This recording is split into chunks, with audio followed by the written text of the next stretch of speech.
Who was asking about the background music? That was me, Tony. It's Lex. I don't know No if it's background music? No Sun Ra?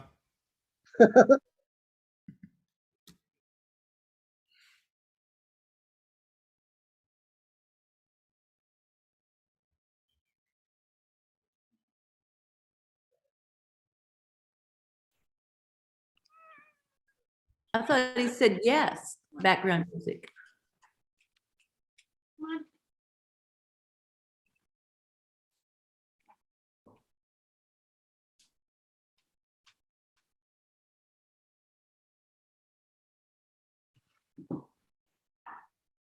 I'm on my tablet. I don't know how to make it pipe in background music from my tablet. I've got Sun Ra going. Oh, you do? Yeah. Can we turn it up somehow? Or does only the public hear it? I don't know. The music went off.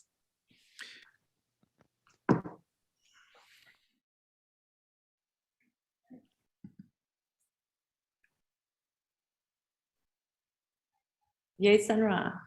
Can you hear Sun Ra now? No. No, it went off. There, yes.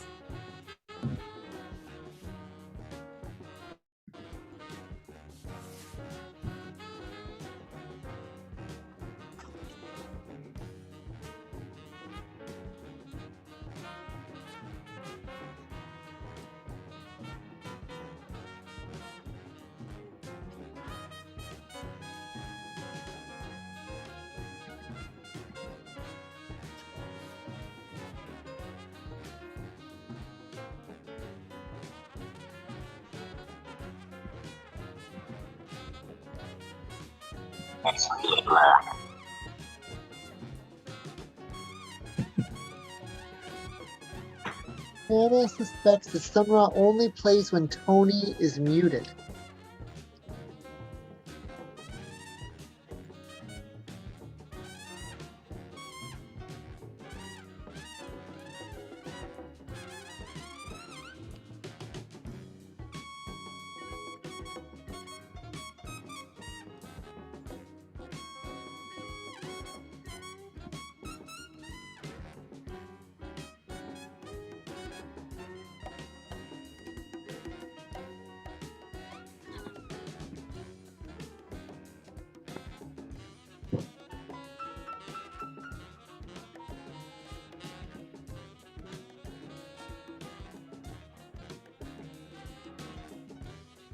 Recording in progress. Okay.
people are asking in the chat if we have started, and indeed we have not yet started, but we will in just about a minute.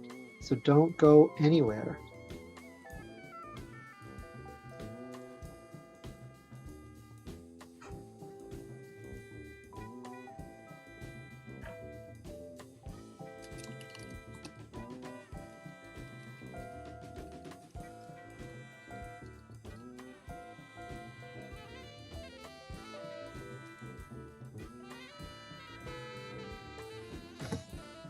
Okay. So,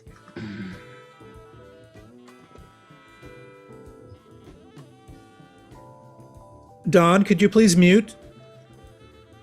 I'm sorry, what? Could you please mute Oh, sure. until you're sure, ready to read? Thank you. Sure. Oh, goodness gracious. Maybe it's time for Marie to unmute and get this party started.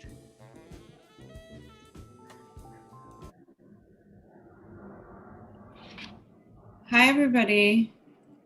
Welcome to the 2021 annual reading of Midwinter Day. I'm Marie Warsh, Bernadette's daughter, and I was asked to do this welcome for this year's marathon, which has been organized by St. Rocco's Poetry Collective in Albany in partnership with Tender Buttons Press. And we have 78 readers this year, which might be a record for a Midwinter Day marathon.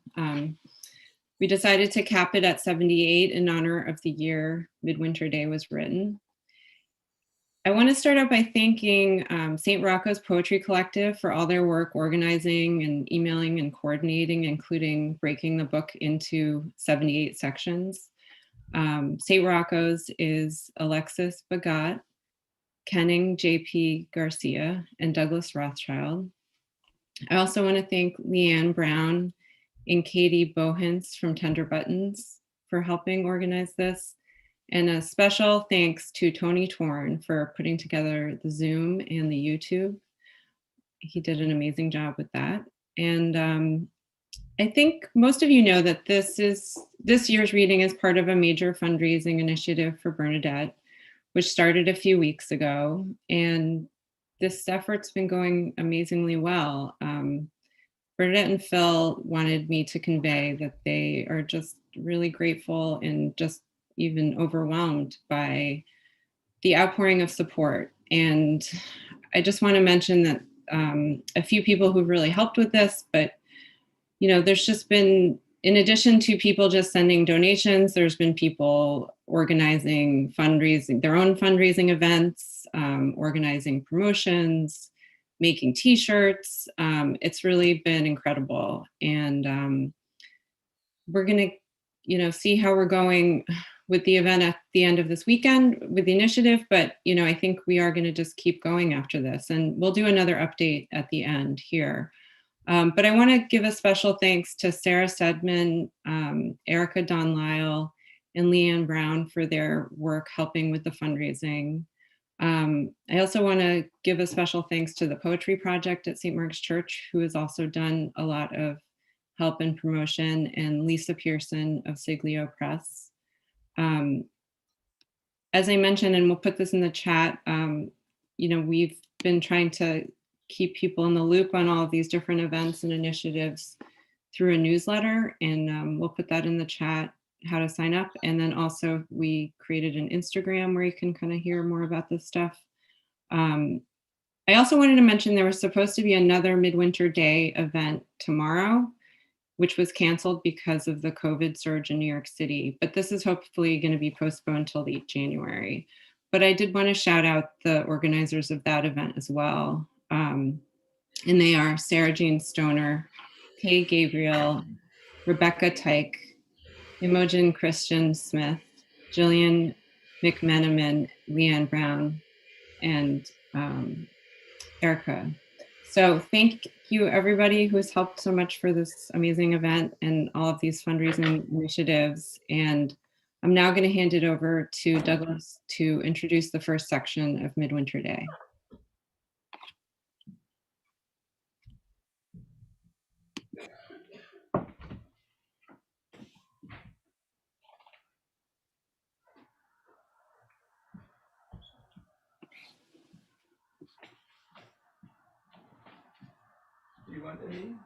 Oh, yeah.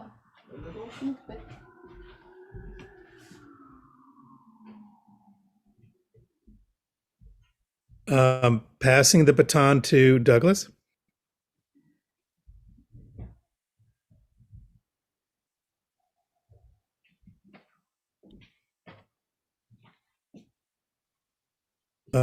Does somebody want to jump in? That's fine. I don't want to. Thank you.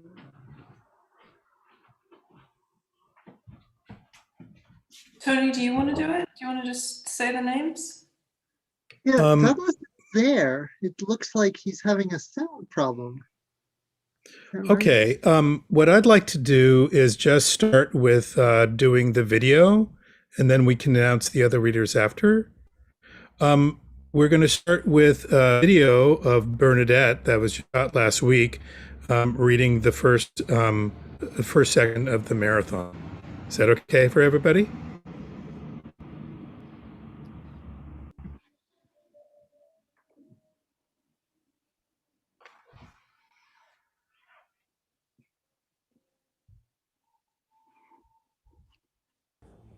Yes. Stately, you came to town in my opening dream. Lately, you've been showing up a lot. I saw clearly you were staying in the mirror with me. You walk in, the hills are green. I keep you warm. Placed in this cold country, in a town of mountains, replaced from that balmier city of yours near the sea. Now it's your turn to fall down from the love of my look. You stayed in the motel called Your Daughter's Arms. No wonder the mother's so forbidden, so hard to embrace. I only wait in the lobby, in the bar. I write. People say, "What is it?" I ask if I must tell all the rest. For never, since I was born, and for no man or woman I've ever met, I'll swear to that, have there been such dreams as I had today, the 22nd day of December, which, as I can now remember, I'll tell you all about, if I can. Can I say what I saw? In sleep, in dreams, and what dreams were before your returning arms took me like a memory to the room I always returned to. When thought turns to memory's best love, I learned to deny desire from an acquired habit of vigilant fear, till again, to my nursed pleasure, you and this love reappear like a story. Let me tell you what I saw. Listen to me. You are the beginning of the day. When we are both asleep, you waken me. I'm made of you. You must hear what I must say. All right. First, I thought I saw people all around me, wondering what it is I write. I saw up close the faces of animals. I slid down a long grassy hill, past everyone doing everything. I was going faster. There were no streets to cross, no dignity lost. A long story without pausing. I was racing. No one approved of what I was learning. I saw a woman's daughter. We met on the stairs. I saw everything that was ever hidden or happening. I saw that my daughters were older than me, but I wanted to see further. Nobody, including you, of all the people doing things, was approving of my sliding like this down the long tilting hill, past the place to play and all the past. I saw the moon's last quarter in the southern sky at dawn. Then I saw the shawls of the dream as if they were the sky, and the dream's dark vests, and the dream's collar and cuffs of black leather on the dream's black leather jackets. I was alone in the dream's dressing room trying on different styles of tough gangwear or rain gear. In the dream, my daughters, Sophia and Marie, are always with me. Then we climb a mountain to the Metcalf's house. Nancy's fixing us the 18 intricate courses of a Japanese dinner. We sit at a counter curving around the kitchen, like what they call a kidney-shaped pool, eating hearts of heads of wet red and green lettuce in the most high and palmy state of friendly love. Then Paul takes us all on a trip. A while ago, the Japanese lady who lives next door smiled when Marie smelled the fragrance of her cultivated rose. Sometimes, dream is so rampant, so wild, as to seem more luxuriant than day's repose. So without riot spreading everywhere, how can I be both here and there? Then I found a message in an oversized book on the way to Allen Ginsberg's nursery school where Ken Kesey was conducting a big picnic. Then I saw all the buildings of New York drawn to look like the illustrations in a children's book. I dreamed the road was so slippery from a truck's oil spill we had to stop at a truck stop, though our friends were ahead of us, might lose us. All the food in this place is served in a big dollhouse, and the salad's in a hat box. They're catering to us. It's hilarious. Suddenly we all crack up. We say, you don't just eat from the desire to see a vine, which today is called a chicken sandwich. You do seem to eat because you wear a hat, and so the hat's box is empty and must be filled with food. Do you see what I mean? It was a special restaurant. I was with Grace Murphy. Then I dreamed I was ordering pom-poms. Not those ornamental tufts on hats and not chrysanthemums, but a kind of rapid-firing machine gun. Really, I can't figure out what's good and what's bad. I know I want to awaken feeling, some remembered perfection, for which I crave a homeopathic dose of evil, like the hair of the dog in the proverb, to offset the unsteady state of memory. What man or woman could be this involving, so fleet it is indulging, it is not quite flying, but dreaming, flaunting the short-lived continuity of a sound like hummingbirds. What is a story? Can I say that here? Or should I wait till later, wherever the question of life's chronology of satisfying the favored senses might better gratify the falling course of the grave day? As I must come closer to inevitably waking up, like a dying man is dying, spoiling the favor, you might grant me to extend this liberal time and remit my punishment due, though I've confessed already and been forgiven. Are you going to convince me there's nothing more to dream up, like sins not committed but related anyway, to cover innocence, always listening to everything you see, watching the sounds of the day? Wouldn't it be possible to eat everything? All the collected foods, even you and one's self, like the dinosaurs, just dying out in some unaccountable hungry fall, cunningly saint-like. The night cometh when no man can work, and David saw that Saul was come out to seek his work. I dream I vault the fence. There's a cheerleader who needs to be kissed and caressed. It's like a blizzard. Like my father, I lost my color wheel when I died. I go vaulting over the consequent fence with my ambition, I meet Gregory Peck. I always do. He looks like you. We go to the movies again. We go to two. We always do. And all the children are put, thrust, driven, goaded, impelled and flung, urged and pushed into bed. Then I can dream. We move again to the house where I was born. I'm wandering and forgetting. We are arranging what rooms each of the children will finally sleep in. Can Marie sleep in the hall bedroom, or is Andrew still alive? Andrew, who's like Bill, or Bill's like him. This state of things in dreams, could kill friendship if I told all, even to Uncle Andrew, who's also a lot like Clark. Anyway, I know we must share this copied house with my grandfather, another Andrew, who was a little mean. Now everybody's here in this room and we are a party to death. I look at the old uncle who is still young, Andrew or Bill. I'm trying to remember where in time I am. I study his face, but all I see is plain expression, not the look of a man who's dead and knows it. Like something or someone nobody absolutely needs to know. I decide not to say anything about it. Already I've looked closer without moving to him. A man without responses, but that's beyond all this. I say to myself in dream, it's all the same.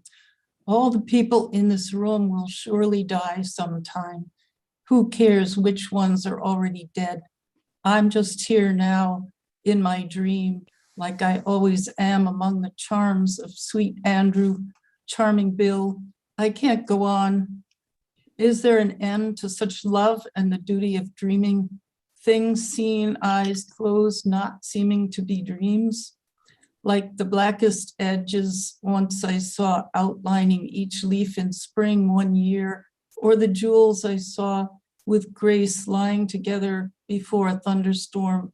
I could suggest to her then, and she to me, what kind of thing would appear to us next in the train of the vision moving from right to left under love's closed eyes. I hope you can see as much when I try to suggest among lines of the evaporating word what idea I've seen, what image each dream heard. There's no end to a narration of forms from all the ways of looking eyes closed. Now I see what's ordinary like a sky, or whether I can hear without ever looking. As blind people suddenly given sight, sometimes will abhor it and shut their eyes again to be more conversant with the actual view. And I know you too can see better in the dark. Love's eyes open anyway, behind your quiet shoulder. I dream you awaken and it's day. I wish for the night of our reassuring love, daily taken to the market and all kinds of stores, to be ridiculed and fooled, ignored and reduced, daily tested by the tedium of uncondensed routine, long mornings and lightless afternoons that exist in time till the night for both our work and love makes us feel love is the same.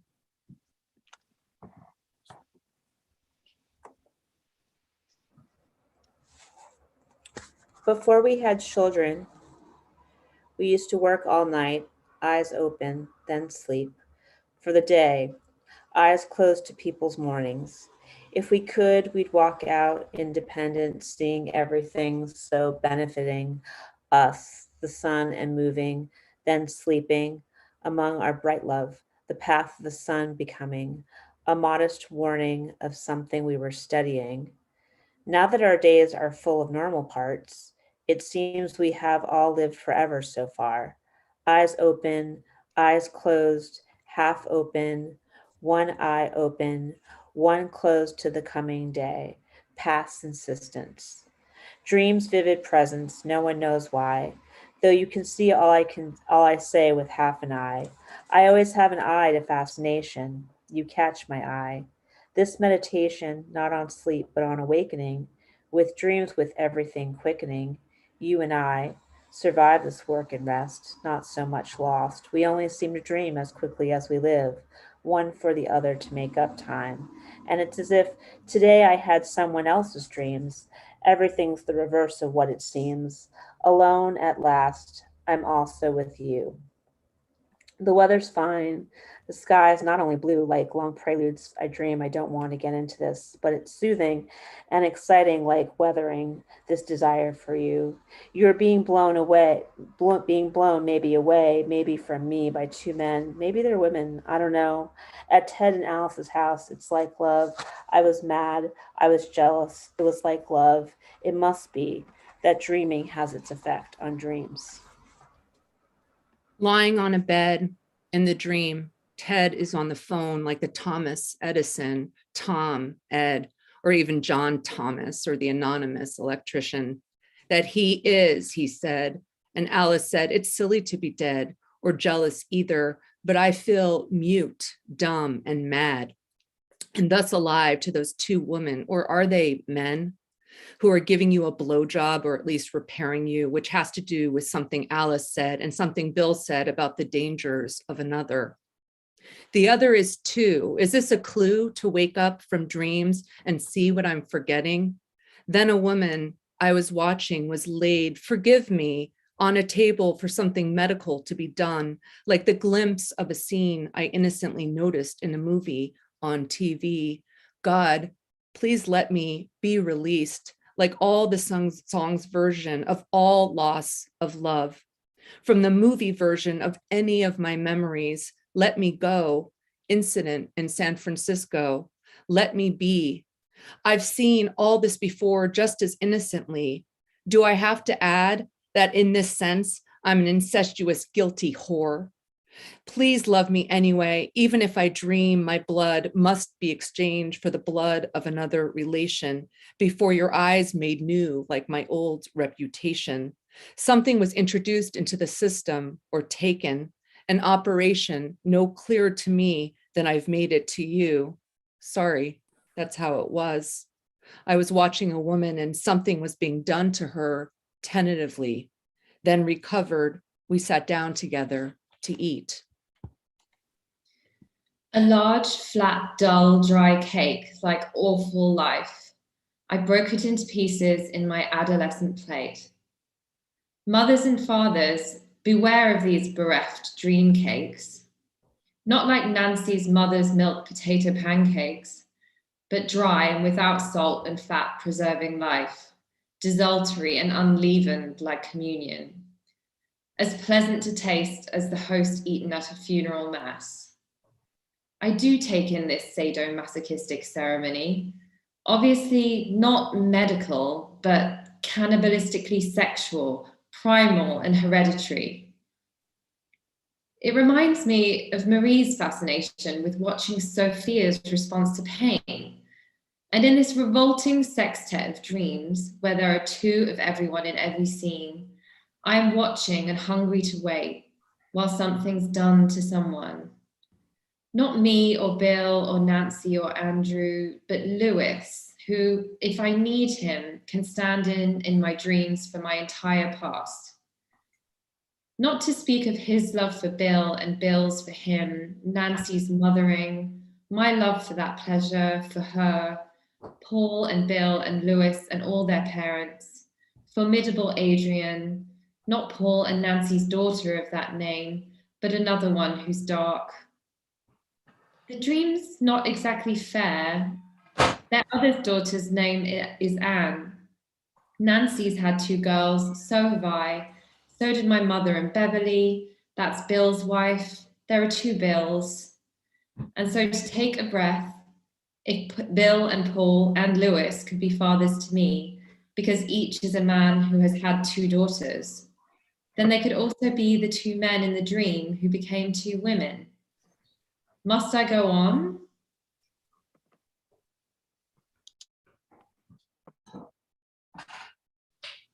Ted and Alice have two boys, and Ted could be short for Theodore, my father's name.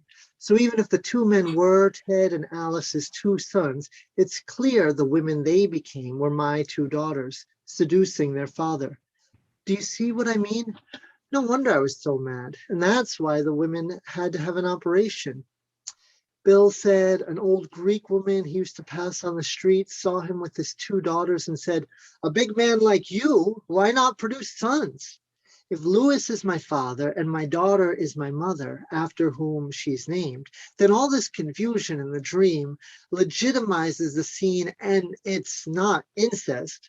First, girls, as infants, love their mothers, who are women. Then girls learn how to love men, unless they become homosexuals. Boys love their mothers first too, and can continue to love women when they grow up, unless they're homosexuals. The mothers of men and women are always being loved more later by sons than by daughters who seem to love fathers better, because that's the way it is. They say women love later in a more complicated way than men who never had to learn to change the sex of what they call the love object. Though they might have, anyway. There's more to it than that, like a woman's identification with a hat or the ground, or a man's with cars, wars, or the other way around.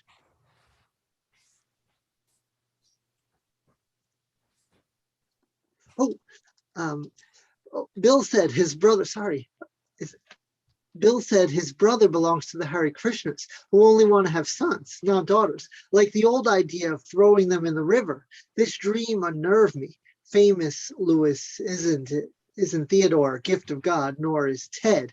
I'm not Marie Anne Bernadette. I'm Bernadette Frances Catherine. My daughter is a teddy bear. Fuck this shit. Let's get on with it. Let's die of fucking respect. This respectable mourning is fucking forbidden. Days, desirable plans are dressed like dreams which sell the whole of what I already bought once. Back to me, Knight's deal, to become a part of Day's dalliance with the logic of dreams art. Hi. I'm supposed to be next. I'd like to open a stationery store in a small New England town. It'd be called, I don't see myself. It'd be called The Scarlet Letter. I dream I'm Lillian Hellman meeting Jane Fonda. I don't know why. As far as I know, Lewis's Aunt Julia is fine. Perhaps it's because Heather, a name like Pearl, is the name of the printer's daughter, and his business is called the Hawthorne Press, which reminds me of another dream about a luncheonette. Like this random rhyming, the joint was Puerto Rican. And like Mike's Variety, which used to sell stationery in this narrow town, it was a long, narrow place, kind of what you might call a hole in the wall. In the dream, we live upstairs like the local grocer, Reno Cimini, who reminds me of the Borgias or of a burger running a place you can run down to for coffee to go. In the dream, they served hot spice jelly at a clean white counter. The jelly's on a lazy Susan. I feel I'm on vacation. Keith Thompson, Heather's father, is behind the counter, saying how hard it is to run a small business, just like Hawthorne, he says, who ran a bookstore combined with a pepper mill. As we all know, maybe it was called The Scarlet Letter in a Dream. Someone's not muted. The Scarlet Letter in the Dream. I can't remember. It's night. I stay a long time. Then you take a shower. I'm listening to a poetry reading. Can I take a shower? Okay. I just hope you might want to wait. Sarah, you need to mute. Sarah, you need to mute. I mean, Sarah, you need to mute. Oh no, oh no, oh no. Okay. Maybe it was called The Scarlet Letter in the Dream. I can't remember. It's night. I stay a long time. Then you come limping and staggering down the street. Lewis, why are you so old and so sick? Then I see it's not you at all. It's only my mother. And once again, I help you down the street. You're complaining. I remember you're interrupting all my fun. Dear Lewis, when I imagine something's wrong with me, I immediately attribute this weakness to you. And in this way, I make you stand in for my mother, as I'm sure most people who live together secretly do. I do apologize. I know you are completely another. Then Bob Callahan, pretending to be Dom Bird, came to snap our picture, and we felt he might steal our souls. He had a craggy old face like the detective in Nicholas Freeling's books, Henri Castin. I looked at Bob's face while he posed us. He said, "You must hold still for 2 whole minutes." The camera starts buzzing and clicking by itself, like a time exposure gone haywire, except you could see inside, to the shutter and the lens like a lentil, all the secret future. Then I said, "Please only do our profiles. It's much too long to look." And that's when someone brought in my old broken trunk. We were going to use it, but I guess Marie broke it. And the whole inside or lining of the trunk was coming out. I think to myself, I guess that's my body. And this means I'm dreaming isolation is more healthy than having a family. Saying this seemed to make sense. Then I said, I guess it's really broken and cannot be repaired at all. And that's the end. How suggestible, as in a dream of leaves under fluorescent lighting. Next, I dream I am imitating your handwriting. These dreams are like arithmetic by Plato. I can count and figure the shadow of each mother, daughter, father, each representative. I dream a strong brown woman, not a black woman, but a woman named Brown, who stands for a rich motherly woman, has us to her house for a party. It's a house like an institution with a gymnasium. Then Cadillacs and big Lincolns and Mercedes-Benzes all line up by the side of the road for an assassination. There's a meeting of men, all the sons of the people of the world at the party, and suddenly men on motorcycles come and assassinate all of them. We're standing directly in the dream's line of fire, Sophia, Marie, and I, but we don't get hit. Then we have to tell the woman her son is dead, shot by a gang of assassins. There's a complication. She doesn't seem to notice us. The party's moved to an indoor swimming pool, like in Alphaville, where people dive into the water while they're being shot at.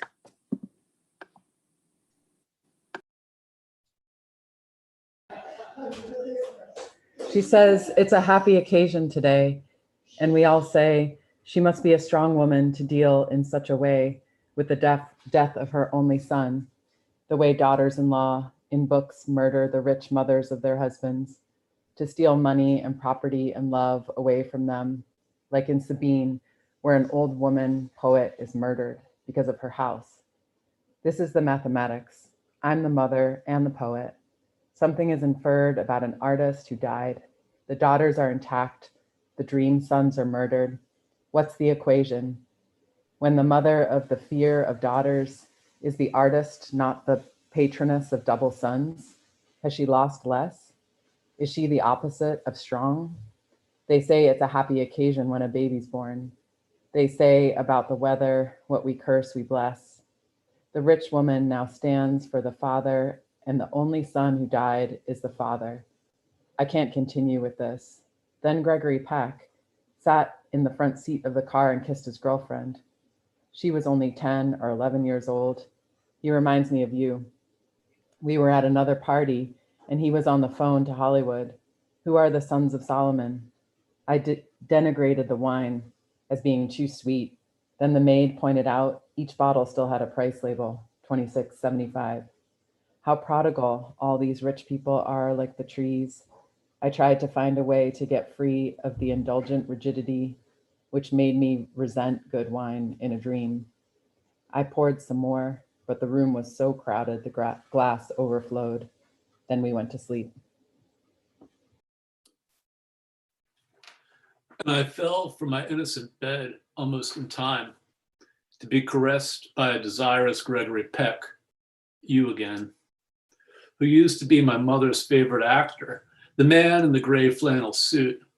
Why did the boys shout on the small town street at night and crave the speed of cars? There's a girl who used to stand on the corner in the middle of town all day or sit across the street on the town's park bench, waiting, I imagine, to score something. The arithmetic is too personal, but fathers do have daughters. If they don't have sons, and Matthew Tannenbaum, whose name means Christmas tree in German, has a snapshot of a 12-year-old girl on his desk. In the dream, I get a quick, casual kiss from Mr. Gregory Peck. Though I'm falling out of bed from desire for his prick, I seem to be dreaming about all the rich mothers I know who in an age might lose their sons in wars, while traditionally daughters give their fathers pleasure. In the idiosyncratic case of my dreams obsessively mathematically subtracting from the pleasure of the mother of daughters whose husbands will inevitably want to murder her, while the father's in bed with the daughters. Then wouldn't the son-in-law want to murder him? I've gone off the deep end. Dreams like obsessions are a relief not to think about. It's all counting and figuring wrong, like arithmetic list. Rich American people seethe within big cars expand without ever breaking the under-ascetic table with their frenetic fist. The best dreams are free stories, like a present of food. I want to have a big dream about only leaves, or a place I've never seen, which interweaves, not with the old subtracted love of which I am bereft, but the unequaled new, which what I can't count. With what I'm left, I saw another dream plane and a mechanical horse. So complicated, I woke up before I could get on it. I was reminded of finding out from dreams what the story is. I was strongly invited to remember as an ember that the fairies terrified us inwardly. Even Peter hated me. I had to take the blame for being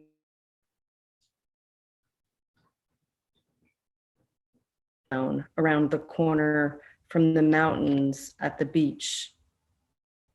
We swam the channeled in lanes, but the fairies terrified us, needed a cheap, peaceful place to stay for a few days. He couldn't get the words out. I listen, being patient, because I'm also old, and I've learned to sit up straight. We lost all our money speculating in beer, manufactured like company matchbooks. I was in a lot of places like policemen go to. I explained all this. People, animals, and plants do what they do today again tomorrow. This is something I can't say about you. It follows that children take a long time to grow. We speed it up, but everything is slow, like the Straits of Gibraltar. Before I was being at the understood place, existing or happening now, I guess I was in process and in contrast with past, and future. Today, I'm the present writer. At the present time, the snow has come. At this moment, we won't starve. At once the fairies terrify us, and we need red and green peppers with our contrasting hands. At a time very close to the present, I want to get a tight pair of pants and dance with you, with things as they are, now and then, just talking to talk or reading to read and exchanging great reading with others. Someone says, don't say sleep tight and don't let the bed bugs bite. Now we'll never know. If the dough I was kneading was Play-Doh or cash, I don't, do you? Just now people need Christmas money. Sweet, thick-skinned red and green peppers, give me yours. Nowadays, that's not funny. Now and again, I always need you. Don't be absurd. Go back to sleep. Come now. It's midwinter day. Today, a day to cause the sun to stand still, as it will anyway, at a point on its ecliptic furthest away. And from now on, they say, things will turn our way. To me, the sun complains of such a phony culmination, the great mistaken circle of the celestial sphere, sun's apparent annual path, man's mere erudition, old egocentric notions of who is who and what is where, here. Winter makes us wet and cold and old, like a man of 80 winters who will keep hot food on the rickety stove like stories told, to pass midwinter night and never sleep. It's December.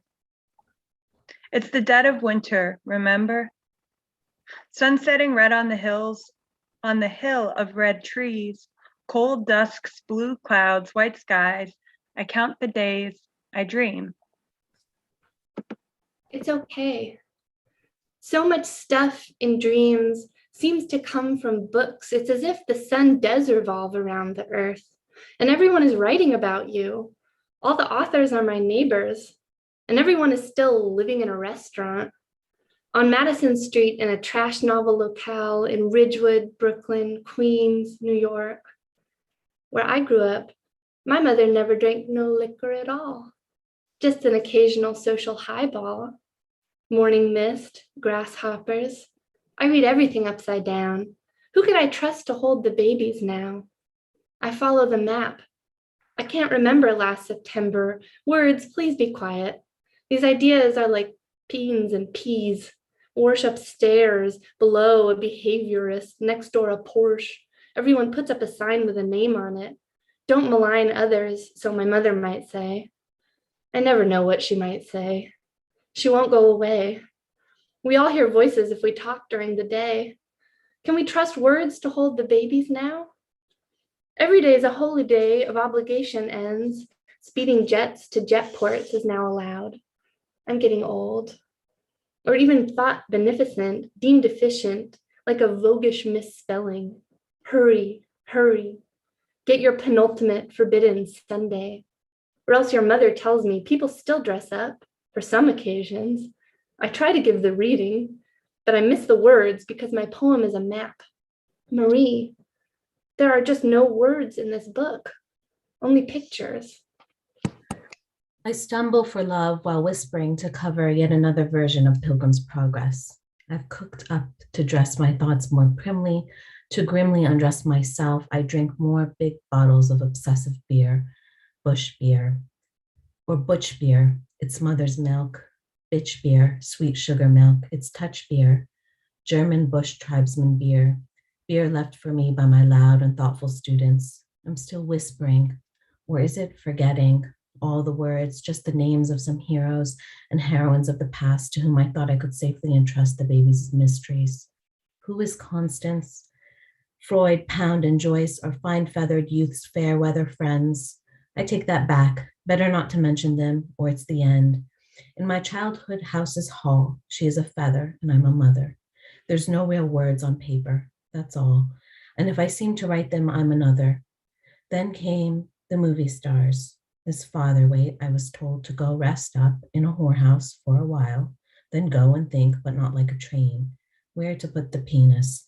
Sophia's vagina bit a boy, but it was both ways. He actually bit her a bit. She couldn't understand why he puts his finger in it. Then she said, maybe you'd want this brown paper bag. Marie put her foot in the mother care catalog. The rain, it's raining on Charlotte Corday. Winter's coming in, the doorway of the foul Bombay subway.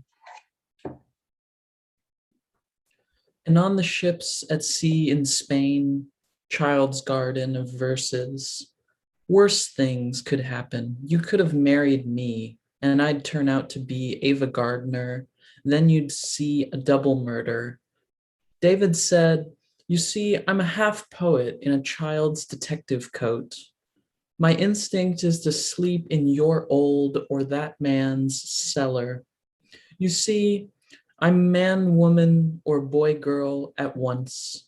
A car starts up to find us out hiding. You say, let's move the pillows so the driver won't see. He shows us his wardrobe in a wardrobe. He says, you see, I had to move to this cellar so nobody would steal my check shirts. You and I walked away from the table, but the street as home was dismal. In this stumbling child's life, poetry's crowded all up again in anybody's roomy car, fucking up the gears of any day. You say, his or her highness is iterating something splendid. You owe world living, so world is owing you. I dream everyone is doing something like delivering sun. I get nearer to the face of the moon. Someone says, I wanted to see Grand Central one more time. Before you remind me again, death, like everything, I had tried to foresee, couldn't have been any other way. I love the bending window. I dream it's a sandwich, but the bread is the meat.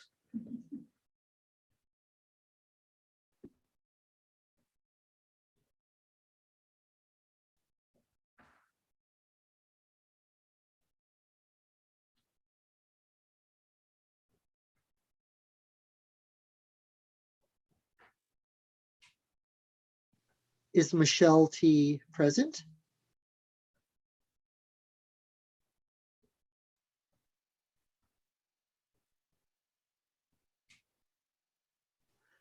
Violet, you want to just go on to page 21? Or could you? Yeah, sure. Your echoic lips dispel the pretty dream scene. I ask you then for toys and quick machines and Romanesque and Grecian westerns with lions. This eats this better than this. I dream the dull moon's rehearsal for a day is a leaf, spread like muffins with butter from the trees. I just ate 30 of them, or 31, or 32, or 33, or 34. Soon my life is at least half over. Yet your secret lover, still asleep, must fear the world's displeasure as of a mother, if she dreams of a man at whom a pie was thrown, if she dreams of awakening alone. It's the Annunciation again. I hate the dreadful patience of all these saints. These cold, stunned flies can't even move, lying casually covered in pain everywhere near my bitten neck, my drafty desk, my lesbian pencil. And so they bite me, winter flies. They can't die. As quick as I rush to the window to know the time of day and what's across the street to meet us when we wake, I'm impatient with excitement to invite you to share what can't be seen. Every morning I think I've become the new weather, like embroidering something after, trying to remember the half lies of dreams, a day halfway between fall and spring, to which I bring the past will rest exchanged, and forgetting but for you, to whom I turn to sing. From the vigil sleep has kept, we'll arise, hopefully with vigor like an unwise plant.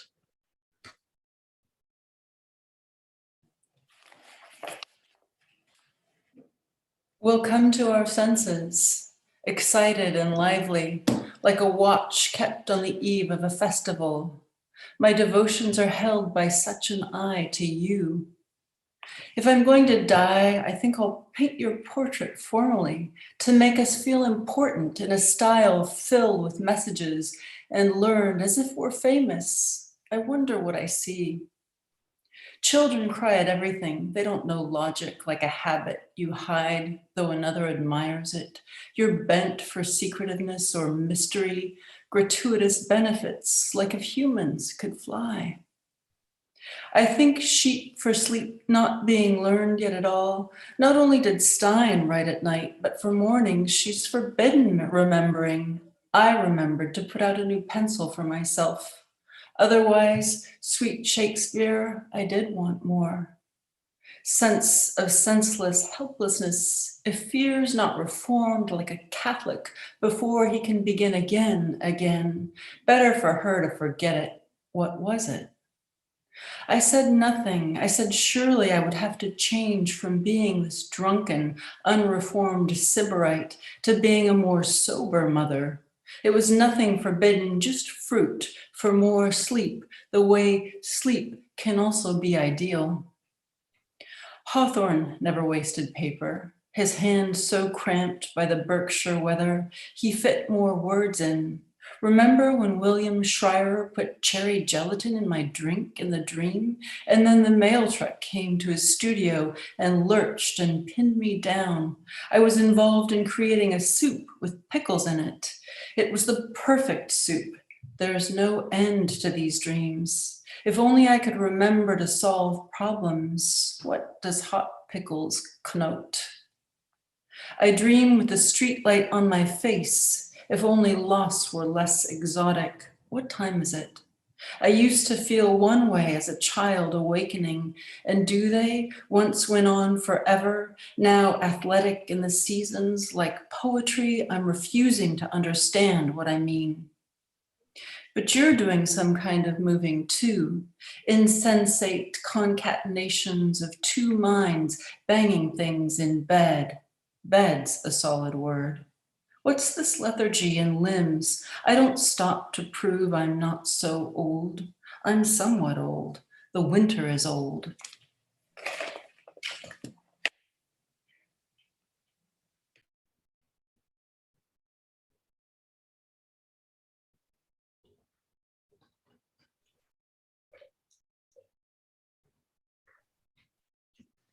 Is Elisa present? Yeah, I'm here, but I think there might be somebody in between. I think I'm supposed to start on page 24. I can keep going from here if you want. You want? Go for it, Elisa. Okay. We dream, we yell, making unheard of noises. It's sweet to wake to some extent. I wonder what we'll be like when we're really old. Some old people live on one can of soup a day. The soup of too much thought seems to be making us rusty and hungry. I remember dreaded childhood wakenings in the ice cold room, wondering if there's time to put laid out clothes under covers to warm them before rush to dress. Sometimes forgetting some of the underwear, grandfather wouldn't waste heat. They shoveled coal into a furnace. The room was still a dark one. These pillows are walking away with my affections. Waking in Great Barrington almost perfectly in the path of the rising sun so as never to miss anything. Going to sleep there alone in the dark, silent, isolated house with so many secret rooms, not my house. Usually there are dreams of the unexpected secret extra room down a hallway which extends the house into the world. This room happens to be red, white, and blue. I wonder, what are some new things to drink? Breathing love, do I deprive you of anything? Tea's always something to drink. Ted once said cheese wasn't food, a long day in which to reform all this adoring to something. What is it? It's bad enough in midwinter if nothing else happens. I might get used to becoming you, and no one would think that was good. Then I'd feel lost as a simple body. We are not going to exactly the same tasks every day and beginning with warm feet. You are too nervous anyway. We repeat a lot because of the children, which I can't get used to saying. They don't know logic at all. It's okay to say kids, but when someone says the kid, I don't like it. Small babies or infants are supposed to be in the mythology to be women's penises. I meant to say psychology. Marie would like to have one, so she puts a shirt or a ruler between her legs. I think she thinks about her diaper as a penis, and so she doesn't want to lose it. Mabel said we forget how comfortable they are. What did I ever lose anyway? Not a hair of her head. Here's my license. I never used it. Like your father's diplomas. He's a lawyer and a real estate agent, but he never practiced. What an asinine use of the word. Either of them, like the pencil in my dream. Should I keep going? This next part was where I was supposed to start, I think. Keep going. Okay. I wonder if Ted is still in the electricians union. Is it wrong to steal rightly, just like memory who needs it badly, and of affectation like a scarf called worn jauntily, or the noise of the buttons on my cuffs brushing the bed in time to a rhyme? Marie hears every noise the same. She doesn't not hear anything. The bed is like a typewriter. Sometimes I think the bed's a refrigerator with the holographic head of a man in dichroic color to be seen in ambient light on the door. I mean, the cover of the book the bed is. You do look all the time at some of the same things until the names of objects might as well fall off. Then maybe you die. That's the scare of mornings. It's loose or lush like this or blood, but darker than it ought to be. It all has a beauty and a structure I haven't seen all of yet, like a story. I always forget the most important part.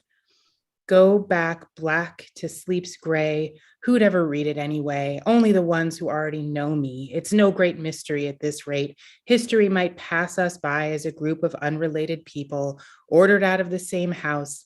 We could be better poets just on the phone. I better hurry to accommodate family to see what's going to happen with them today. Every morning's the same, dawning before it's talked about or told, like the dull man who wanted to tell the dream he had of you a week ago. Then he never said it. He just said it was recurrent. Doesn't everybody know everything or not? Please let me know. Isn't the truth always the same, firm as a tree? Is it an accident or pose that I say what I say? Can I look into the dream room and then run away? Then I'll tell you how each day is different. A tree, it's true, can be thought to be you. I don't know logic either. Babies are as if insane. Doesn't something, whatever it is, seem so diagrammed, not like a sentence, not like turning over to have another dream, but the consequent rest? What I mean is, once life begins, it has a stasis or a balance or a standing that is what it is. It's not mechanical. What's strange is this eyes, windows, children, words, even the seasons, not to speak of feeling. Sleep is ship's gray deck paint put on the floor of an immobile house. This ship's deck of cards is spilling into the ocean unwittingly. I can't remember anymore. I have to see something new, like a model or a star, so concerned with the figure of sun before air through the window, like a page near the invented bed we share, in a room we rent for shelter from the elements, as I am to speak. And I look out. There's no fiction in it. The supplicating weather is either this or that. Today, it's this saintly gray so far, there's nothing to it. Sleep is so morose, so loose and slack, to slip and sink in something like a lapse of something natural and regularly reoccurring. In a condition of lack, what we call conscious thought, sensation, movement, even love, just like death, I slept. Now I know enough to ask, what do you hear when I listen? This morning I have both, a heart exchanging a guilty love for everyone, for love is the same. And you, what is your substance and whereof are you made, that millions of strange shadows on you tend? Since everyone has everyone one shade, and you but one can every shadow lend. There's something I want to say, I don't know how to put it. Brightest sun that dies today lives again as blithe tomorrow. But if we dark sons of sorrow set, oh then how long a night, shut the eyes of our short light. Don't take what I say too seriously or too lightly. I'm sorry, never mind. I was just playing around, I'm trying to find what I guess I'd rather not know consciously. I'd like to know what kind of person I must be to be a poet. I seem to wish to be you. Love is the same and does not keep that name. I keep that name and I am not the same. You, Shakespeare, Edwin Denby, and others, Catullus. I have nothing else to say, the anonymous. Blue sky is gray, I love your being. In my unresisting picture, all love seen. All said is dented love's saluted image. In the ending morning, nothing said is mean. Perhaps it's too long, I'm only learning, along with love's warning, to invent a song. Then for the breath of words respect, me for my dumb thoughts speaking in effect. This was my dream, now it is done.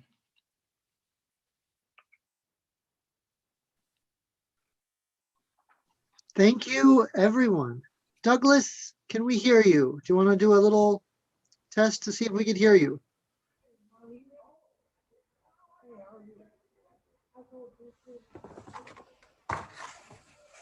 I cannot hear Douglas, and maybe you want to disconnect and reconnect, Douglas?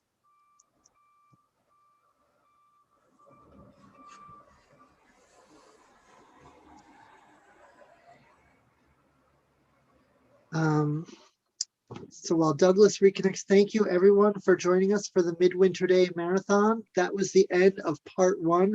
Thank you so much, Max Warsh. Kat, are you there? I am here. Great, and we're on schedule. Are you able to read everybody who read in part one? Do you have a reader list available?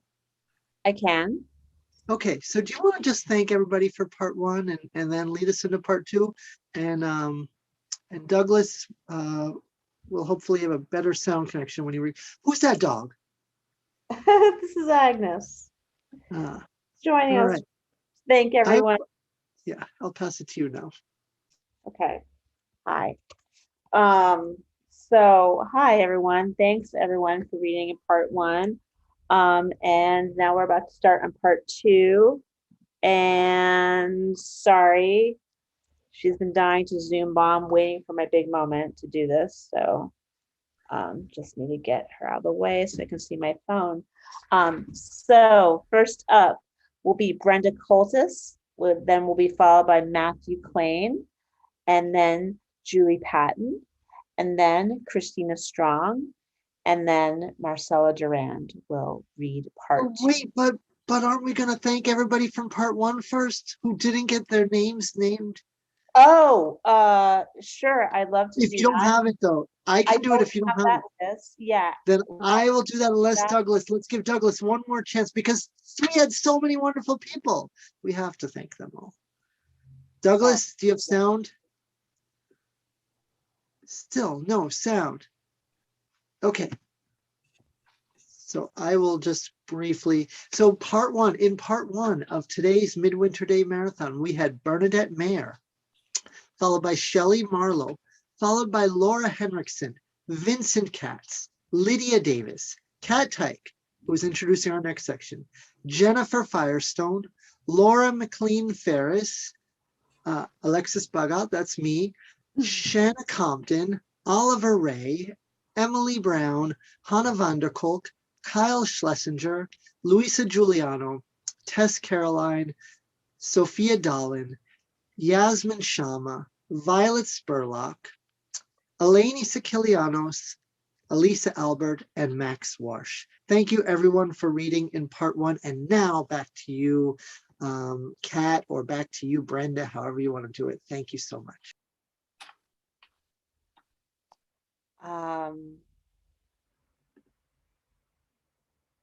Brenda, what? Again. Does that sound good? Yeah. Sophia likes a cup of coffee to be in the picture too. She will climb the old trunk to the cold window without you in the room and then fall off while Marie is pretending to be me. You are wondering what it is you're doing. I pick her up. You are pouring oatmeal into the measuring cup. There's a chipmunk singing in time to his tale in the honey locust tree, where the cat was treed and a black bear in Windsor ran into the car of a man going west on Route 9. On eggs or ordinary toothpaste, fantastic pigeons who always live above us, murmuring fly. It looks right at us, but hit the roof to rest where there's a space between the bricks before they fly out again. One is all white. That cat and a skunk are always in the yard. Black tin cup made out of town, of mountains, of sky, the so-called true horizon parallel to the sensible. Once I used to keep a flying squirrel as a kind of pet. The squirrel left the house in the spring. The boundary of your favorite cup. There's jelly on borrowed feathers. I say that chipmunk who can speak is learning to speak as you say. You want to read a book, which means to look at it. So you demand of me, say it. Delicate tantrums and tints and shades of the same corner. You like an aversion to memory's rudeness in the form of what we call voices. You are being too loud. If everything could happen at once, even as merely as only 2 babies crying and requiring everything but nothing at one time, the desire to control something as small as any destiny begins to seem like just will.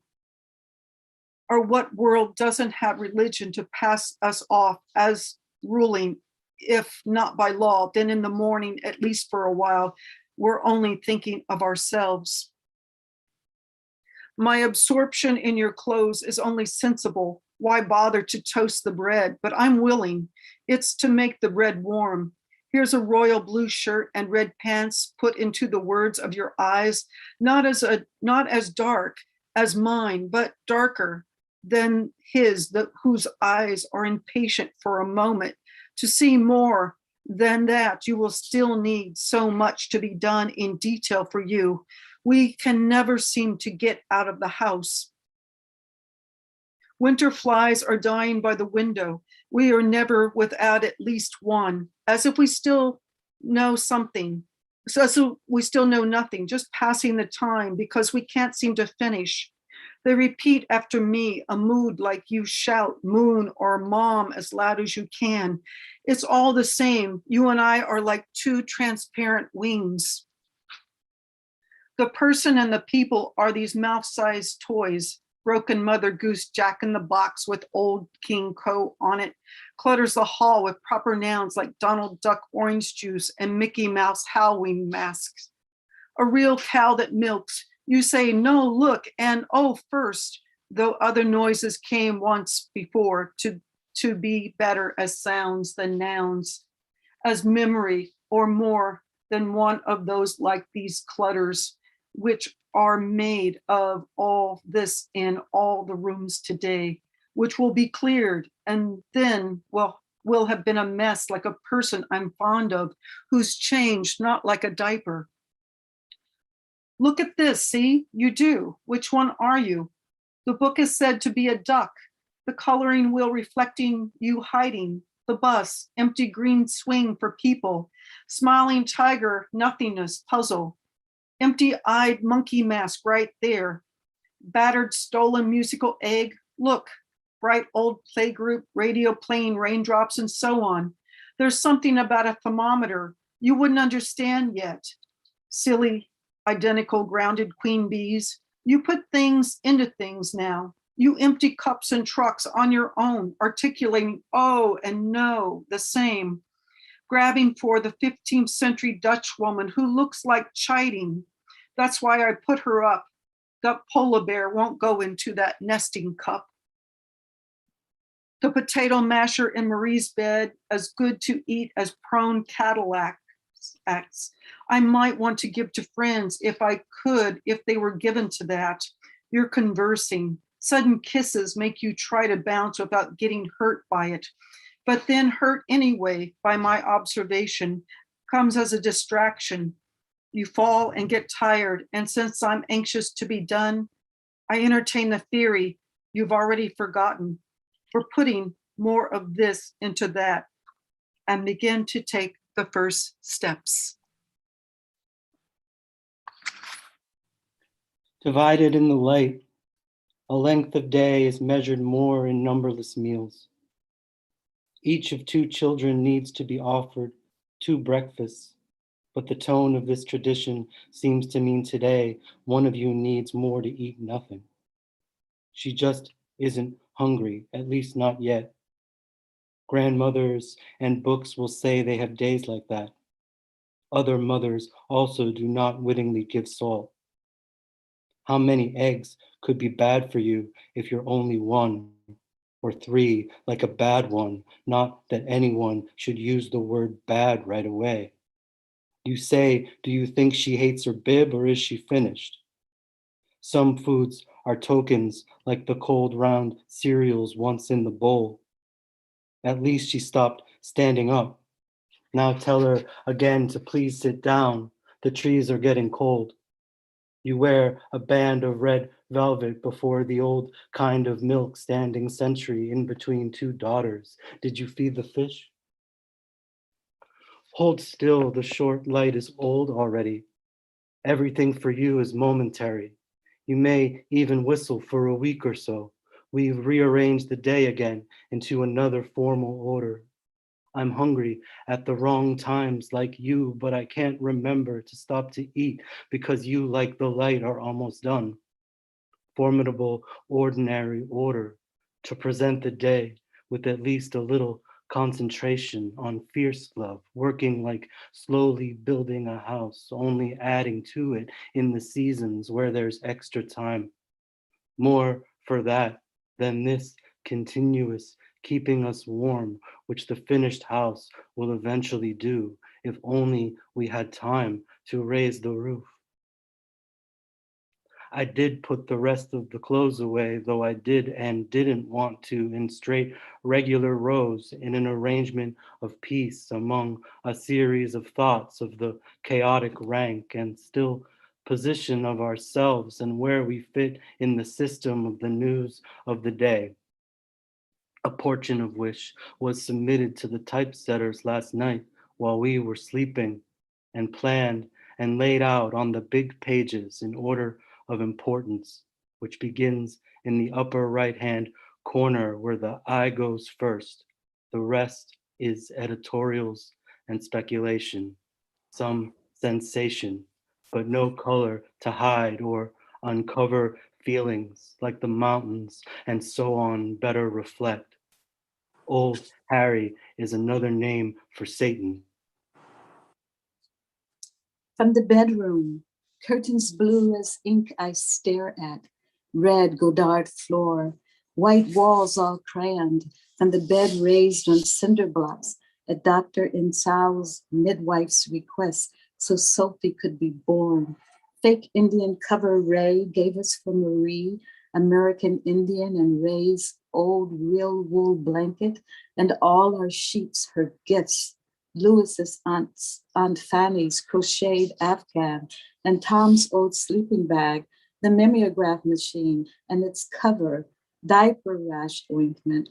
From the walls, the butterfly kite, a leaf on a ribbon from nursery school, mushrooms by Joe, an iris and a gladiola by Rosemary, the gladiola painted here, the stuck clock, the window faces south, laundry on it, closet doors hung with jackets, shawls, scarves, and Marie's dress, closet floor boots, shoes, boxes, bags, baby carriers, and my broken inherited chair. That's the airport, closet of stuff, carpet sweeper, another broken chair. From there I go to the kitchen sink. You can sit on at the imagined forest window. 2 coleus plants, too cold today. Now a wandering Jew.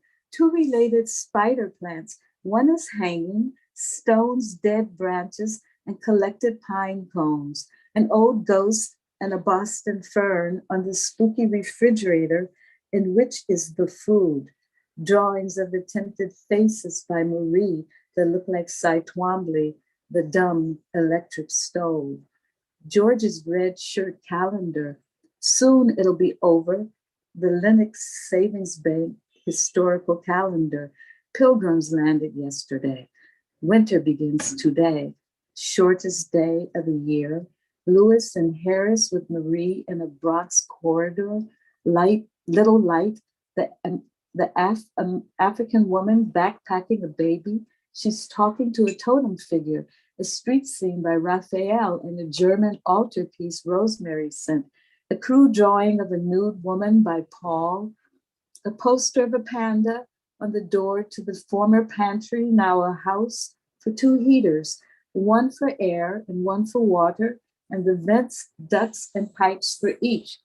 Old flower pots, the hall to the door to the hall, full of boxes of angel hair books, the broken bassinet, now a toy box with turtles and cups in it, a small space full of brown paper bags and cardboard 6-pack wrappers, broom, dishes and pots, fruit on the hood of the stove, bottles and jars, teas and books, medicines, foods and detergents, binoculars, the dishwasher, vinegar, garbage, Lewis's mother's old Scotch cooler, spices, another of George's plaid shirts, coats on hooks, a red tray, to the deadpan bathroom, a woman by Matisse in yellow and blue, and an ordinary Mercator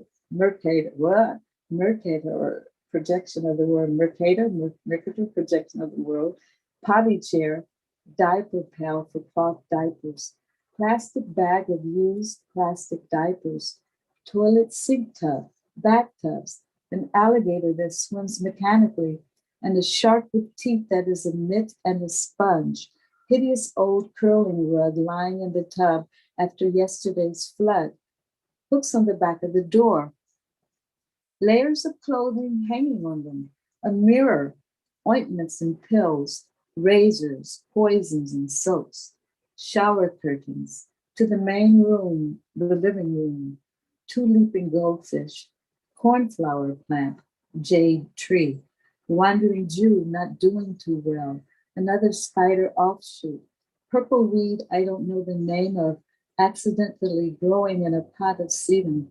Christmas tree fern with a sense of humor. Whiskey. The main collapsing table covered with things. Rocking chair. Small wearing rug on the golden wood floor. Two couches with things on them. Public school chairs with arms for principals at table. Shelves of books and boxes. Boxes of paper and stencils. Two ring binders of photos since Worthington. My desk I steer and things. The standing lamp Nancy got us. A jacket by Joe and a blue shirt by George. A flower by Rosemary, I don't remember the name of. A watercolor of a drapery by Rosemary done in Worthington. A drawing of Ted by Joe. A photo of Luz by Gerard. Pictures of the window out Main Street in different seasons. Main Street and Cliffwood Street. Our Lady of Perpetual Help, butterfly collage by Joe. A slinky male figure by Joe. A watch by George. Some Kirschwasser, dead files and dead flies. Magazines and library books. Toys and balls. A stereo, 4 windows, and the more frequent door.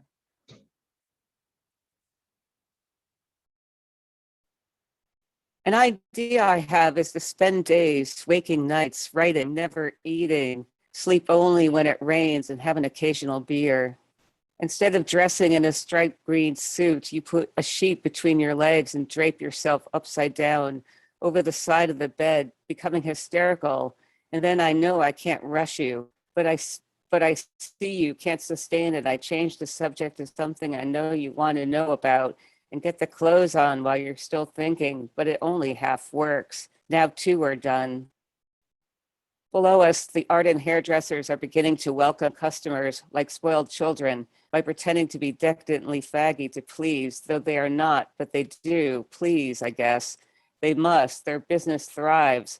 Which one or the other, mothers from nursery school said to me, was what we all wanted after all. Though it seems cynical for me to say so, it's the hairdressers who act like dogs from the Greek root kainos.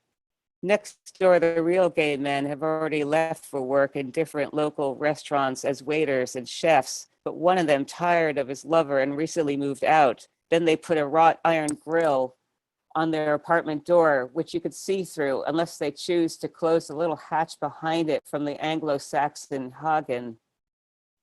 Downstairs, the behavioralist child psychologist may be waiting for patients he'll give candy to if they'll agree to have half as many tantrums as without the candy.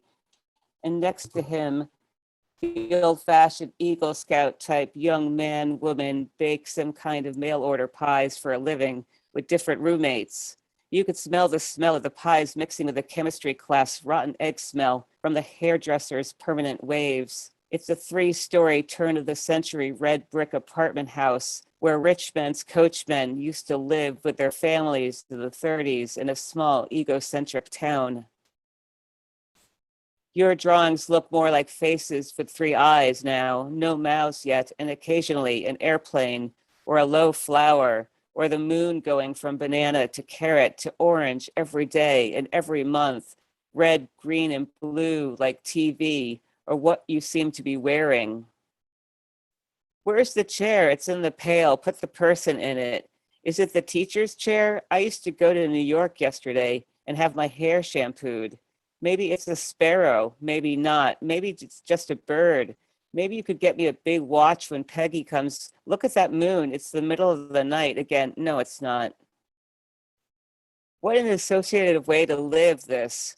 Dreams of hearts beating like sudden mountain peaks I could see in my chest like other breasts, and in one vertiginous moment, I could forget all but the reunion and your original face. 2 shirts, each under overalls, over tights, under shoes, then 1 sweater, outer suits with legs or leggings, mittens attached, hats and overshoes. Everybody wanting something or nothing to be done to them. Then one of the shoes falls off again. I have an image of a beautiful man or woman who walks in the door like Christ and earnestly spend some time with us like the UPS man does. If only people would read more books, but the world could still come to an end by colliding with bouncing babies banging spoons on cups that fly off the table. You can't pick up something you see on a page. It's too windy. You now speak something like Japanese. We found all the people last night, and this morning they are spinning or poised. I'm not playing. I'm cleaning, though I'm crawling around. Are these dishes clean or dirty? I'm afraid not. Shit. The trees lose their leaves so you can see through them. A man and a dog in a yard. A person who doesn't have friends must explain himself to strangers. Sometimes your mother does on the phone. Which religion is it that doesn't deny the lost self? Old morning prayers said in the cold church. Dear mother, dear mother. So for a second, there's a chill in the season's gray air, like warm structure and psychology, tickle, tickle. I put the dozer. What do you call a person looking for water? On top of the Greyhound bus dowser, and push to distract you from eating a person like I did. I'm glad I don't have only one eye. He's the kind of guy who shouldn't work in a window. I mean the printer. I learned from the rigorous laughing of love to be more quiet in the morning, especially if the dismal streets unearth a hideous memory of death. I've gotten so used to, I'm sorry I said that.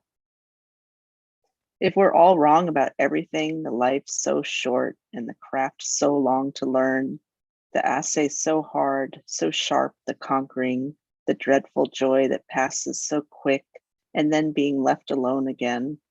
What did I mean? What I mean is love astonishes my feeling with its wonderful working so ardently, so painfully, that when I'm thinking about such certainty, I don't know, like the earth, if I'm floating or sinking.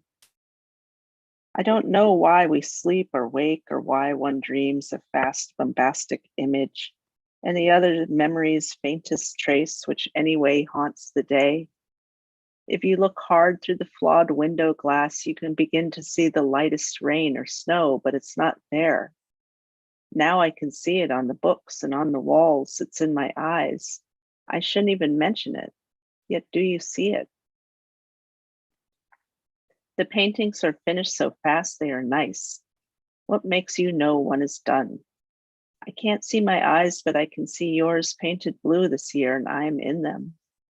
The leaping frog broke, it's broken. Am I so modest at this time as this time of day assumes I've learned? Have I lost my tough or punk part among these kids who write on lines between the windows, where I imitate them after they cover the walls with notes on making a face generous or a house a cave? Is all the morning's cold-blooded conflict appointed to visions out the willful window? What are poetry's themes? Grotesque little figures released by spring from a box when the lid is lifted by another? I jump up to rescue an old reputation for immoral misfortune as one who does low, dishonest work for another who suffers. My brother who pays me in sarcastic dogs for my writing, a swindle. I eat the leavings like a jackal after the line is done. I know nothing practically like the wolf, or a tasteless seed nonetheless edible. A perjured witness, straw man, an imposter, a jackstraw in a jumbled heap of pickup sticks in a game. The peaceful steps from earth to heaven, monkey to exaltation. Jacob's ladder, just a simple blue and white flower. My father, have I left anything out? Why have I been forsaken for this joy? Now we're almost ready. Pity the race with the day if there's a reason to be sad or thinking ahead of everything. So as we're leaving the house, we must also be dying, but you aren't. With my gloves on, I gulp what you left in your cup, just in case something small would be all the difference. Still carrying you as a talisman. I'm dying to get to the post office.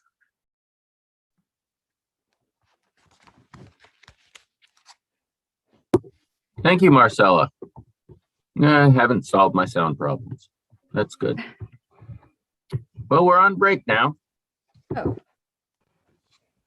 We're on a break now. Nobody has jumped in. Douglas still doesn't have any sound. We can hear your sound, Douglas. Oh, Well, we can't hear okay. Douglas, but we can hear Tony. Tony Dorr. Oh, yeah, I need to fix my name. I had to sign off and back on. Okay, well, it's good that I have sound now. That's nice. It's just funny that I'm not jumping in as speaker view anymore. That's why I thought I wasn't producing sound. We are at a point where we're at the end of part 2 and the beginning of part 3. Alexis had timed things out, and I don't know exactly when he had timed for the beginning of part 3. I'm not seeing that anywhere.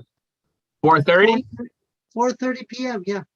Okay, so we're just a little behind schedule, which is kind of good. I know we had spoken about taking a little break between sections, except if we were behind schedule. But Leanne, you think we should take a little bit of a break or go right into section 3? Leanne seems to be saying. Erica is raising her hand and saying something in sign language, which I don't really know sign language. So But Douglas, now that we've stopped, you should tell everybody about to donate to the fundraiser. Oh yes, we should donate. Yeah, but I don't have all that information. I'm not that wasn't my ballywick. There is a fundraiser and you should donate your money, but I can't off the top of my head tell people about that. So we need to have somebody who has that information to step in and do the speaking. Well, I'll bet that Sarah Stedman, who's going to introduce our next section, can tell everybody about how to donate to the fundraiser when she does that, whenever you pass it back to her. So. Okay, well, she can begin speaking right now. She is on the Erica Dawn. Am I on? You. Yes, yeah, we can hear you. For some reason, you're Hi. not jumping into the speaker view, but we can hear you. Hi. You can hear me. Okay, it's Bernadette. And we can see you. Oh, it's bernadettemeyer.com/donate is the place to donate. Thank you, everybody, and happy Midwinter Day. Should I introduce the readers now? I think so. It's I'm very honored to introduce the next section, part 3, and we have Liz Janoff, Marie Warsh, Mo Ritter, Kay Gabriel, Nada Gordon, Lynn Sachs, Chris Kraus, Leanne Brown, Lainey Brown, and Phil Good. So thank you so much, everybody.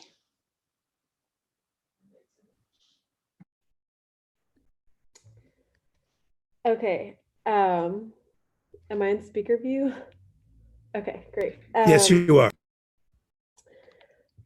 Part 3. The dark brown stairs towards the doors of this house. Wisdom's gray sky remembers. Snow is white crystals. Hall mirror. Misaligned and broken strollers. Sexton going out. What there is of snow icing. The path plowed over the ground. Which is a story. Earth's surface, lovers' intentions, astounded as no one's around us. A woman, 2 children, a man. Good morning or hello, it's not that cold. The gray-brown mountains or hills are in a lifting cloud over Undermountain Road. Often there's a cloud on the town is on a mountain or halfway up a ridge, declining north to south. North is the church on the hill and the older cemetery. Here lies the town's first settler, Jonathan Hinsdale, an innkeeper who had a daughter named Rhoda. South is the road to Stockbridge, north to Pittsfield. East is the rest of the village's houses, toward another hill. West the route to Richmond, formerly Ephraim, and no river and no river valley. It's an arbitrary place for a town, just an inn on the road to fill up space. There's some brooks and ponds, Yoakum, Marsh, and Lily. East of Lenox Center, the railroad runs along the Housatonic. Nearby, there are the former homes of Edith Wharton, Nathaniel Hawthorne, Herman Melville, William Cullen Bryant, and Edith Wharton's mother-in-law, the birthplace of W.E.B. Du Bois, and other Oliver Wendell homes frequented. Hawthorne said, "I detest it. I hate Berkshire with all my whole soul, and would joyfully see its mountains laid flat. One knows not for 10 minutes whether he is too cold or too hot." Lenox used to be called Yokentown after Chief Yoken, a Mohican of the river tribe who lived by the Hudson. In good weather, they hunted in the Berkshires, not fools enough to live here what they call year-round. Charles Lennox was the third Duke of Richmond, great-grandson of King Charles II.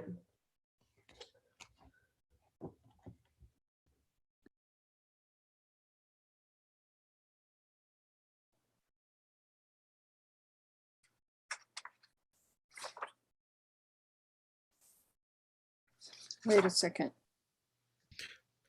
Marie, could you unmute?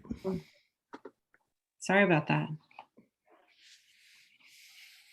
Now the town's rich people live on Yoken Avenue near the private country club and the invisible brook. Wisdom's wives and children surround the town like hills all alone like soldiers. It's quiet. There's the air in the important post office. We opened box 718, which is a drawer like the morgue. People are either smiling or mad because of Xmas.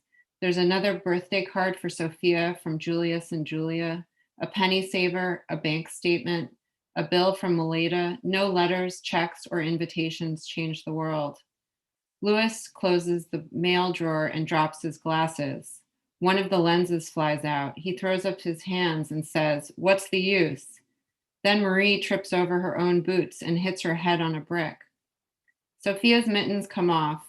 The disappearing scene from a dream I'd remember is lost to comparisons of past exertion for the slight Main Street hill.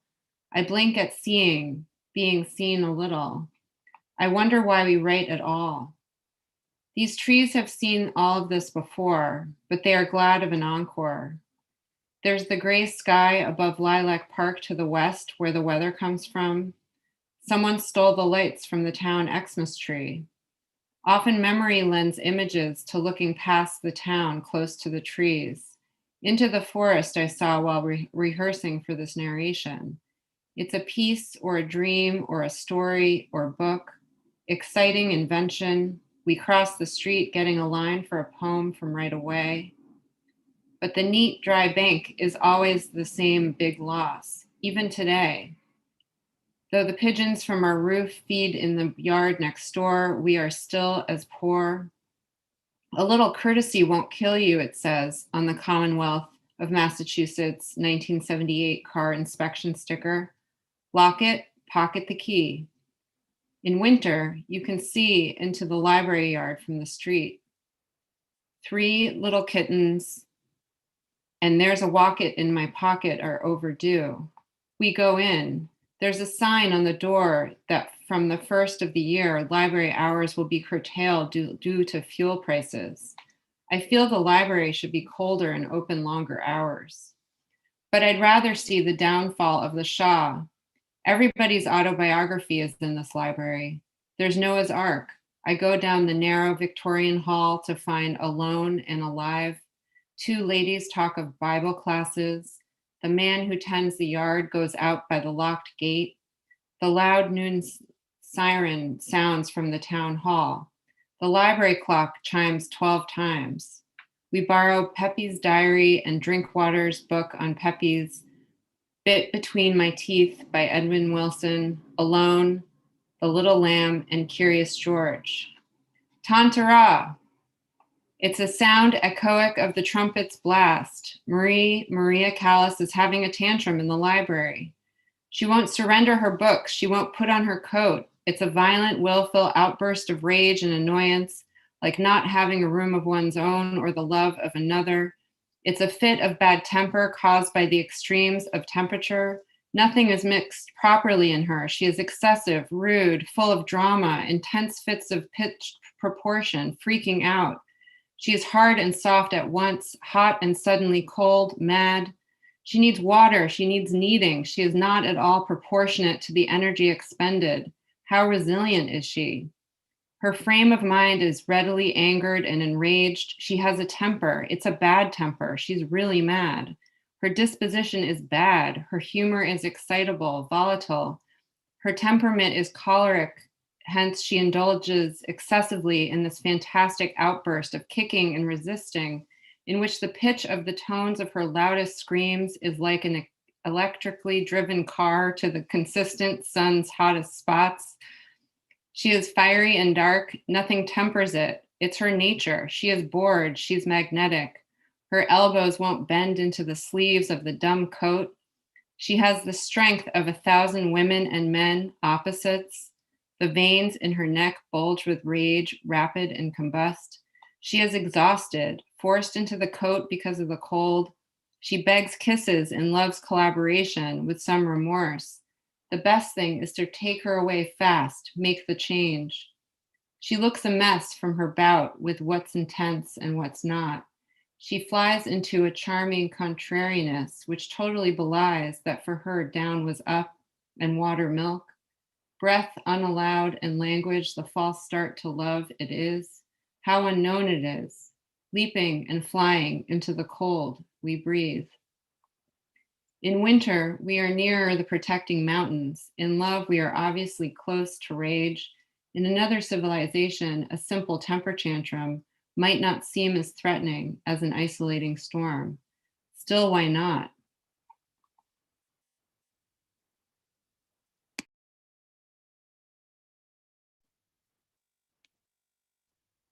But why do we live here? Incorporated in 1767, the town's not very old, like hot dogs and Pampers. Everybody who visits us finds it kind of unwitting to walk around a town like any other, just a place, except it's New England, which is defended, tight and cold.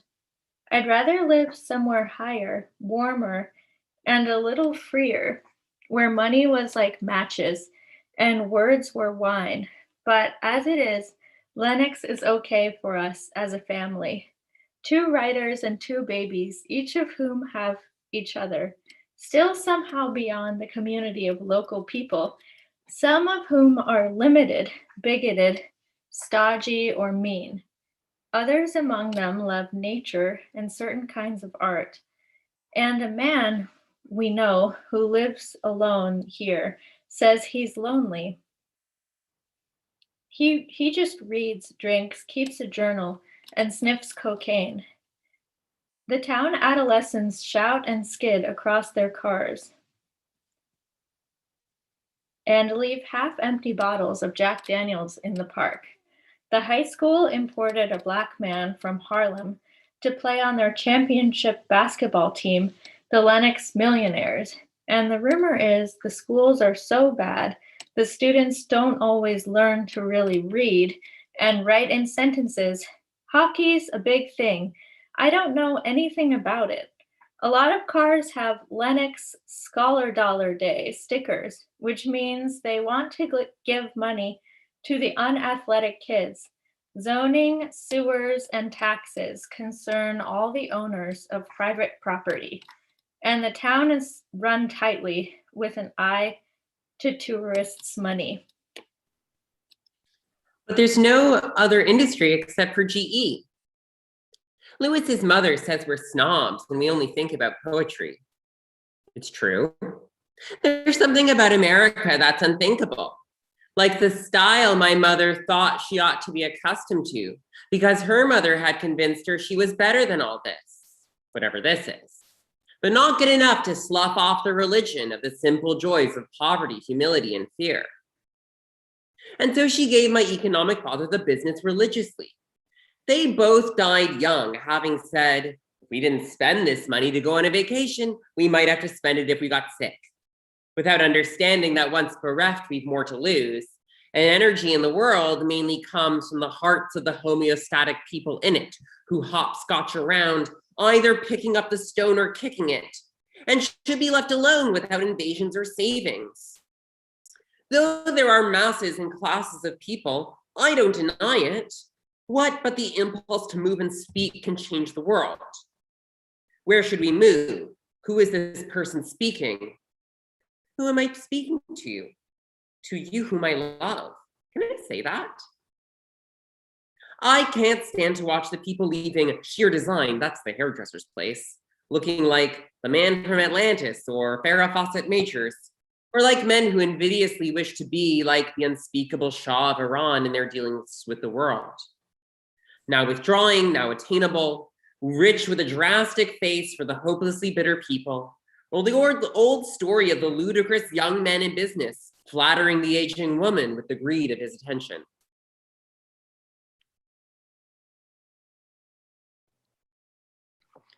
To further and simultaneously subvert the relentless image of the attitude of his mother to his father. Maybe here, my own moralism smacks of my neighbor's inherited tight-lipped looks. These judgmental, rugged individuals tense in the rigid morning like a memory of a funeral. Good day, I'll defend your dismay. Parents, come to the hurricane to protest the children learning in the usual way. To eat and adore, no, that's not what I saw. Just beyond the civilized town are places everyone goes by car. Sears, Zayres and King's, Stop and Shop, and the Price Chopper, which is cheaper because they don't use union labor. Big mothers steer carts with kids past the things, and something called malls are the big thing now, with indoor gardens and no windows where whole families can go, even on the weekends, for pleasure and to buy things. But the malls seem to ruin the lives of the local people and are all caught up in hideous deals with fraudulent corporations. From the outside, these agglomerations look like artless spaceships, buried into the ground, surrounded by cars and some trees in space. And one of the problems with them is that such blatant flatness. I just need to pay attention because I'm on really quick. I think someone's not muted. Lainey, please mute. And one of the problems with them is that such blatant flatness creates winds so fierce in winter, one cannot walk. Inside are millions of the objects of novelty and fast food to eat, in imitation of being rich like kings and being brought things, of being surfeited and entertained like queens vomiting, to be able to assimilate more which there isn't room for in the spaceless, closeted, private property house, rendered valuable lately by the inability to see another house from it. Though in a state like this, it's nice to be alone. I'll trade you. We go on anyway. The hotel's deserted today. Red berries.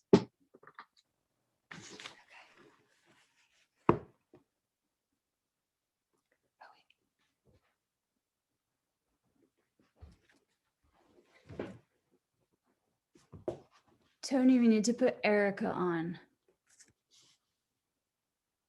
Midnight's gonna read for. Okay, so we don't have Lynn, we're trying to get Lynn in for the moment. Please, Midnight should jump in for Lynn. We're missing Lynn, so give Go us. ahead, Midnight. Okay, are you recording me? Oh yes, you're there. Go ahead. This is the windiest corner of our walk, the most bitter, the southern boundary of the circumscribed town, branches fallen on each heart of every man and woman. If they are they, invasion of the body snatchers, they seem to walk more tentatively, as we do, like a step on the ice of the wisdom of the temperamental sky. Like cars go fast because they mean everything head first, like need and desire, money, fame, and all kinds of love. Now to creep without aggression or the protected passion of a real man or woman through this pile of beautiful ice, as if to slip away means nothing, has no word or expression, like the baby's desire to swallow all the eggshells. Like nesting birds, the strollers make a roar. Except for cars, we practically see only white or black or gray today. We look and we see, peripatetic like the police. If it were noon, the noon siren would just have frightened us. Voting the energetic town government so clean and full of men who make sure the eyes of the people, if nothing worse, avoid flashing and neon signs and flagrant cheap posters and designs, street vendors and the uncut grass last summer, They even cut down the only blackberry bush in town, and the library had to lose its 2 dramatic elms. It's 12:15 p.m. Should I keep going? Yeah. Everything's circumscribed, but what if nature's still around? No place any different, but for the limits of fear and love. We love to walk for the rhythm of the heights to right. Going forward on foot by sights leaves the self alone at home. Something might happen or nothing. Old lines. I might even die. Ice and storms could crack the maples in their immobile ages.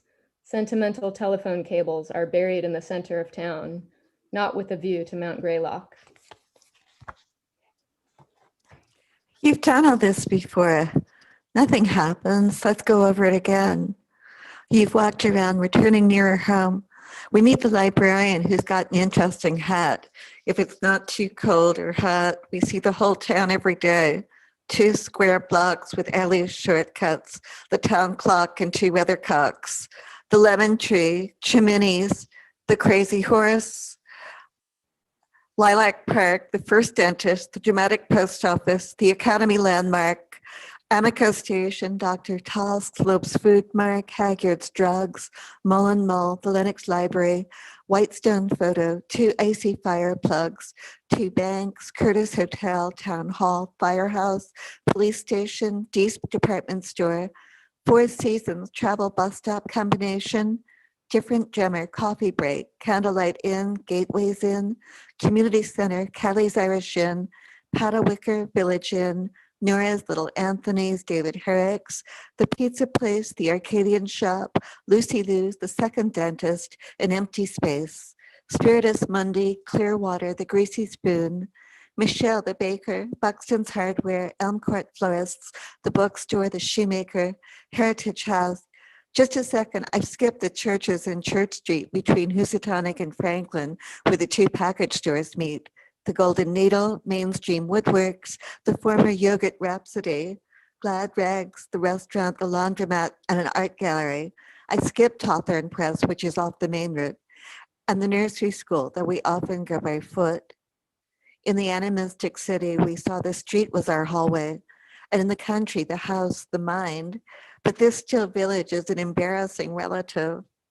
Below the flagpoles, the dedication to all men and women in all wars. Under men's stern hats, the suppression of all illuminating books. Behind their eyes, the hideous secret of the emptiness of stuff. In the center of town, an obelisk for the Revolutionary War.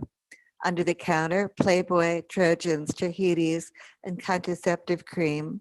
On top of the 2 sisters' white brick house, a man on the roof in the driveway near the defunct Rapid Repair, their bulldog defecating in the Greasy Spoon, the acting chief of police eating liver. On Main Street, Mr. Mole gets into his Dodge Wagoneer. Nursing homes and housing for the elderly surround the town. There's a 1-story brick institutional place with a parking lot in a small valley on Sunset Street next to William Shearer's house. There's a home for women and an old house at the corner of Main and Franklin Street with a Japanese maple and tiger lilies in the yard. There's an odd place near the nursery school named Turnier Terrace, a low motel-like conglomeration of various connected versions of slightly different kinds of pseudo-colonial architecture with a kind of fire station, an American flag in the middle of it. The residents of this place got mad when they saw nude kids waiting. It seems like a lot of local people are more than 100 years old. They always say the secret is they never smoked or drank. 2 of these centurions are driven in an old black convertible as part of all the town parades. Shell-shocked war veterans live in a home and a house at the top of a Lenox Hill. They're a lot like us, always muttering to invisible walkie-talkies and drinking beer and coffee in the doorways, leering at the children in a greater attempt at love or seeing than the bourgeoisie's idiotic fascination with attention. Sometimes everyone in the town seems to be a shell-shocked veteran. There's the man who smokes Marlboros down into the ground. We haven't seen him for a while. Up the street, there's the funeral home. Here's Nora's World of Fashion and the clumsy mannequin with one hand in the vestibule, Limitless childhood room without use between doors. Leave your boots in the vestibule, but don't get locked out. Jump up and down before you come to the Formica kitchen table of your forsworn house. Don't go to sleep if there's an ant in your ear, otherwise you'll die. Parked cars are like sleeping lions. Watch out. Safety from memory is in the pathless woods at night.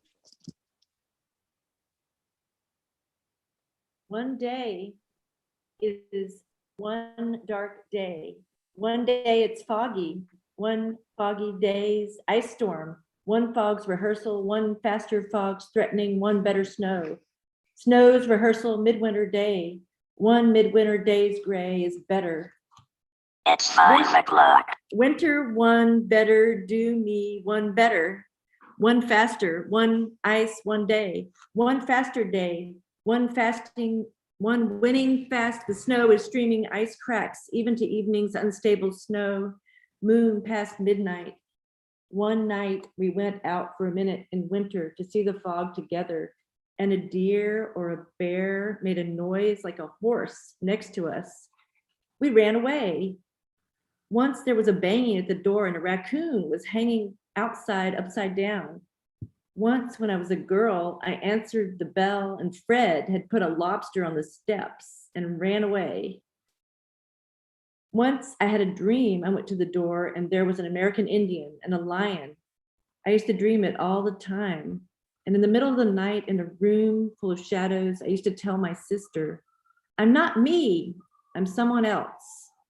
And then I would creep out of bed over to scare her. We took turns going down to the cellar alone in the dark. Hold my hand, let's cross the street. Something about mothers, all of them. I can't remember how I met her. There's something inexorable about her, as if there were nothing completely new to offer or to render, as if whatever's new must be turned back and redone by force, exactly by the way we secretly know everything. If you believe that, I do. I can hear the voice of another, though I don't want to, in a voice I thought had been mine, now just rehearsing to make the future the past in little steps, like a baby leaps, to simulate walking at first and then forgets all about it, only to remember to learn it faster, like she imitates the movements of your lips, not the sounds. I swear I know it's only the fantastic hedonistic narcissism, like the mother who said, the best thing is he looks just like me, of having another self. So half combined with our lovers and us, so stuck on our own mothers and fathers that will make us willing to endure our own wills again in children and love them. Soft skin, the biological thing, milked by the Catholics, is that you die for them like a martyr in the urgency of love's preservation, like a rule. The amazing thing is, if they didn't take so long to grow up and live without us, they'd never learn to love or even change. Should I say all this? I'm sure everybody knows it already, even though we live neither in a tribe, nor a community, nor near a grandfather, but in these rude, private, and ignorant, separate houses, where love is like fame and fame is more like sin. And for love to be so tricky for a family is just asking for it. Something about mothers. A list. I need to go to the health food store to get a bottle of milk and a piece of laughing grasshopper tofu. You think something like a book will change the world, don't you? I do take pleasure in taking the milk with the most cream, but I don't understand why we have to be repeaters like criminals. The bread at the bakery is lively, expensive, and pretentiously thick. My mother's mother was a stocky, solid woman who rewarded us with intense glances through her spectacles and minuscule tips. My mother had a sharp intelligence denuded by religion and remorse. Lewis's mother is tense, complex, worried, and empathetically competitive. Ed's mother was sharp and comforting. She was always praising you. Peggy's mother is long suffering, gracious in her Catholic survival. Grace's mother is almost virulent in her heady, raucous love. Vito's mother is self-deprecating, kind, and masochistic. My first boyfriend's mother was jealous, suspicious, and sexy. Clark's mother is smart, praising, and very short, like his father. Ted's and Alice's mothers sound adaptable to me. Of all the people I know, I sometimes think of Peggy, Nancy, Louis, Grace, Ted, and David as being my mother, but now a mother is never another. She is still you, almost by rote. There are certain dead writers who are like mothers, who are more like moths, coming to the light at night like friends. You and I each learned to love so well, we even still love to steal, though we hardly ever do since we met unless we have to, as if a theory of writing poetry is useful, whereas the poem is not. Let's go into the bookstore to see Matthew Tannenbaum, the dream figure of the boy, father, mother who turns into the recalcitrant bookseller as we do. I look over the shoulder of a girl flipping through the pages of a book of women's faces, all beauties bigger than life, black and white, Scalvelo on beauty. You study the poetry and read the magazines upstairs. Let me tell you the titles of the current books.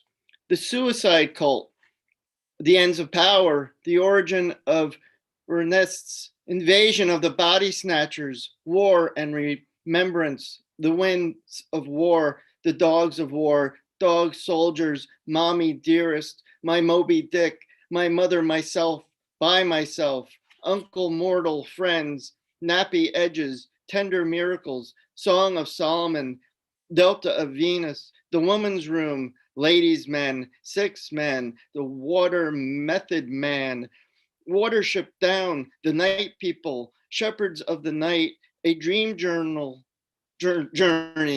Daniel Martin, Delmore Schwartz, Edith Wharton, Time and Again, Better Times Than These, Sentinel, The Professor of Desire, The Honorable Schoolboy, The Heartbeat, The Third Mind, Jack's Book, Beasts, The Mangus, The Flounder, The Fabricator, Words of Advice, Secrets and Surprises, Dispatches, Prelude to Terror, Full Disclosure, Final Payments, The World of Damon Runyon, The Stories of John Cheever, Someone is Killing the Great Chefs of Europe, Praxis, The Annotated Shakespeare, The Last Best Hope, and Chesapeake.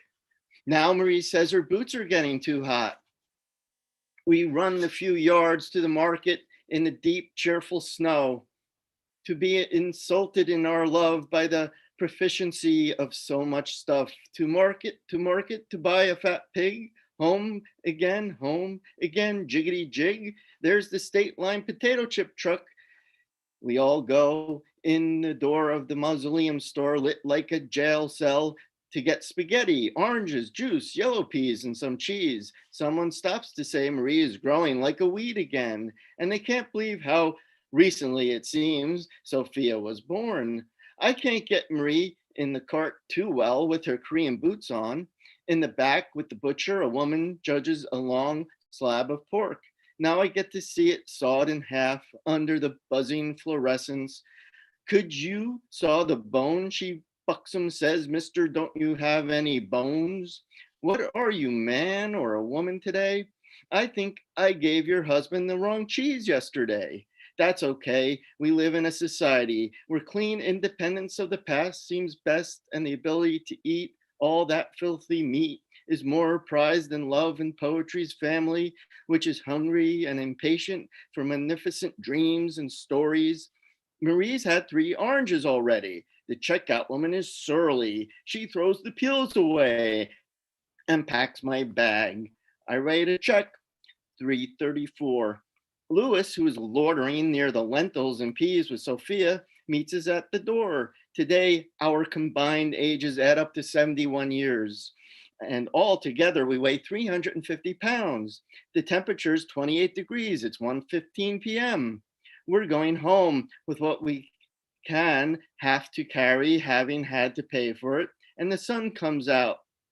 And just on the path, one last look at the mountains changing. Now they are crumbling like the wrong Roquefort cheese. And it's the end of the moon having piteously given its last quarter to the dawn world's end, beginning of niggardly winter, the nadir of some relation to the accumulating sun, interset of storms to come, sickening holidays, cold rooms, and running out of money again.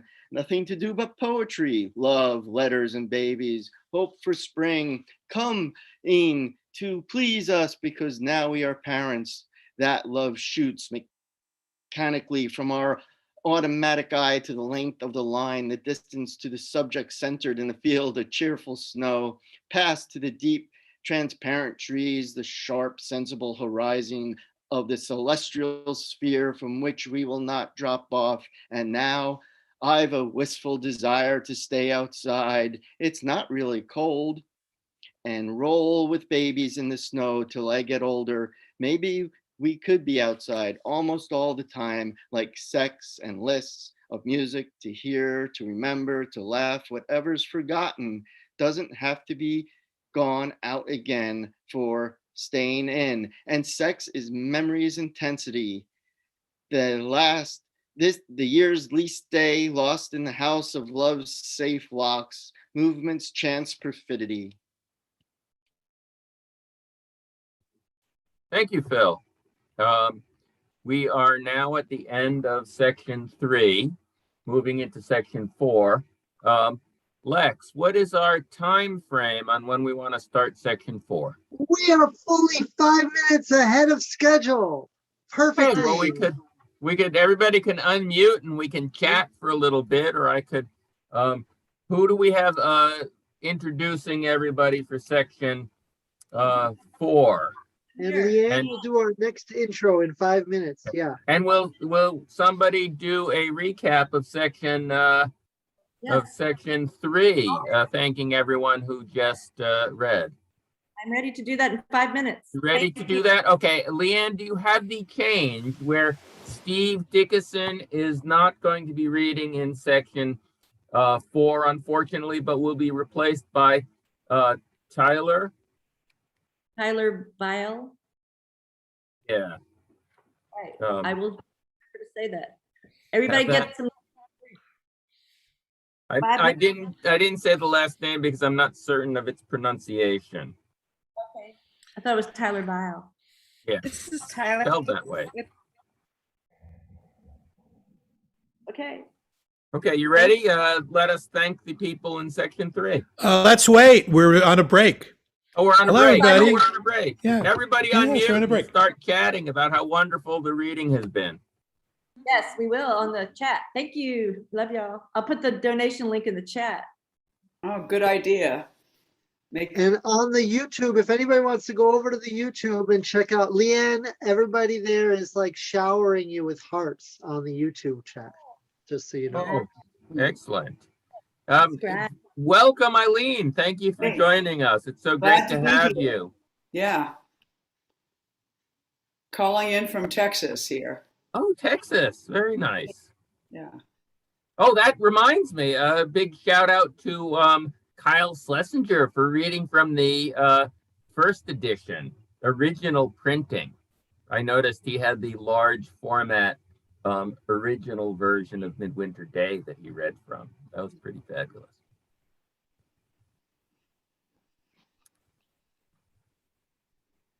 Well, I'm glad I have my sound back. Now I have the desire to chat a lot, but I'm waiting. Somebody else chat. Well, so wonderful things have happened. Yes, I know. am going to. Tony gets I to chat. am going to. I'm going to put the YouTube link in the chat for everybody, and please spam wildly. Thank you, Tony. An excellent. I like the darkness that surrounds Tony. It gives me a great feeling of the mastermind behind the electronics there. That is very much mindful. This is, yeah. I come from the world of the theater, you know. Yes, it's incredibly theatrical. Yes.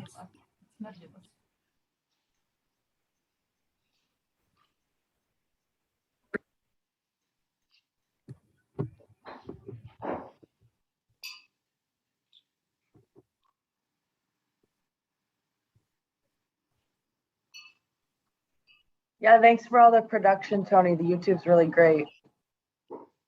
It's been just flawless. Looks really good. Yes, huge applause for Tony Torn and Tender Buttons for the tech support here.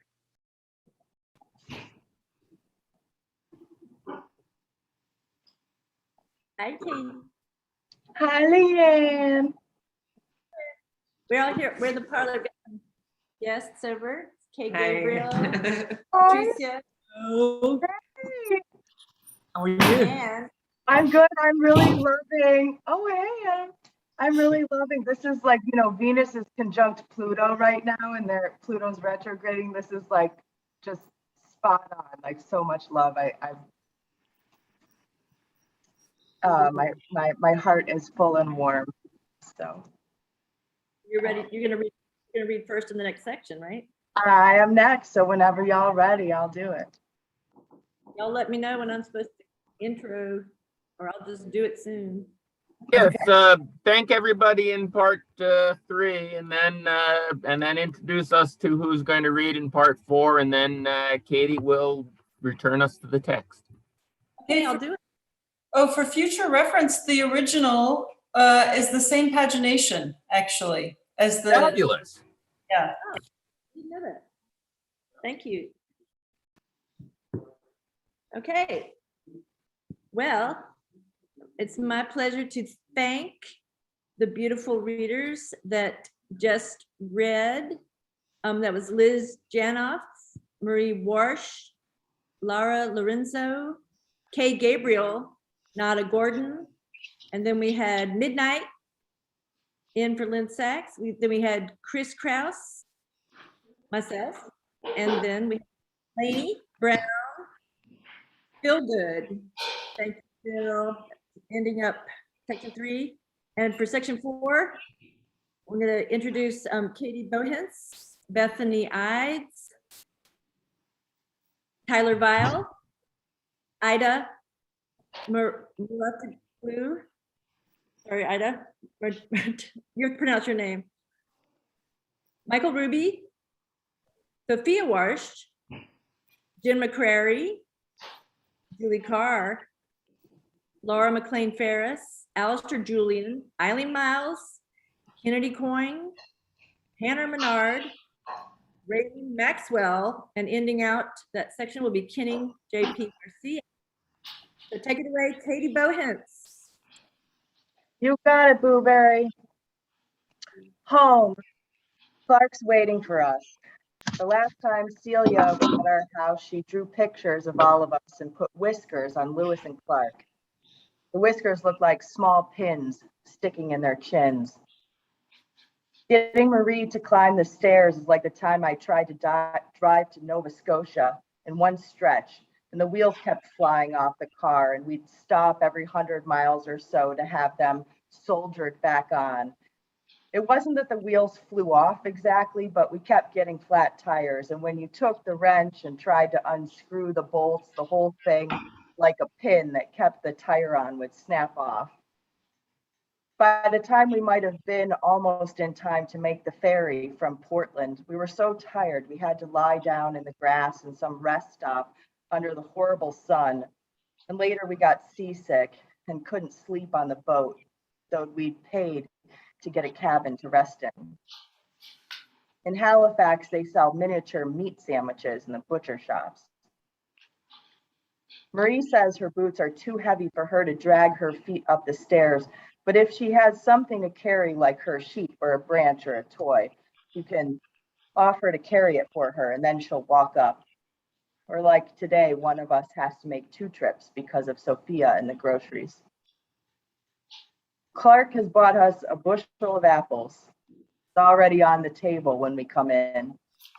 Once Tolstoy leaped on his father-in-law's shoulders in a moment of joy, and Wagner once stood on his head during rehearsals. He became so excited. Beethoven felt that his father was not his real father, and perhaps he was the son of some king or royal person. We have to wear so much clothing, it's as if we were in the Antarctic. Once, one of the Antarctic explorers got frostbitten and the soles of his feet came off. He had to sew them back on. Another's eyes turned from brown to blue. When they walked all day or all night trying to get to the pole, all they would talk about was food because they were so hungry.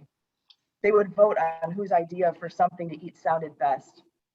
I think this was one of Shackleton's or Scott's expeditions. One of the winning foods was roasted meat wrapped in bacon and baked in a pastry crust.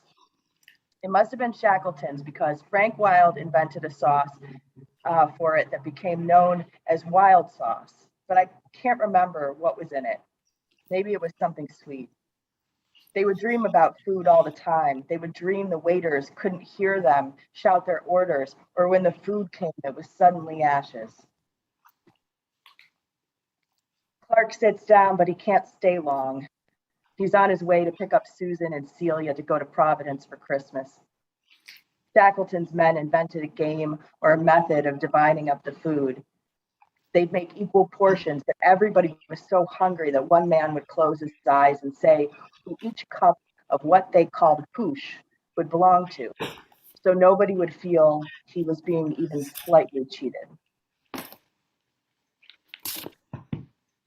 Marie is so impatient to get her heavy clothes off. She reminds me of Louis's parents, who, when it's time to do something like pack up the car, create such an atmosphere of confusion where they each have a different idea of what to do next and its logistics, that everybody in the family starts talking at once. And then somebody inevitably gets mad and says, "You do what you want, but don't say I didn't warn you that you were all doing it all wrong." My parents also used to think it was important to be what they called systematic in their packing and unpacking. And Louis remembers how his father used to have to struggle to finally get the trunk of the car closed on all the stuff. My father once slammed the trunk closed on his own hand.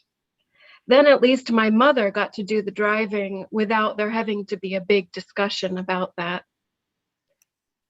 My father used to keep an exact record of all the mileage traveled and how much gas it took, so he could figure out later how many miles per gallon he was getting and at what cost. And all in such a beautiful hand with a good pen. The notebooks were wonderful to look at and appeared precious. When I was moving out of my first apartment, Ted and Ed vied to see who could pack the truck full of stuff better and faster. Then we all went to have some drinks at the Orchidea, and Ted had a grasshopper. The sun is shining really brightly now. Yesterday, Bryce, Claire's husband, drove me down to the nursery school with Jonas and Marie because Claire went to New York to take care of her mother. When we got to the dirt road that goes to the school, the truck swerved off a little and got stuck in the ice. The road was so icy, when we tried to walk, none of us could stand up. Then Kara and her father told us there wasn't any school anyway. Now's the best time to be a mother. Everybody's hungry when we first get home. Marie wants another orange. She asked for it 3 times before she got her coat off. Sophia needs lunch before her nap. Louis, coffee, bread, and butter. Clark and I want beers, but guess it's too early, so we just share one. David once told me it was probably dangerous to drink more than 11 cups of coffee a day. When I first went to see him, I drank a lot of coffee because I had to get up early to meet my appointments, which he thought was healthy for me, though it wasn't very early. The first time we kissed, he said, "You have sweet breath." And then once later, we began to make love, and he said, "You like it." Clark hasn't taken off his coat, and now he has to go. The bushel of apples has candy canes and cheese. In Bradstreet, it had 8 children. She lived in Boston around 1650. And the manuscript of her first book of poems was taken to England and published without knowing anything about it. Governor of Massachusetts. And after she died, her husband was too. Lewis goes into his room to work. Someone said Harriet Beecher Stowe became quite crazy towards the end of her life and pretended she was selling matches on the street. Margaret Fuller was an egomaniac and said that at one point she had at last decided to accept the universe. And Carlyle evidently said it was a good thing she did. Now there's so much to do for a while, a lot of little things, getting the dumb objects out of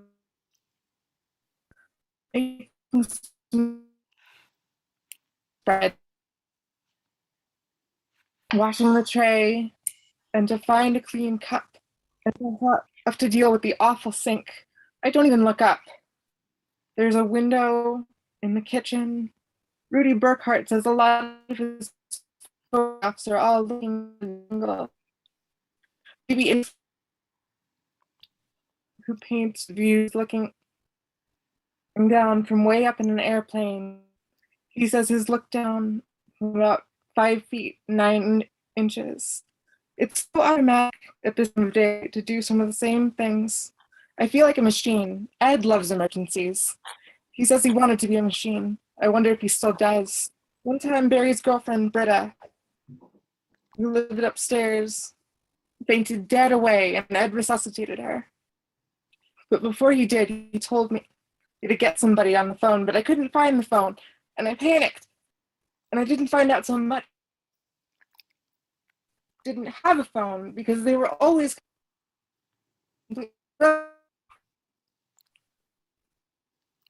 Marie asks me, what do turtles eat? Then squirrels, rabbits, and lions. I tell her lions eat meat. Dr. Incow, who's an anthroposophist, which means he adheres to the philosophy of Rudolf Steiner, said children shouldn't have any meat until they're 3 years old. It makes them too brittle. He says people are either hard or soft, and when he examines you, he gently feels your forearm and fingers. Lewis's niece, Joanna, was eating liver from a jar when she was 2 months old.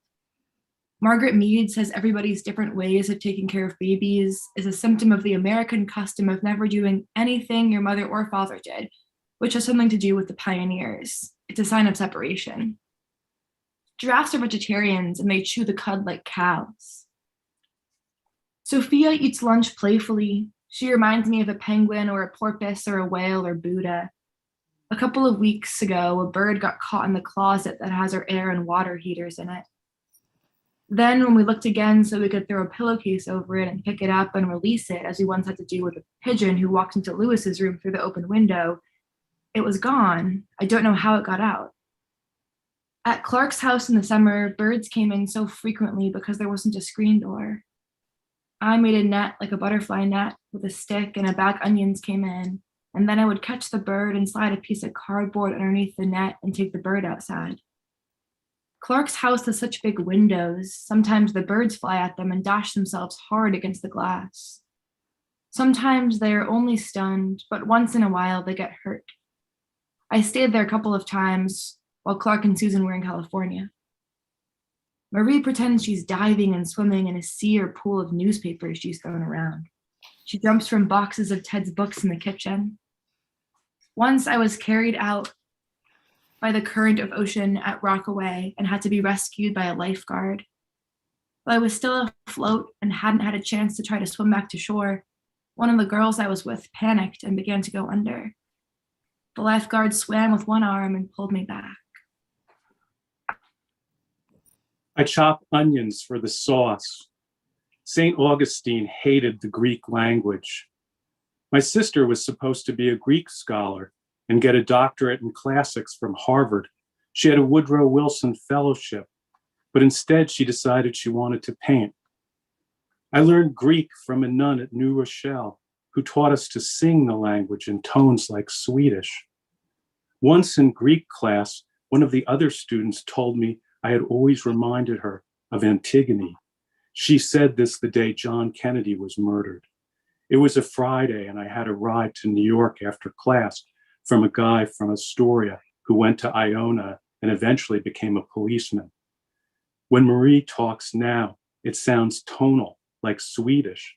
It used to sound unaccented, like French.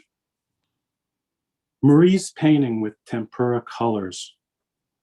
Raphael Sawyer once told me he thought Diane de Prima's work was difficult and somewhat crazy until he read mine, though he's sympathetic and sees our writing as a symptom of what he thinks of as the crazy times.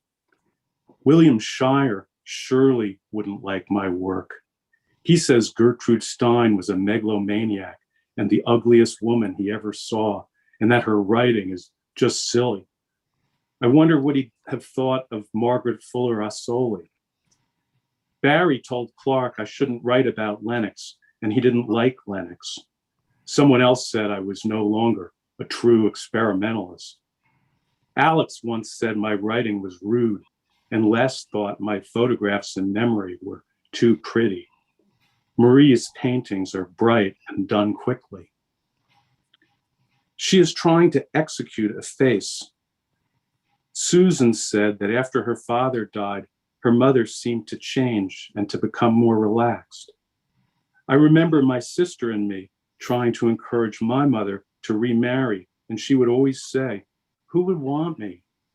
Then later she would say, "Don't ever marry, Bernadette, join the convent." But she meant because it's easier, I think. I see feathers floating down from the pigeons on the roof.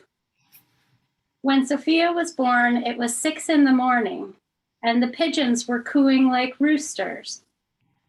The midwife, Betty, said Philip, meaning the doctor, would like that sound, but he hadn't come yet because he had gotten caught in a blizzard without his snow tires, and he had to drive really slowly. Also, after a long labor, Sophia began to come really suddenly, but from what the midwife had told the doctor previously, he thought he had more time. He got there right after Sophia was born, but all the time she was about to be born, in between contractions, the midwife would run to the window to look for his car. Then I would call her back. It's time for Sophia's nap. She needs to have her diaper changed first. My cousin Florence had 2 children in a flimsy small house in central Islip, Long Island. Her husband, Nick, who always wore black, spent all his money at the racetrack. Once 2 of my uncles followed him there and saw he was with another woman. Though Nick and Florence could not get divorced because Florence was a Catholic, they began to live apart. Everybody in the family said he was a bad apple.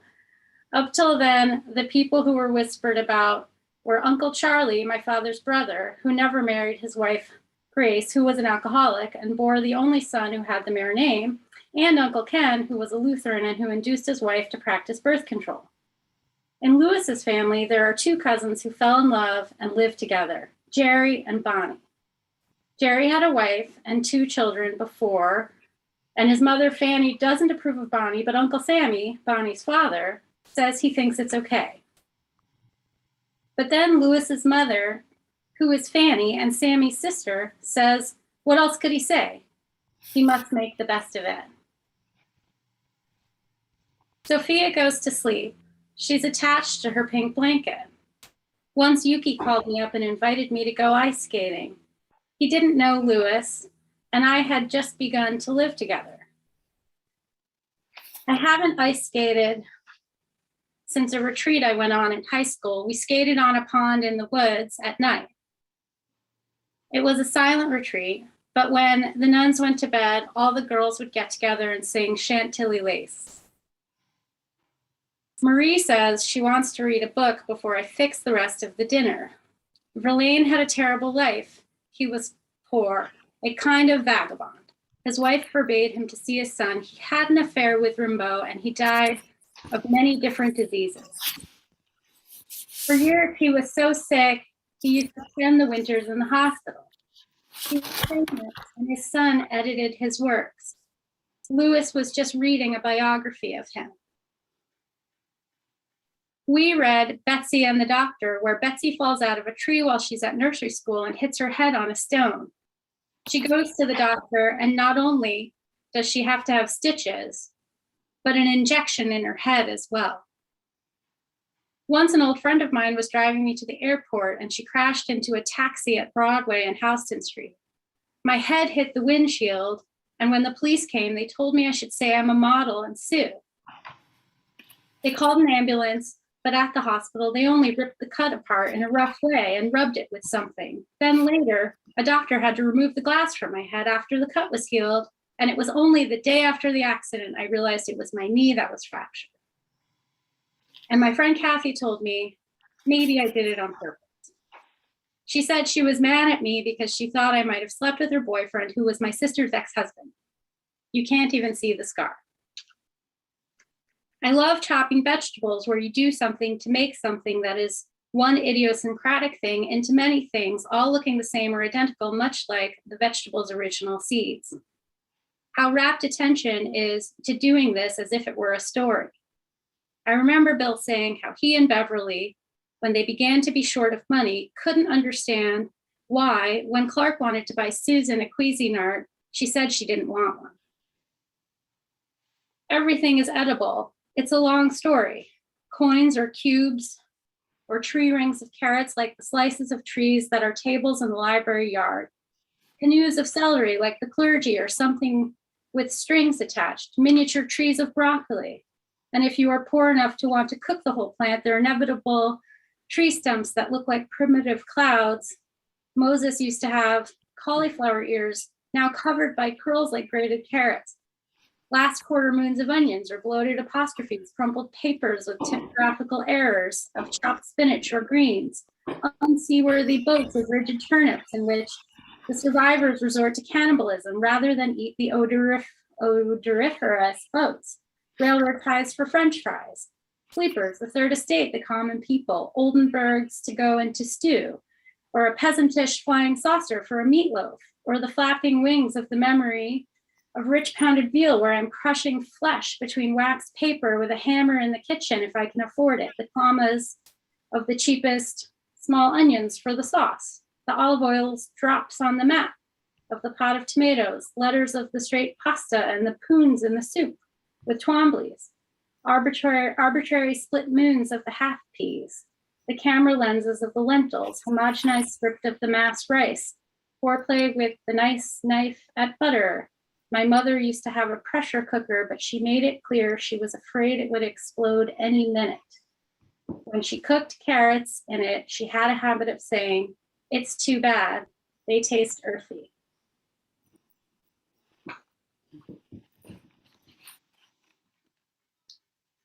Never. We're only having spaghetti. Once in my mother's birthday, it was April 4th, we went for a picnic to Clarence Fanstock State Park, and I refused to get out of the car. We also had a habit of regretting she hadn't married somebody rich, like the man who used to take me out in the taxi. I'm not appearing in the feed for some reason. Just the thing. Yes, you are, Douglas. Oh. Yes, you are. Just go ahead. Oh, thank you. Weird.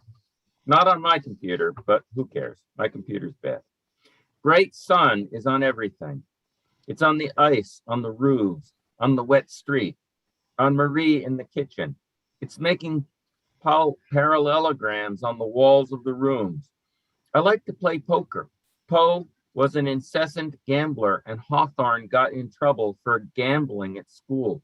Once I made a bluff so large I blushed, but I got away with it and won $40. Marie spilled her milk again. No use crying over spilled milk. Wittgenstein says there is no such thing as a primitive language. I think it would be worth trying to make one. Saul Kripke solved the liar's paradox, but I cannot understand his solution. Wittgenstein's house was furnished with old crates, though he was not poor. And when he came to eat at your house, he would wash all the clean dishes over again himself before the meal because he was afraid they were not really clean. Once Lewis had a job teaching a rich woman to write, and when I came home, I saw a filthy glass filled with water on the table. He said he had given it to her to drink. I think I'll have a beer. As a child, Lewis had something wrong with his eyes, which they now call amblyopia. Both his eyes didn't function at once, and you have to wear a patch over the good eye to exercise the bad eye. Lewis thinks someday maybe he'll be blind, and our daughters and I will have to read aloud to him all his obtuse books on Jewish mysticism, just like Milton. He hasn't even read the New Testament yet, but recently he asked me where Christ was born. There's that cloud again, muttering in the organized blue sky of love about diffidence. Sometimes a child, when I was out visiting relatives and I was bored and wanted to go home, I would throw up. It wasn't hard to do because my aunt made chocolate cake with orange flavoring and iced tea with orange juice in it, and Jell-O with slices of orange. My sister used to get bloody noses. I call nursery school to find out when they'll be closed for Christmas, and I talked to Barbara about Hanukkah. Margaret Fuller married an Italian revolutionary named Count Osoli and had a child when she was 37. When they boarded the ship to come to New York, Margaret was so filled with foreboding she could not walk. The ship sank off the coast of Fire Island, and she and her family were killed. Frank O'Hara was killed in an accident on Fire Island when he was also 40 years old. I clean a cutting board with a cloth and remember something so awful I can't relate it. Now 2 things, not to ever tell them, but just to say they have to do with jealousy. I can say stories are always remembered. After all, they're not just made up like a dream. They're like dreams made to conform to the structure of remembering what is not a dream. I used to live with my first boyfriend in an unused kitchen in his family's house in Long Island City. They were a big Italian family. Bob's grandmother lived with them, and they'd converted the basement into a big kitchen where we ate important meals and listened to the grandmother's stories of how her husband, when he first came to America, shot a man who made a pass at her or knifed him and had to go to jail. He had been a street cleaner, and she had a bad back and slept on a bed that was a board and had to wear a complicated corset. After my uncle died, Bob's family wound up taking care of me, always trying to feed me steaks and keep me warm and to, as they put it, keep my mind off things. So I took summer courses in psychology at Hunter. A Bolognese doctor they had sent me to said there was nothing wrong with me a good slap wouldn't cure. And the day I got out of the hospital in Queens, where I had seen a woman die, I saw a man hit by a car and thrown 100 feet in the air. Bob had an uncle who had an ulcer and always drank milk and secretly smoked. And another uncle who was a tool and die worker who died of something everyone in the family said was caused by his having eaten in too many Puerto Rican joints. Bob's sister nursed her babies discreetly with a diaper over her shoulders to cover her breast, and her husband had a compost heap and grew the best vegetables. He was a carpenter named Bucky Presti. Bob's sister's best friend, Carolyn, was killed in a car accident. We slept in the kitchen practicing onanism, but every time I began to seem crazy enough to collapse, again, they would assume I was just pregnant. I make a note of what we'll need to eat for the next 3 days since the stores will be closed for Christmas. All this time I was living with Bob and his family. I was trying to live with my grandfather in Ridgewood, but the house only reminded me of death, and my grandfather insisted that all the lights be out after 9 o'clock. He'd come into my room and shout angrily, but he never could remember who I was, and he would call me Marie. When I went out at night, he would double lock the doors so I couldn't get back in. The sauce is done. Then I went to visit a girlfriend of mine who was going to a Jesuit college in Syracuse. When I came home, Bob met me at the airport. It was the first time I'd flown, and I had fallen in love with someone, and that was Ed. We went back to my house in Ridgewood. This was when I was trying to go to Barnard, but it took me 2 hours to get there. Bob's mother had given me a wedding shower because my grandfather had given me my mother's diamond ring, and she took that to mean we were engaged since she was worried anyway I'd get pregnant before we got married, though she was relieved that Bob wasn't queer after all. I didn't know anything about birth control. We had set a date for the wedding and arranged a reception, but the place we were going to have it in it burned down. Bob's mother worked as a maker of wedding gowns. So that night in my house, I told Bob to watch me sleep because I was afraid to sleep otherwise. In the middle of the night, I sat up in bed, he said, and asked him a question. After that, he always understood that I was no longer in love with him. I didn't know what Ed wanted to do, but a couple of days later, he came to my house and said, I want to live with you. Meet me in 2 weeks. The night before I was supposed to leave, I went out with Grace, who a while before had been in such a bad car accident, she was still walking with a cane. We went to a bar and I left with a minor league baseball player who had an MG. Grace left with somebody else, and we met later at my house. I missed the taxi I had called to make the early plane, but I caught a later one, and when Grace woke up in my house all alone, my grandfather mistook her for me, even though she has red hair, and he called her Bernie. When Grace left, my neighbor Tex told her he'd seen the taxi and wondered what was going on. He's the one who had said when my father died, "Who's that?" Now the dinner's ready. Marie says, I want to say foodie to Daddy. When Edmund was about 4 months old, and Anselm must have been 2, I visited Ted and Alice in Chicago, and it was Ted's 40th birthday. He made us cry, and Edmund was crying too, and Anselm was locked in his room in the morning because otherwise he wouldn't stay in bed, just like Marie. Marie and I talk about the weather while we eat together. Sophia's still asleep, and Louis is eating in his room. When the sun is out, there are reflections on the ceiling of Marie's juice in a cup or my beer in a glass. A million times I remember seeing something moving in the peripheries of my vision, just like this, and wondering, what is that? And being awed to find out it's really something instead of just nothing. Once I remember walking the length of a loft I lived in a state of nervousness and seeing something which did turn out to be a mouse, and then seeing something else, which was my own reflection in the gray TV screen.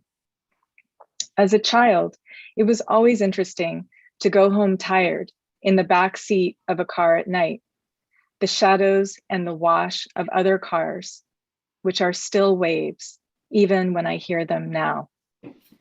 But the best remembered perfection was the well-being of the feeling of lying awake through the night, some hot night as a child, thinking that the heat ought to keep limbs from touching and then floating from memory like a person on the sea. This food is all eaten too fast. There were the designs of kitchen linoleum then in yellow and green, and even in the bathroom, wallpaper covered with hazardous designs, a meticulous florid space to contemplate how one's finger might run over the pattern in a systematic way, to put it to memory. So later, when the beds have to be made and you want to make a point of not doing as you're told, it's Saturday morning, you can run that pattern automatically with a finger on your stunned thigh.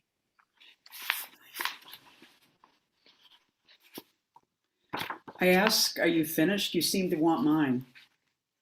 There's only time left to tell how the floors met the walls, and we saw centipedes all the time crawling across the carpets, which were green beneath the blue glass table, which was a mirror with a plate of balls on it. Under the windows, which on some days we cleaned, but not too well so we wouldn't fall out, like my mother did not, but someone else's mother did, and she died.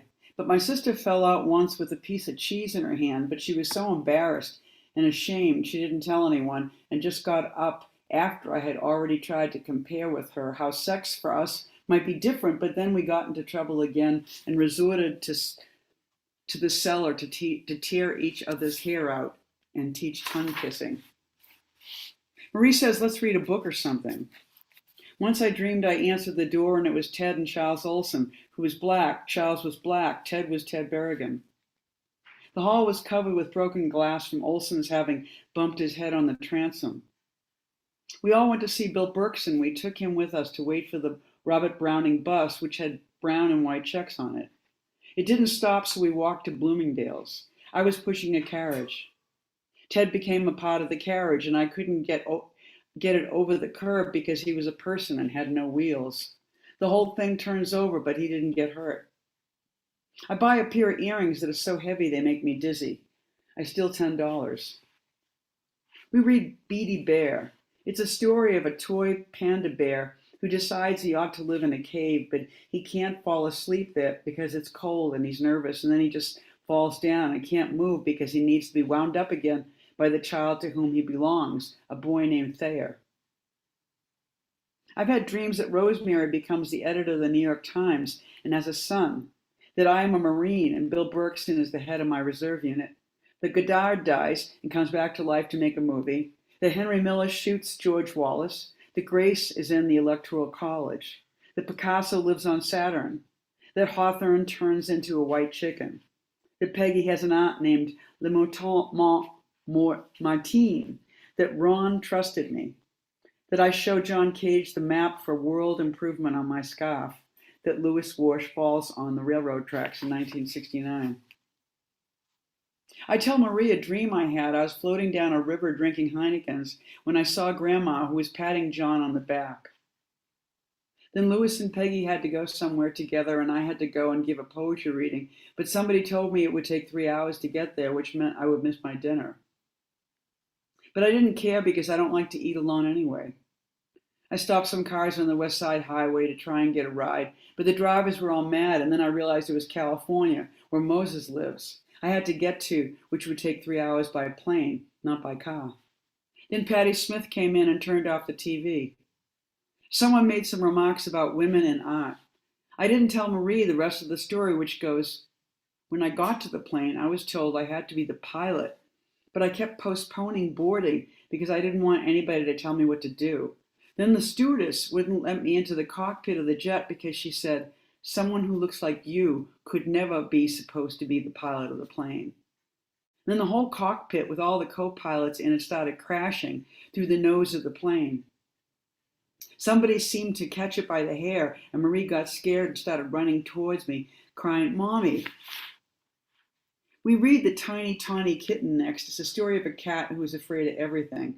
It's a female cat. She watches all the kinds of cats out at night from her window. The lean, lanky alley cat, the spotted meat market cat, the gray rat catcher cat, and the striped firehouse cat. And the tiny, tawny kitten was afraid, it says. Then what happens to her is once she unconsciously lashes out with her claws at an old loud dog and hisses at him, she becomes brave after that and even sleeps with him. Once I had a dream I was fighting in Vietnam. We were women and men. Other women kissed our hands. We were not called women. Our guns were filled with putty for ammunition. Often they wouldn't fire. Battles were planned. We would fight for a few minutes, then rest for a few hours. Most of the enemy shot themselves and not us. We were on a houseboat. There were many poets as guests.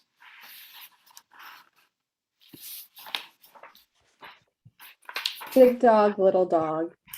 Two dogs named Ted and Fred do everything the opposite of each other.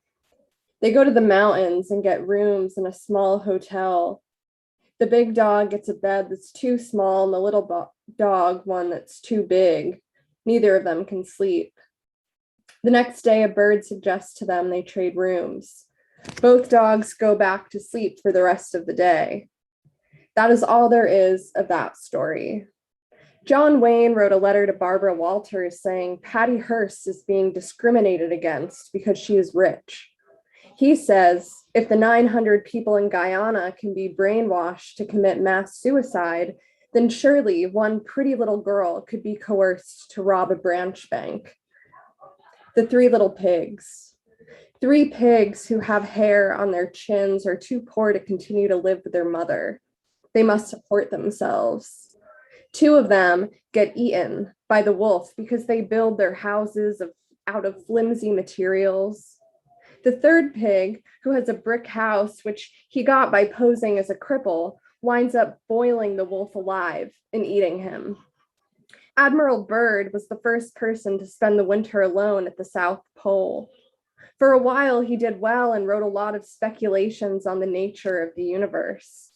Then the stove in his hut began to poison him with fumes. He would collapse all the time and he had to force himself to eat. He kept the heat on only enough to survive, and as the winter got colder, ice began to cover the walls, ceilings, and even the floor.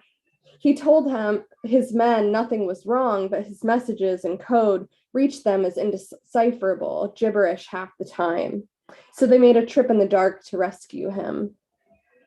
Marie's asleep. Sekhmet, the wife of Ptah, said, "When I slay men, my heart rejoices."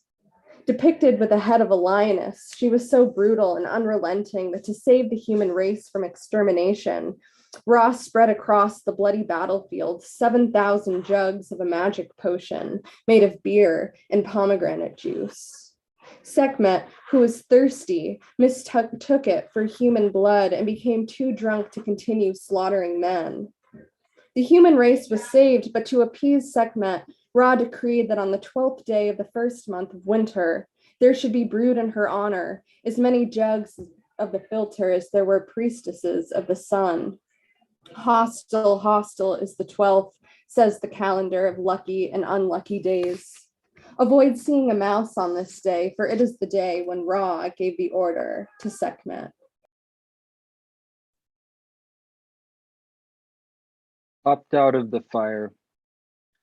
A girl lived there with her brother and grandfather. Though the girl slept alone every night, some person came to sleep with her. The person who came to sleep with her never spoke. He came to her there a long time, and then the girl became pregnant. She did not say anything of it. She was too afraid to. Now this is what she thought. I will paint my hand. This is the way I will find out who it may be. Indeed, this is what she did. And then in the night, she hugged him. She put her hand on his back. Now the people, men, were going to come out of the sweat house where they were sleeping. And so she watched in secret, and then all those people, men, came out. Indeed, now she learned it was her own older brother who was sleeping with her. Then the girl became sick from shame and grief. She no longer ate, and then she died. And he also died. He starved himself in his shame and grief, and that is why he died too. When she died, her father laid her upon the fire, and he held an Indian blanket, and the old man spoke thus, "Pop out onto this here." Sure enough, the baby popped out from her scorching corpse. Now its grandfather brought it up. Septimius Felton was a character of Hawthorne's who tried to create the elixir of life from some old Indian recipes of his aunt's and the secret information given to him by a soldier he shot during the Revolutionary War. On the soldier's grave, a red flower grew. It was supposed to have been the last ingredient, sanguinarius, bloodroot, growing from the heart of a young man violently killed. But the flower was a hoax planted by the Englishman's lover who seduced Septimius and held him make the potion, which was now a deadly poison. Then she drank it, confessed all, and died. When Hawthorne intimates that Septimius, who loved knowledge too much, inherited the English soldier's estate and became a boring landowner whose descendants had dull and lifeless eyes. Joshua, the son of Nun, sent men to Jericho to spy for him. They went to the house of the harlot named Rahab. She hid them from the king because she said she knew the Lord had given them the land and dried up the water of the Red Sea for them. In exchange for her help, they agreed to spare her and her family from annihilation if she would hang a scarlet thread from her window. I steal from the bed not to waken Marie. She's happy to sleep, but will wake up angry. Sophia will wake up feeling good unless she's cold. In the morning, if the sun shines, which now it hardly ever does, Sophia gestures with grace towards the eastern window in her room. I set fire to the end of a cigarette and look out the kitchen window at the mess of ice on the trees, streets, and roofs. No geese flying south. It's the awful solstice. This morning, the axis of the earth began what the papers call its slow tilting return. The sun will last 1 minute longer, and the nights will be shorter. Lately, when the sun sets, it breaks through the hat of a cloud on the sky like a person on the street who only glances at you. Then it begins to snow. The sun catches your eye. A calm sentence like a story. I used to know a man who had a dog, and I followed their steps in the snow. I got into the habit of walking just as far as they did every day. At the same time, I also knew a woman whose husband had 7 guns. I used to know a woman who's the woman who married Neil Simon. I like the woman who used to work in the Lenox market. She never wears boots. Then she retired. In New England, the women are often more exciting than the men. Lewis thinks so too. I don't know why. There's a tribe somewhere where people say about the men, look how he's changed since he's had children. He looks awful. Then soldiers came to relinquish and not fortify the wall, and a meal was made of fish from the brazen sea and wine in vessels of brass. And of every day that remained, its work required that the day be a woman and that the woman be pretending to be another woman, that anger is the father and anger is the child. Death is food to remember history to tell. A big fat man with a white beard in a red suit who eats what we eat and is never cold, even though he flies around the world in only air. Dear mother, the church is still cold. The language into which we put our stories from this kind of memory is a mesmerization of sins.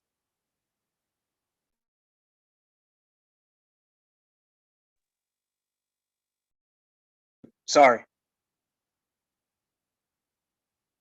Sorry, let me just start. The language into which we put the order of stories from this kind of memory is a mesmerization of sins like the ones I made up, which were my first stories, because when I still had reason to confess, I was free of even the venality of my tales.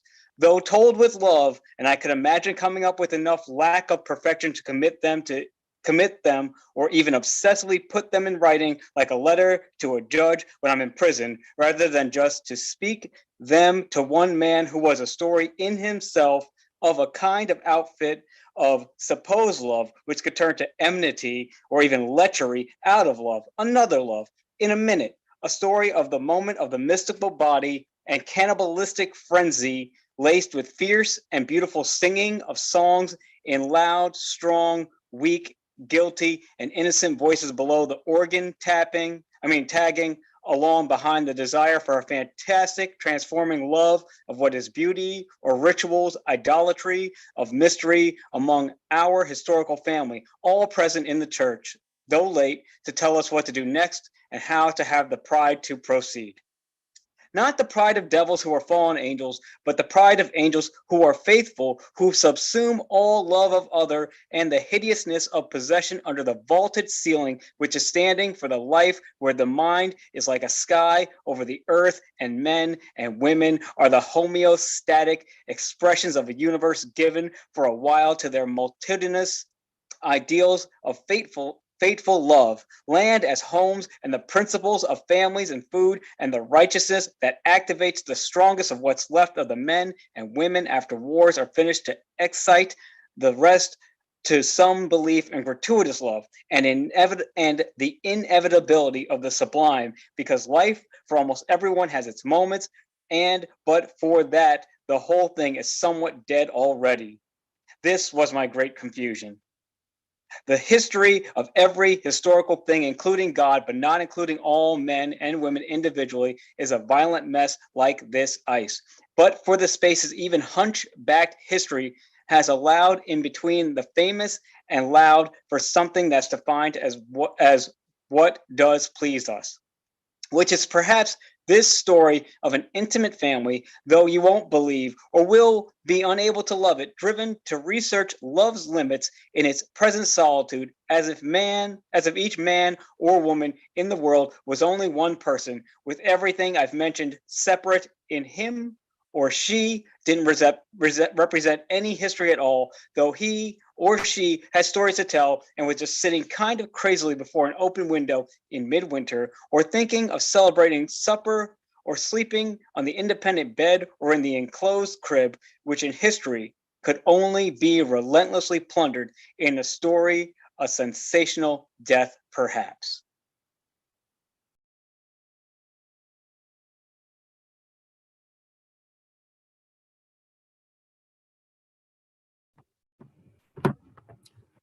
Thank you. I'm assuming I lost JP's sound. I think that was the end of the section. So That it was, Douglas. That it was. Good. So we are now in a break period, and we have ended section 4. Oh no, we have ended section 3. Yeah. Wait, sorry. It looks like I didn't know I was supposed to go all the way to the end. I'm sorry. Yeah, you're going all the way to the end. I thought there was a little more to go. Yeah. Well then, I am like a woman who says I am another woman, or a man who says I am another man. They sleep to rest, beginning to know another like a story. Then we rest to recover something already gotten from what might be called its mother and father. Next, our genius will amaze us like the rest we've had to discover all of. We might ever be able to know, but not before, as the story now goes. The ones who discover it will be mythically lost, having suffered, wanting to unearth more than there is from what history is supposed to be. Less than a baby, or the terrible criminal repeating memory which slows us down like a race, a swift attack, a current of water in a river, or the ocean's more famous undertow. This window of mine, too badly designed to let air in, yet too large to make sense. I only feel cold, and I'm still here before it. Young enough, but still a mother, still old enough to end the story that might have ended before me. I have a sensation of waiting. You should call and tell me how the rest might go. Like an important letter, a whole different matter, if I only knew what I need to know. You call and I say in some way I already know all about it. I expected it. That's a story that might happen today. I don't dare to end as death is still bewildering. Love might be a trick and you are another. But to beginning, I'll only say that you have, as love is like the history of this idiosyncrasy. If that is not a story, then I, who have so far listened so much, am now beginning to be able to say something, which is another story. I am surprised. There, now done. Thank you, JP. Let's see. Am I unmuted? Silly. You are. We Oh, can good. I'm see and hear unmuted. you, Douglas. Okay, mute. You shouldn't be seeing and hearing me, just seeing me. Well, that was section. How are we doing on time there, Lex? We were supposed to start at 6, perhaps? We're still perfect on time. Perfect We are on time. perfectly 10 minutes behind what we scheduled, which is perfect. Part 4 was brought to us by the wonderful readings of Katie Bohintz, Bethany Ives, Tyler Vile, Ada Moratoglu, sorry if I got that wrong, Michael Ruby, Sophia Wharf, Douglas Rothschild, Julie Carr. Oh, no, Julie Carr was out. Who replaced Julie Carr? I've forgotten. Suzanne Goldenberg. Suzanne Goldenberg, yes. Dorothea With backup Lasky. singers. Yes, it was a wonderful ensemble. Tableau vivant. Alistair Julian, Eileen Miles, Kennedy Coyne, Tanner Menard, Raymond Maxwell, and our very own Kenning J.P. Garcia. And now we are moving into part 5. I believe I have checked and everyone is in the Zoom room for part 5, so we won't have glitches as we've had in the past. So Lex, are you going to introduce us to part 5 and maybe remind people of the fundraiser? Yeah, so thank you everyone for joining us for St. Rocco's 4th annual Midwinter Day Marathon. This year's reading is a fundraiser for Bernadette Mayer. If you haven't donated, if you have donated, thank you. If you haven't, you can visit the link, which I had right here, but bernadettemeyer.com/donate, and share that all over the world. If you're moved to donate again, please donate again as well. So our next readers for part 5, and actually this is a moment if anybody wants to chat and say that they need to run away, but there's no requests in the chat so far for that. Nope. So our readers in the next section are JJ Rowan, James Walsh, Rebecca Wolf, Don Yordy, Joe Elliott, Ray Daniels. Douglas, who is replacing Lisa Jarno? It looks like I'm going to be doing that section because as far as I know, we've run out of replacements. Okay, so following Ray Daniels will be Douglas Rothschild, Adam Fitzgerald, Sarah Archer, and Anna Gerten-Wachter. So take it away, JJ. It's getting dark out. What's this desire? Sophia's awake. She slept late. She's not calm. She sounds hungry. Marie, having slept lightly, awakens. She cries. Sophia points to a banana. Marie's thirsty. The sun begins to set, and for a moment, the room is pink. Soon the snow will be blue. Branches thin out before the bright light. Light glances off the tops of cars parked on ice like glass. Snow describes a pattern on a series of roofs. There's no one around. Lewis comes in. Marie says, we've got to have Talking Heads dance music. Close to the lower sun, more pink and more red, no clouds, isolation. Something red, a barn, the brightest part of the picture. Red brake lights, Marie says, are stars on moving cars. The wet street is red. Lewis dances with Marie. Sophia's caught by the light that's left, gold eyes, wide brown almonds. Half her face is in darkness. Her mouth is partly open. She's about to move her hand toward me. She stops. There's a blank sweetness in her interest. Marie stands behind her in the darkening light, her bright shirt. She grins. Sophia moves forward as if to leap or spring. Marie stiffens and pulls in her lips. It's a pose. Everything is red, even daydreaming, biology, wildlife, Freud. Sophia says yes. Marie gestures wildly with her arms in the air and pushes her chest out. She has a Snoopy on her shirt. She says no. Marie dances, red and blue. She's thoughtful. It's a running dance. Stepping like an Indian, the toes of each foot touch the floor before the sole and heel. Her eyes are open wide. She looks suddenly older. It's an arrogant dance. She turns, her hair flies, hands clasped together, elbows bending out in the balance of the turn. I catch her eye.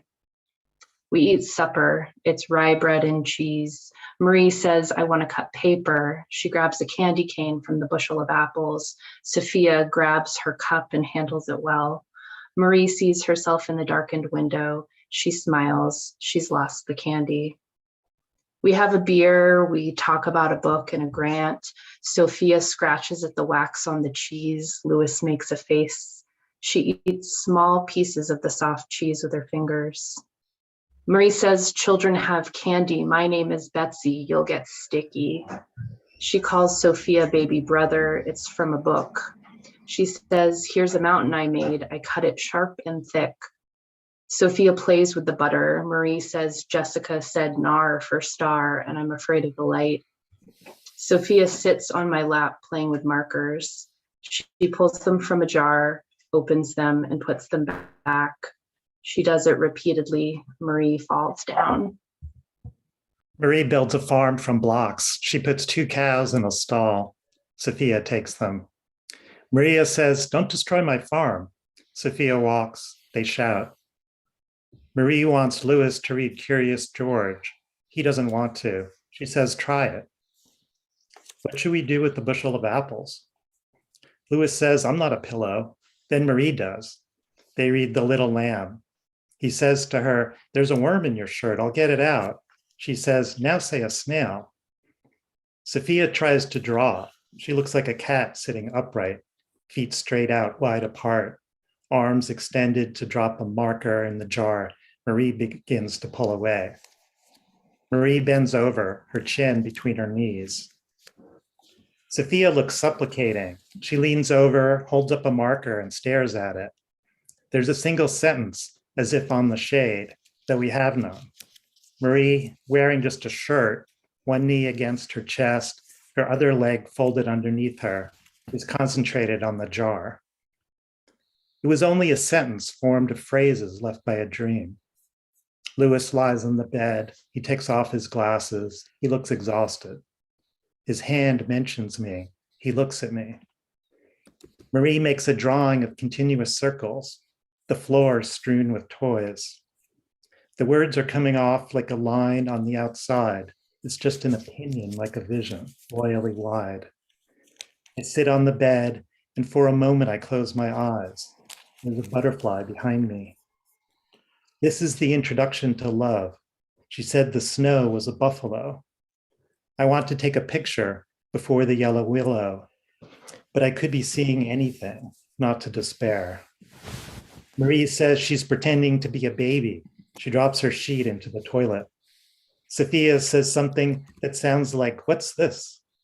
The sentence was more like a meditation. It was nothing.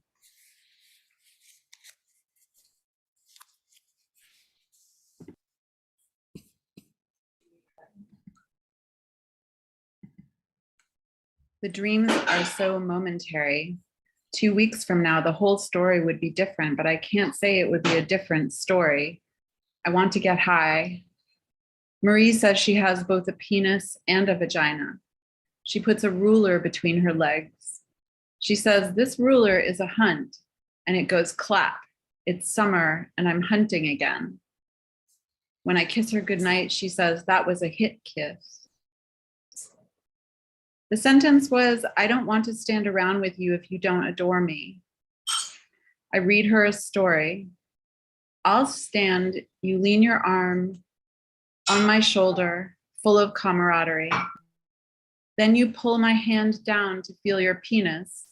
It's not like the frost on the window, which reminds me of the walls of the Admiral's hut. I sit with Marie, listening to her be against sleep and then breathing sleep. I look at drawings of a lion and a peacock, a print of a woman, a poster of a tiger, a cardboard cutout of a peach. There's also a lemon and a turkey. I would have told you all those stories if you had been on my shoulder as you were, or with me. That was why I wrote them down. Sometimes the story changes in remembering, like the threat of extinction, shrinking forests, quarks, quasars, and black holes, dirty snowballs and anti-rocks in space. I long for childhood to recite this introduction to love. It's so long. Sophia's hands are covered with the colors of the markers. She cries when she's dressed. I wash her hands. You sing a song. You change her diaper. We're impatient. She drinks some juice. She says a word repeatedly that we don't understand. It takes so long, and everyone tells me you're better off not eating the food you buy. Each kind of food is tainted. Then why do we husband it? Rosemary calls. She'll come on Sunday. Sophia goes to bed with her blanket and a meekness we all kiss. It's been a mild winter. Nothing to it. I have all the time in the world. I've forgotten where and who I am, like fiction, though winter's just beginning. It goes both fast and slow. My idea of it is lost, like a movie seen for the second or third time. Not the winter, everything. I think sometimes no image is allowed but the image of love. Also, no other noun. You're standing in the kitchen making coffee. Why is my civilized coat so dark and so little an answer to whether the rhythms of these words are sudden enough, like American, or too much? So, or moving. We are being quiet, like the introduction to the opening theme at the beginning of the opera's overture. Snow's coherence, nowhere to go. Sophia's not asleep yet. Could it be this whole thing is only about children? It surprises me when Marie still doesn't understand something. I've so assumed she is she, like you. When will I begin? Now you know me. The children are Buddhas. I don't know why. I don't even like the idea. I'm lost because I can't stand on my head. I'm writing you a letter. It begins, Dear Louis, I know nothing is not an amazing thing to say. I do know nothing. I don't know what anything is. I'm lost among everything, which is a green word. And I know what everything is. Loss of meaning, red and green. My compliments to you.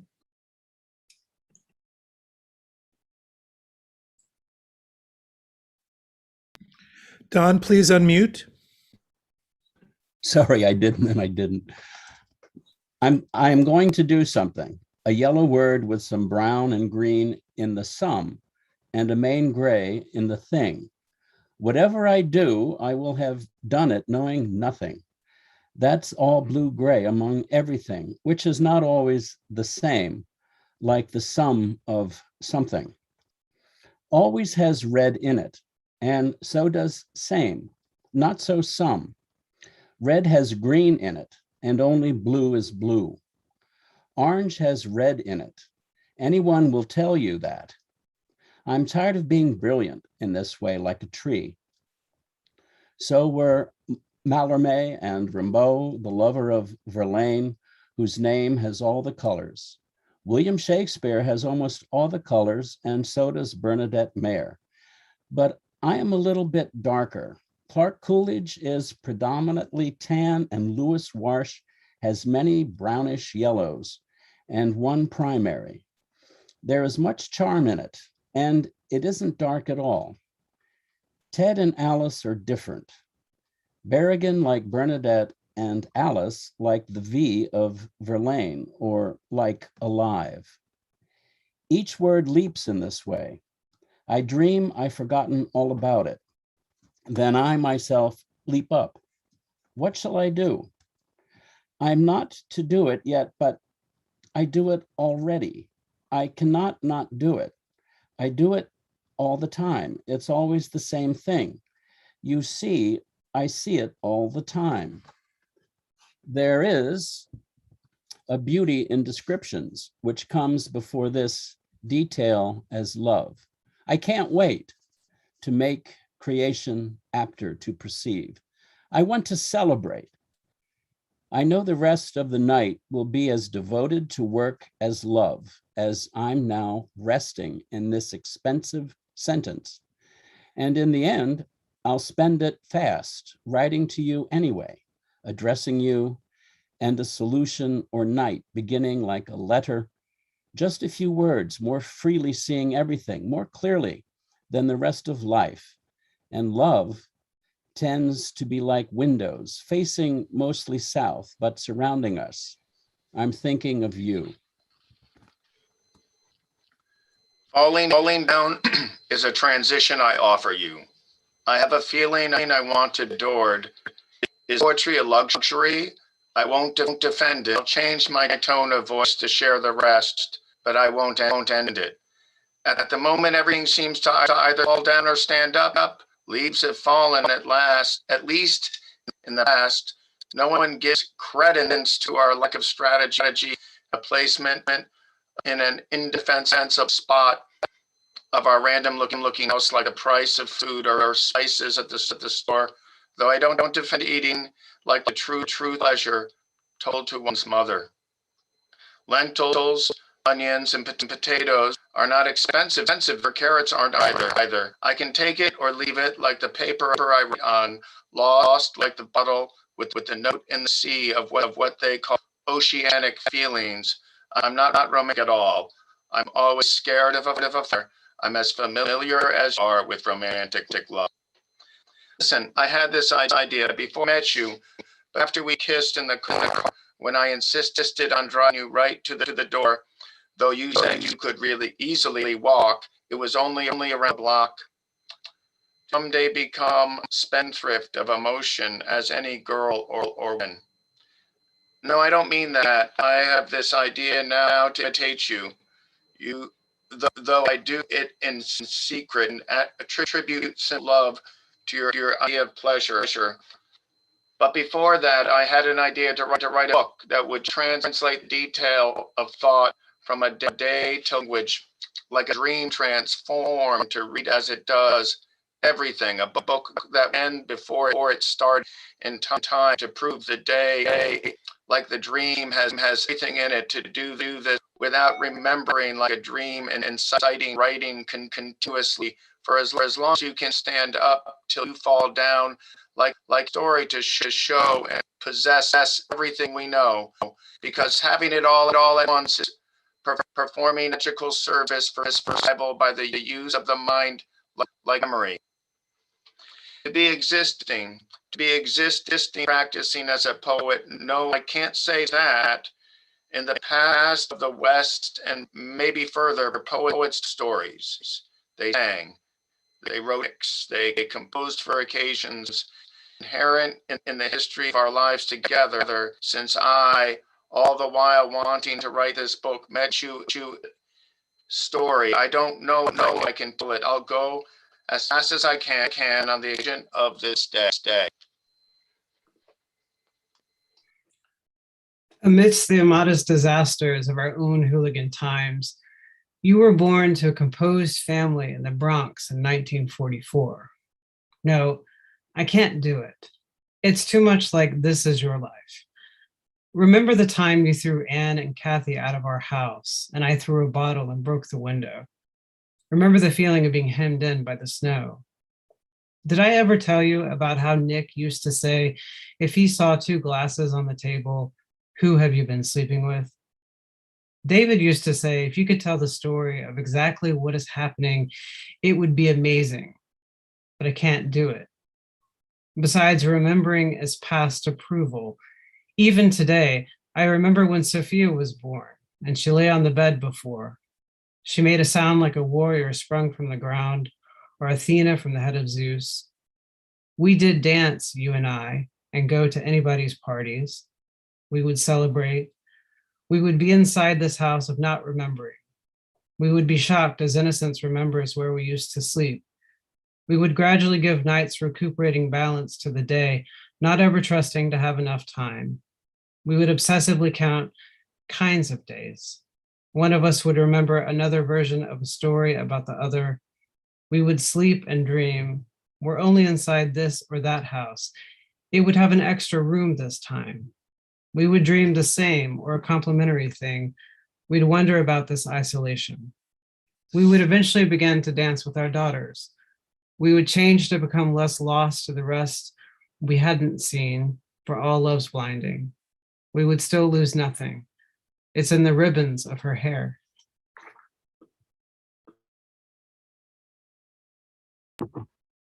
So when I write of love, I write of binding referendums, bankruptcy intent, industrials, utilities and sales, the petitions of a citizens group, transportation, births, corrections, the downtown mall, the toy fund, the predictions of the meteorologist, hearing aid discounts, oil price increases, ice fishing, diplomatic ties with China, the exploding oil depot in Rhodesia, a controversial nuclear physicist, South Africa's resources of chrome, and Russia's stores of platinum and tin, intercontinental ballistic missiles, Mexican oil, student assemblies, mobile homes uprooted by strong winds, book sales, Chris Everett's engagement, the uses of trees on the banks of reservoirs, the victory of the Cleveland Cavaliers, and how the Sabres beat the Flames.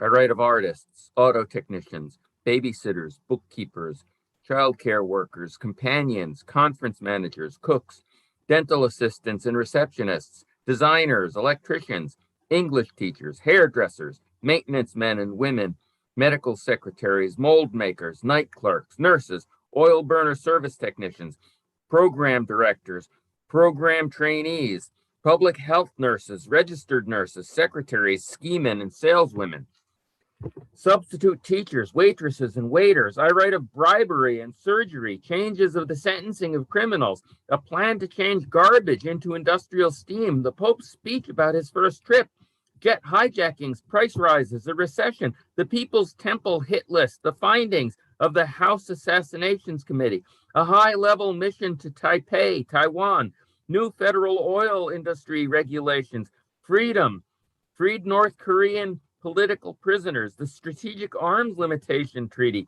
the tree warden, the windstorm, the ice, the selectmen's meeting, disco dancers, a recipe for a pineapple coffee wreath, a consultant to a toy manufacturer, Victorian doll houses, the art of wood carvers, the extradition of a former FBI spy. A Colombian novelist's human rights group. A singing fairy, red and silver foxes, drugs to lower the level of cholesterol, discrepancies in reports of a midair crash, marriages, inquiries, public notices, the financial default of the city of Cleveland, inflation, the OTB simulcast bid, the defeat of the Knicks by the Hawks, Army allegedly lost the Rockets, King's arrest for drunk driving and cocaine, Rick Barry's outbursts of anger at the fans, minimum wages, apartheid, United Nations, inflation, widespread default on bank loans, the fight at the meeting of the Women's Bank, the gasoline tax plan, dictaphone stock gains, the merger of Continental Phone with Executone, Napoleon's eclairs, tarts, and torts, reborn Christians, women in the JCs, the Council on Aging, protesting teachers, a nuclear power plant, high school violence, the inventor of earmuffs, free ski lessons, speeding, drunk driving, and accidental deaths, carolers, a graphics firm, window panes, Air pollution emission foreclosures, a report of missing gold.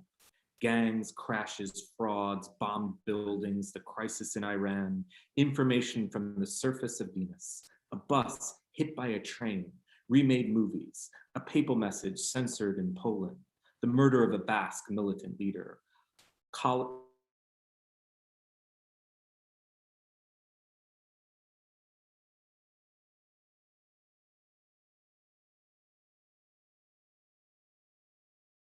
mime, 2 Soviet films, expensive restaurants, RKO, MGM, progressive rock experimentation, Japanese architecture, chamber music, auctions, Andy Warhol and Red Grooms, a lost anarchist novelist, contract bridge, biographies, the Bible, documentaries, cosmology, and the Balinese dance. Bernadette. I write this love as all transition, as if I'm in instinctual flight, a small ladybug with only 2 black dots on its back, climbs like a blind turtle on my pen and begins to drink in the light of tradition. We're allowed to crowd love in like a significant myth, resting still on paper. I remember being bitten by a spider.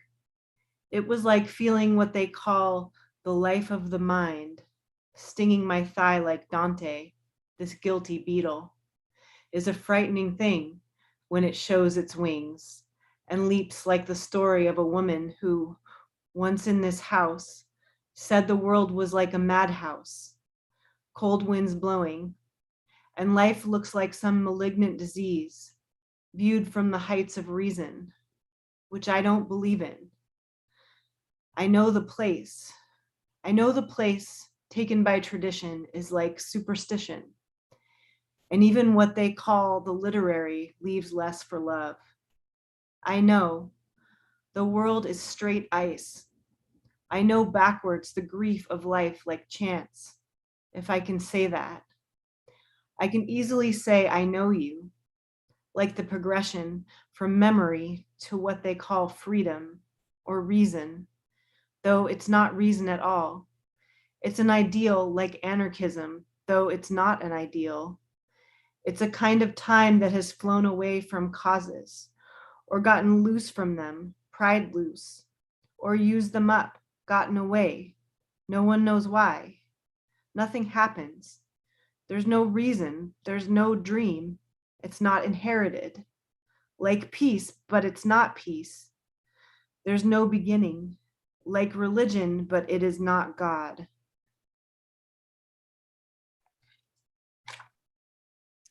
It's more like middle age or humor without elucidation, like greeting card verse. This love is a recognized occasion. I know you like I know my times, as if I were God and gave you birth, if I can say that. I can say I am Ra, who drew from himself to give birth to Geb and Nut, Isis and Osiris, though it isn't decorous today to say this. Instead, I say, you are the resource of my sense of decorum, knowing you as Ra knew the great of magic, his imaginary wife, and without recourse to love, men and women are like tears. I would lose my memory. I would sleep 12 hours. I would wake up and get into my boat with my scribe. I would study the 12 hours of the day, spending an hour in each. I would have a secret name. I would rush upon the guilty without pity till the goddess of my eye in her vengeance overwhelmed my own rage. As you and I take turns in love's anger like the royal children, born every morning to die that night. I know you speak and are as suddenly forgiven. It's the consequence of love's having no cause. Then we wonder what we can say. I can say I turn formally to love to spend the day, to you to form the night as what I know. An image of love allows what I can't say. Sun's lost in the window and love is below. Love is the same and does not keep that name. I keep that name and I am not the same. A shadow of ice exchanges the color of light. love's figure to begin the absent night.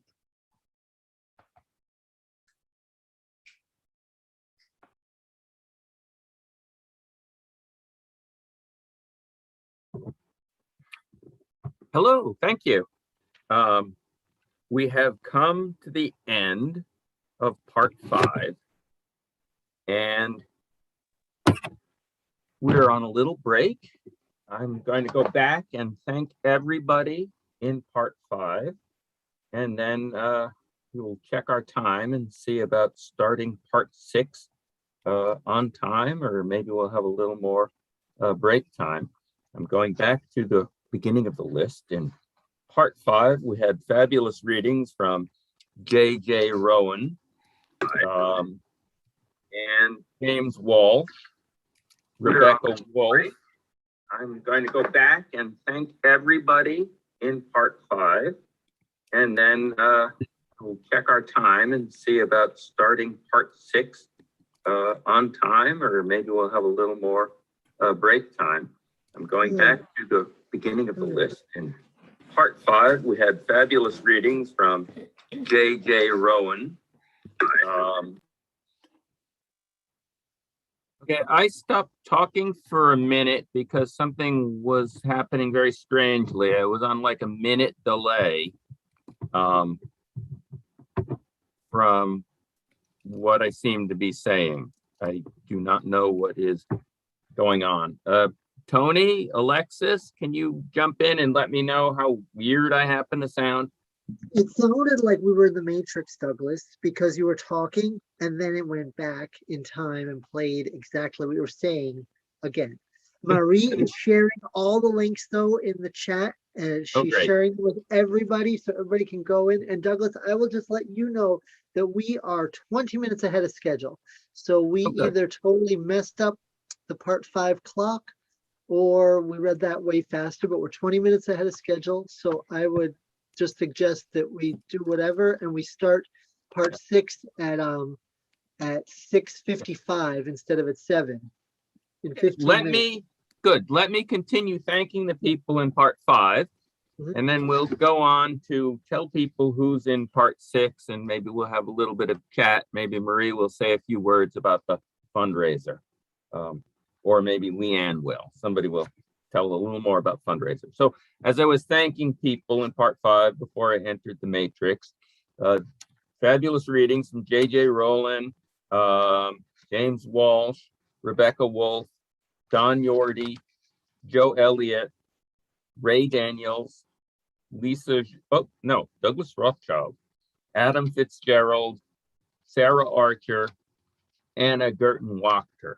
Now in part 6, I did not see Tom Donovan in our Zoom room. And so we will have, I believe we're going to have Midnight, who is out in New Lebanon, the great fabulous group in New Lebanon. We'll have Midnight reading for Tom Donovan, unless Tom Donovan does show up.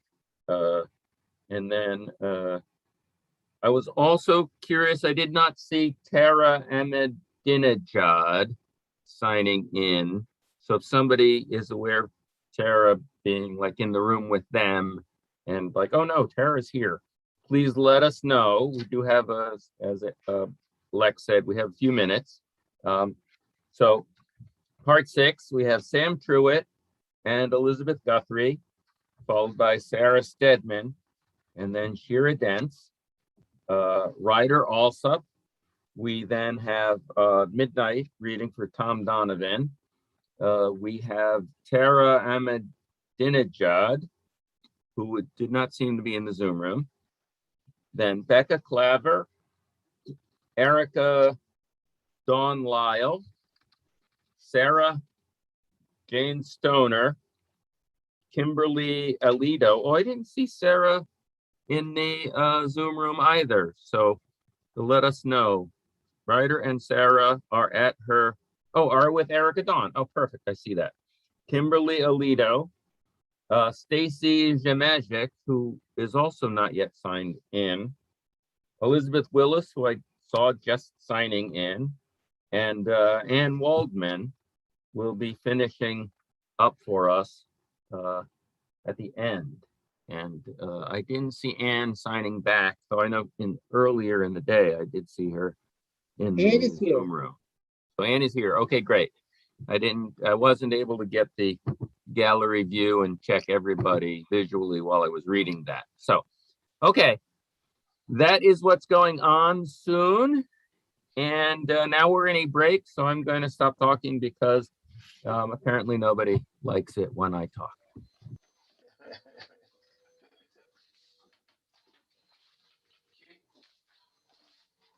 So it's really funny when I was writing about your read. Tiger tried to over my So I just heard an update from East Nassau,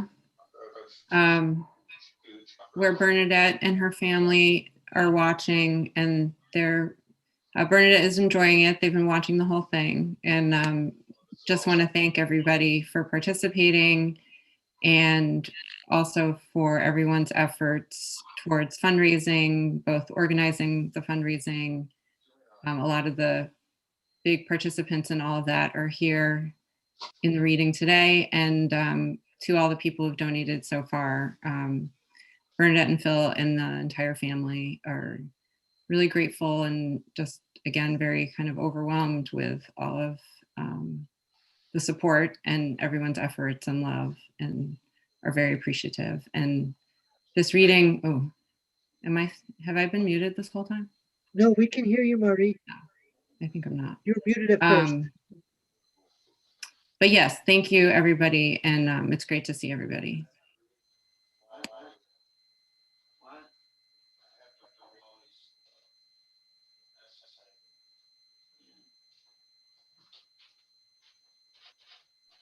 Hey, Douglas, look in the chat. There's a Lynn Sachs who missed her part is here.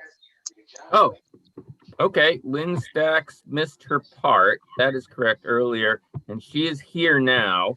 And we haven't heard from Tara Ameninejad, have we? Tara, I see Stacy Magic is with someone, so that we haven't seen them. Here's Sam Truitt. We now have a picture of Sam Truitt. So we do have Tara Ameninejad missing a space. So we can put Lynn Sachs in there. Hey, Douglas, how about you and I have a quick phone call to do this on the chat? And while we're still taking a break for a few more minutes, there's been so much discussion on the chat about everybody's cats. So maybe everybody who is in the presenting room who has a cat wants to just take a little moment and show off your cat and introduce your cat to us officially. Joe Elliott, we can start with you, or anybody else who wants to introduce their cat. And I'm going to phone Douglas to confirm all this. Please don't be shy. Tell us all about your cat. I promise you, everybody in the chat wants to know. This is Lisa's cat, and she can come over and talk about this cat, which has no name. Lisa's not coming over. The cat has no name, and it's been in and out of the picture a little bit, but maybe you can't see it. Okay, now I'm going to talk to Lex, so I'm going to mute so you don't hear that conversation.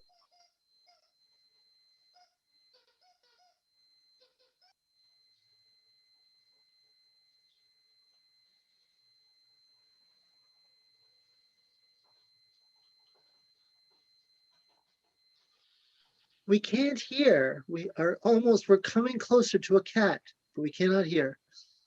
This is Madness. This is my 18-year-old man, Madness. We've been together for the whole time. He was sleeping in the other room, so he's looking pretty groggy here. Thank you.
Hey guys, you want to see my cat? I don't know if anyone's paying attention. I can see Marie's paying attention. I can't get him. He's in his cat tower. Can you see him? Oh. Yeah, I see him. I see him. What's his name? Buckwheat. He's sleeping in his cat tower. He's like a wild beast. I don't think I can get him to come down. Buckwheat, say hi. You usually love to ham it up on the Zoom. Yeah, he's like not participating. There he is. Buckwheat. There, he'll like tear my arm apart.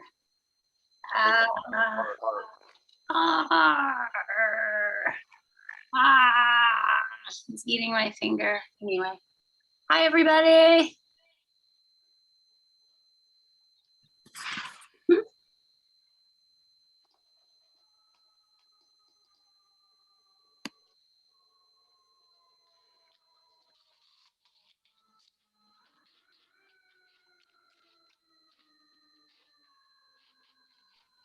All right, cool. I'm gonna make a quick announcement. So Douglas and I figured things out. And hi, everybody. I hope that, so I agree with Sophia. I want to know where the other cats are, because we still have 5 more minutes of this little break. So please, if you're in the room, you can put a picture of your cat in the chat. And this is our last call if Tara Ahmadinejad is in the room. Otherwise, we're about to give your passage to somebody else. You know, it's right after the line. Tara did do a audio check, an audio and video check. So yeah, maybe I'll email her. Thank you. Okay, great. So yeah, we'll check on Tara, and if not, Lynn, we're gonna give Tara and Tom's passages to you. So I will send you those page numbers if you have the book.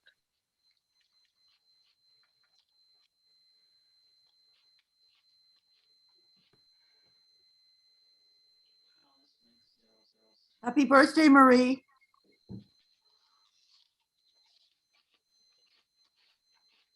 Happy birthday.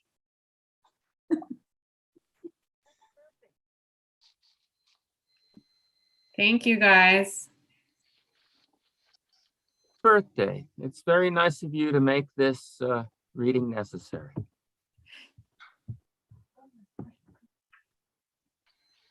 I mean, it's all about me anyway, so.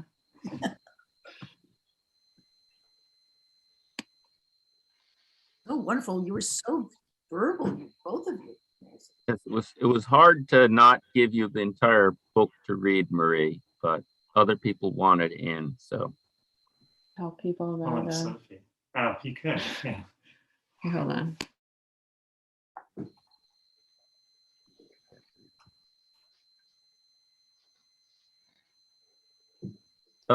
Tony, let us know when you do or do not contact Tara. Okay, great. Meanwhile, we're just getting Lynn a Zoom link, and she should be, as soon as she's ready to go with that, we'll let you know.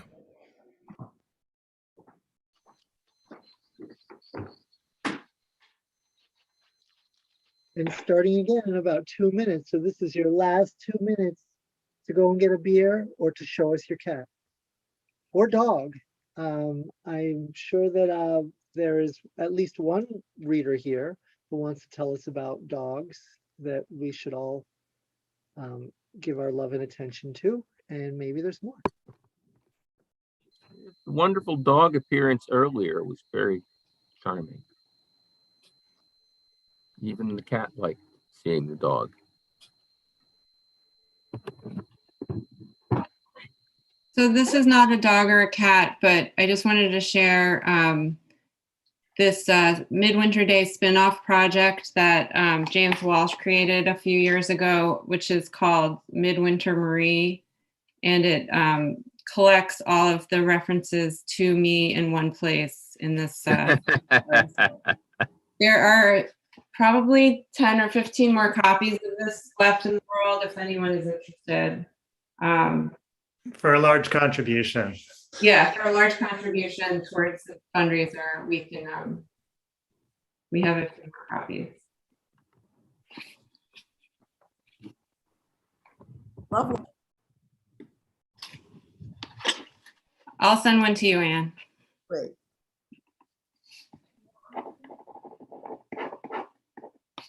Ed's excited. He's been listening all day. That's great. The book. He wanted Bernadette to know. Okay.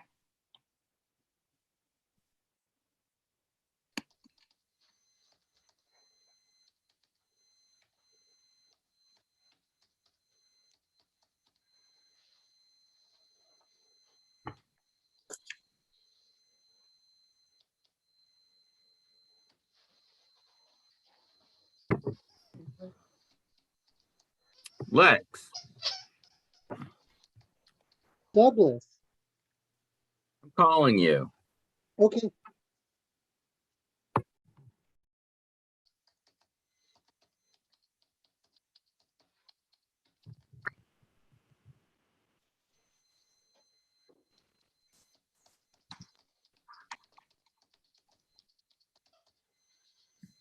Hey, Tara. Hi. So let's get started then, Douglas. Yes. It always takes a minute to unmute. That's it's so tough. Okay, so we're going to go now into part 6, which is the final part. Everyone has joined us in the room. I'm going to switch my view because it's satisfying. Even though I don't know what is it, Tony, about the speaker not appearing on their own view? Is that just me? No, other people have been complaining as well, but I'm monitoring both, of course. Oh, it's I think it could also be that people are not in speaker view, but gallery view. But I'm monitoring also the YouTube, which shows the speaker view, and everybody who's afraid of not being on it has been on it. Okay, good. I just wanted to ask also, I mean, I should have asked earlier, but since it's happening to me, other people might be going, I'm not seeing my view anymore. So I do still have the little postage stamp view. I just don't appear as the big speaker view.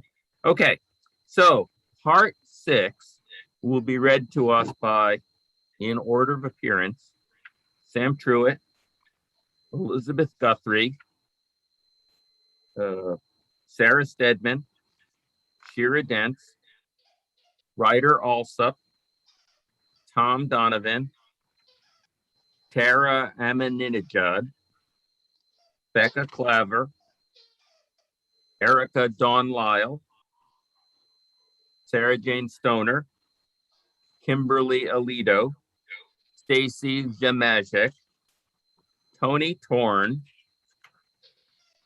the fearless Tony Torn, Elizabeth Willis, and Ann Waldman will bring Midwinter Day to its conclusion. Thank you so much, everyone who has participated. Thank you so much, everyone who has helped organize. And please remember to look for the links to donate to the Bernadette Mayer Fund. It's very important. Thank you, everyone who has watched, and thank you, everyone who has donated. Oh no, I'm getting a message that the plumber's coming. Please, Sam Truitt, take it away. In Yoken Town, we write all night in the literal, love, and experimental ways. I've met a lot of people who think I should write novels. I wonder what I'll look like when I'm old. We put the food away.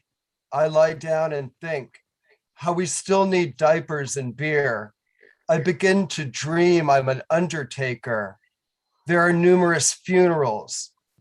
A wriggler is the larvae of a mosquito. There's a person who cannot write, a point on a map or diagram, a symbol for a kiss or kisses in letters, the Roman numeral 10, it's Xmas again. 2 black undertakers I see close up. Wait for me to follow them like Christ. A person or thing unrevealed. Xinon, a sign of multiplication, an abscissa. I see Rita. I see all the young poets in a room with me. They're drinking all the beer. There's only apple juice left. Gerard's gotten fat. I don't undertake to understand it. Then I meet Ed. He says he had the same dream as I did. He's seen the same undertakers. X marks the spot. This morning, Lewis dreamed he was going to San Francisco, California. On a train all alone, I dream I'm on a train. That's not on its tracks. It's askew. I drop a burning cigarette ash on the steps of an indoor fire escape. And when I try to stamp it out, the whole escape flies away from the building it's attached to. I'd better call Mr. Hatch and get it all fixed. I meet a woman who says, do you want some feedback on your meal? I've got stockings on, like the ones Ray gave me. She hoped I wouldn't mind they were hers. They get stuck in some machine which is functioning under the table. Then another woman gets me some other ones, real inflatable nylon stockings from the People's Republic of China. Like the new soy sauce we bought, superior soy, I'm a boy again. I follow two men into the subway. It's the undertakers. I shout to them to wait. Wait for me. Then I remember. One of them is just an ember. He's a man who's already dead. Like the need to know what's going on in the world, but not so much you forget where you are, like a fiction or religion or a wholesale agitator. I wake up, less rested than relieved.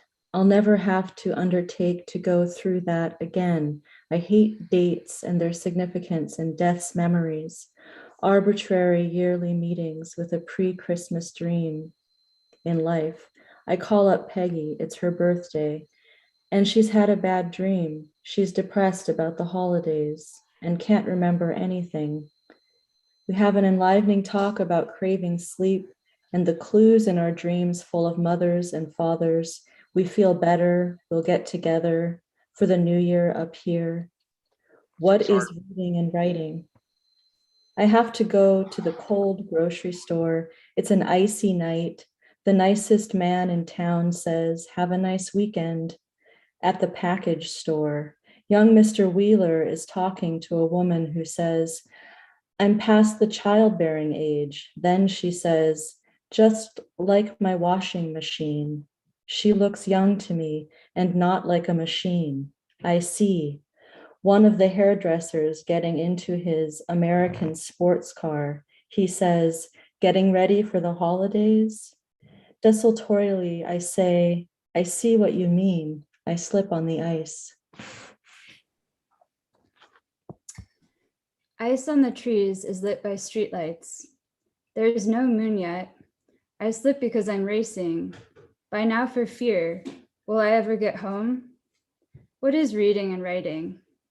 This pledge to get to the desk which opens?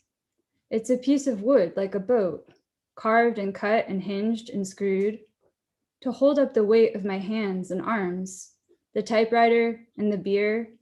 I have a mirror. I'm between two windows, which makes it so cold.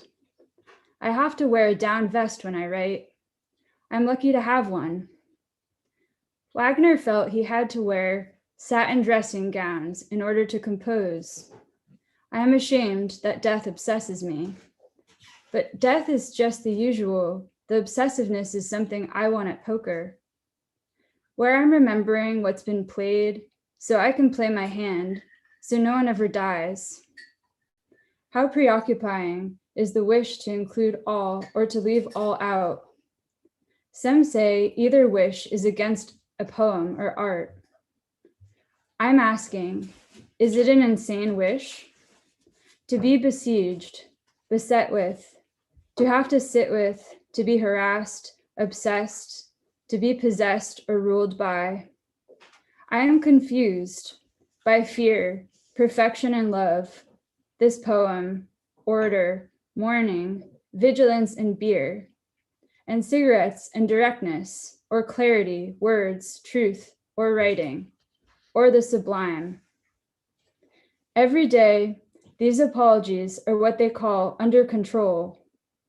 I have no respect for their repetitious logic, and though I'm obsessed with keeping track of where you are in the house or out of it, I rarely clean it thoroughly. Having gotten older, I'm obsessed with how I look, but I don't pay attention to it either. The structure of the past has always given me the feeling that as long as things are okay, there's a rhythm to that, which chances are won't be broken. But once something awful happens, then you're in for it, as it doesn't fit. That's why I like recovering. And I'm always doing it, but when I think each time I write a line, I know someone I know won't approve of it, I begin to wonder about my mother. My mother thought it was opals that brought bad luck. Many people then used to say, people die in threes. My mother said, even if you try to get rid of an opal, it will bring you trouble. Like Chaucer said, I have great wonder. Be this light. How can I live?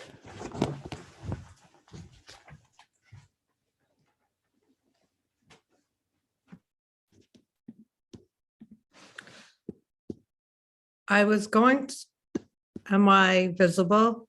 Yes, Shira. Okay, wonderful. I was going to tell about garbage, about how taking it down to the yard ought to be a lucky pleasure, at least compared to any other place I've taken garbage down to. But like recovering from an illness or grief and rejoicing for a while in a new ordinary way of being, and then forgetting you were ever sick or aggrieved. Pleasure without any change becomes a chore, though in some old hat division of labor, to change the subject. Lewis has become so good at dealing with it. I mean, the garbage. And I do cook the dinners, but what I meant to say was just the way it's impressive and new to visit friends who surprise you by being attentive and fastidious to one thing and not another. And I wish then to imitate them for a while, because it seems there might be something to it. So I wish I was more like the young woman the paper said today was confused. She hijacked a plane in an attempt to free the same prisoner her mother was killed trying to free in another hijacking. I guess I'm already a little like her. The paper said the prisoner was her mother's lover, and he'd convinced the girl he was her father, though she had no way of knowing.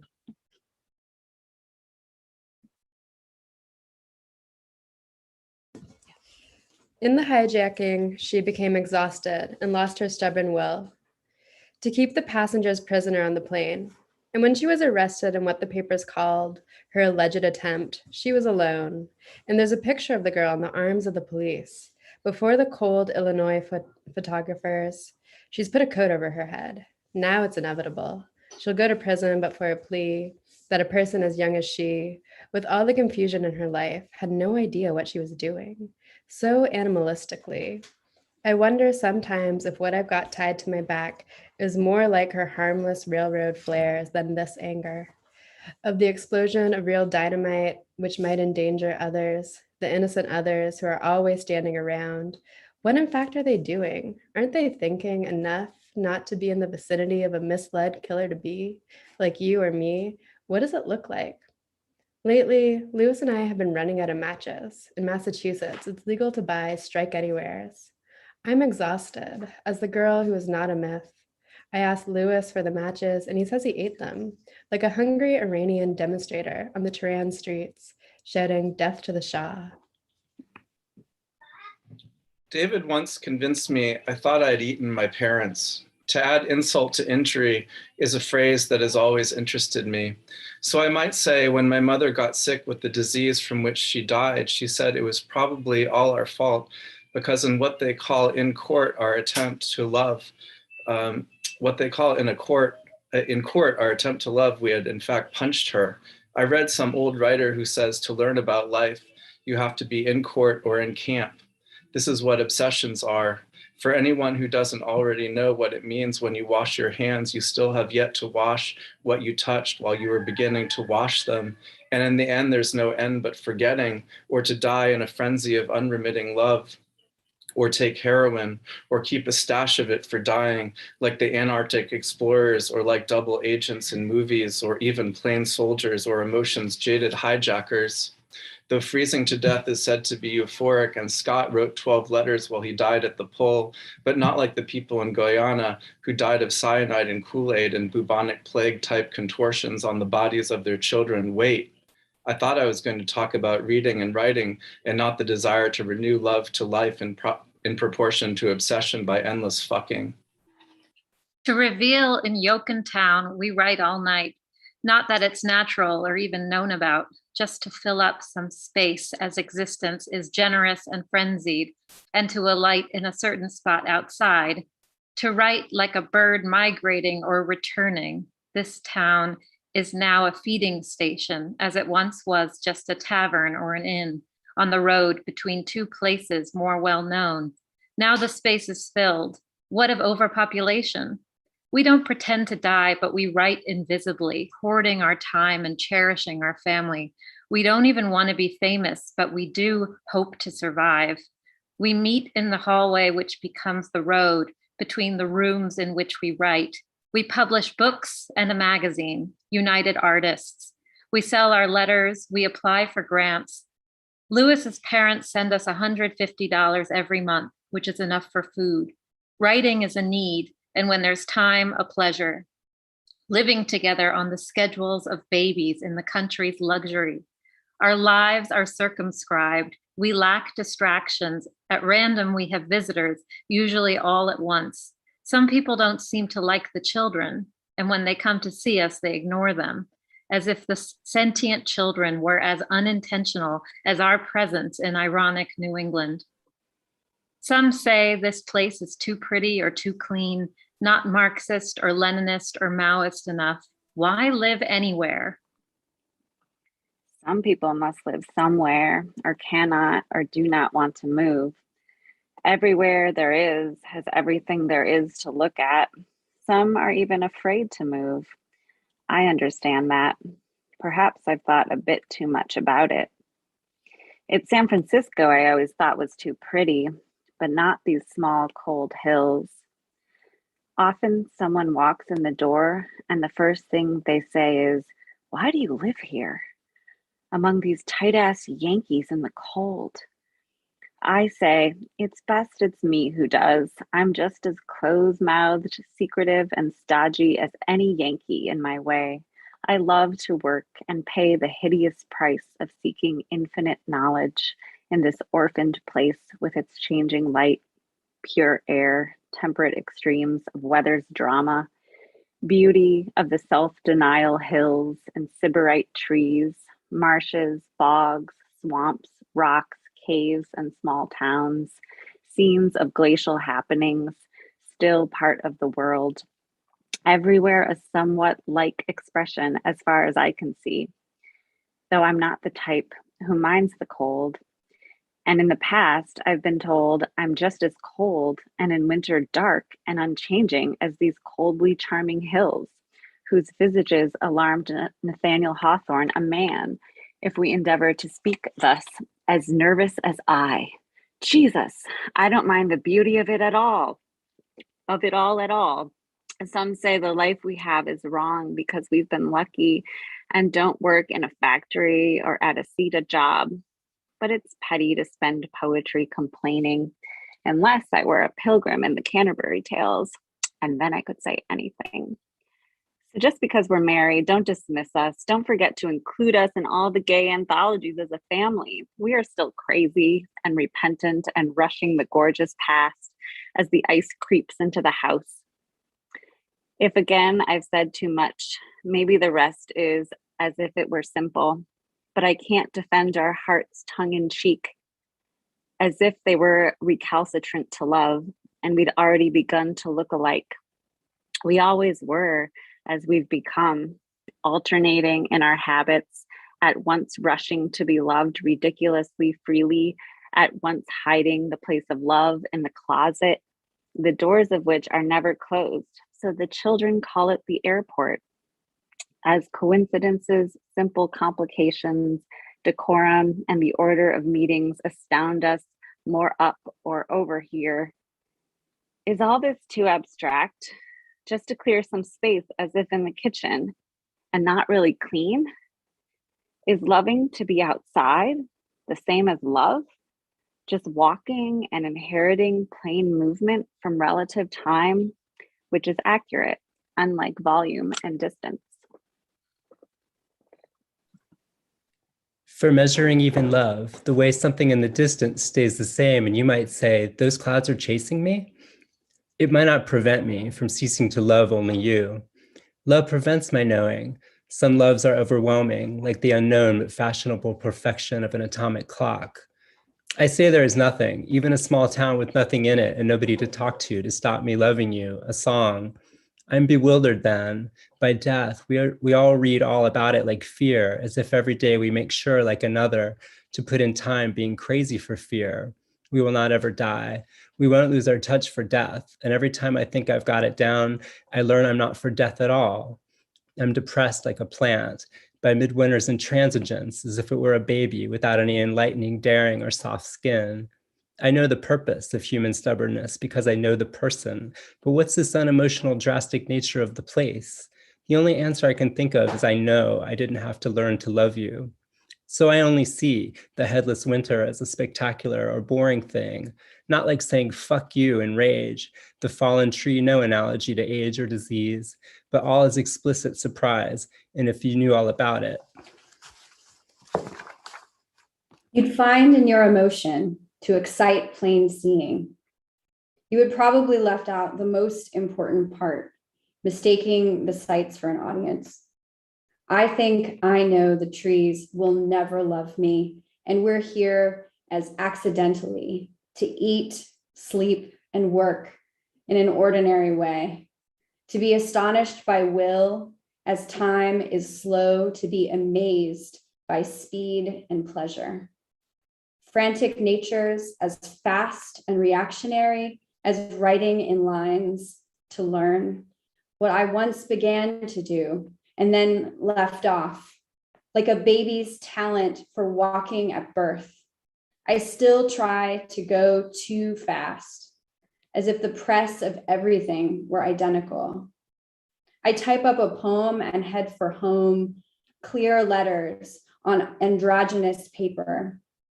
I sit at the family table where it's a struggle to create both staminate and pistolate in the same inflorescence of cluster. I feel a great impatience. All the people in my family have sensuous lips.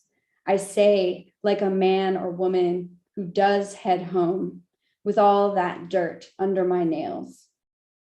I know nothing but the lassitude of love. Half an hour after sunset, all the windows are frozen shut. Like psychology, I have to hammer the sides with my fists to get them to open. Often I wonder if I think the same things I thought as a child when I didn't know the future of a form. Now I look different. For a woman to look different is still more difficult, though each moving being who changes thinks, than for the man of the tribe.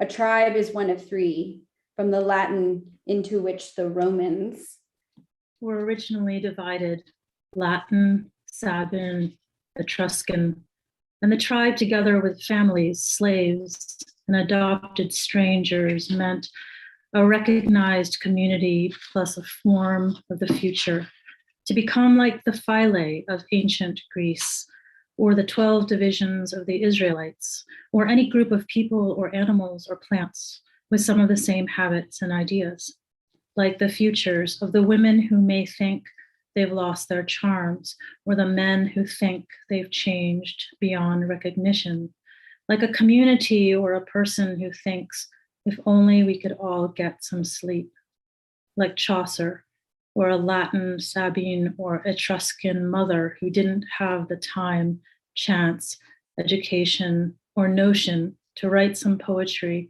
so I could know what she thought about things. There are some who did anyway.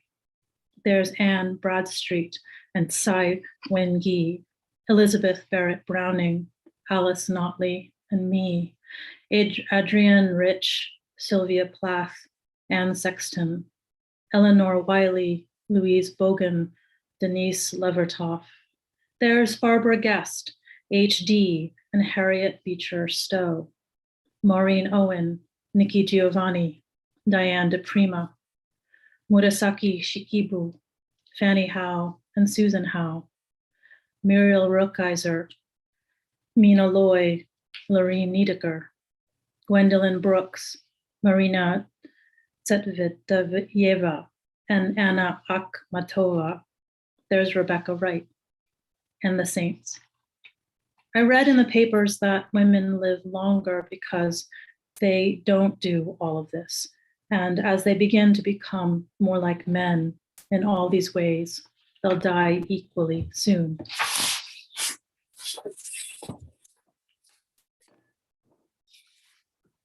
I forgot to mention George Sand, as if death were not life, and I was dressed as a man, racing around as a woman among a race of women, too relegated before to birth, like Mary Shelley, and a division of labor into whatever it was or is, to write a secret history for desire to be like food, touching history with desire for history to be like food.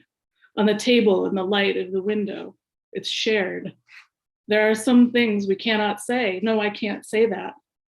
The awful presence of the obvious, abdicated time, never relents in its demand to speak all at once.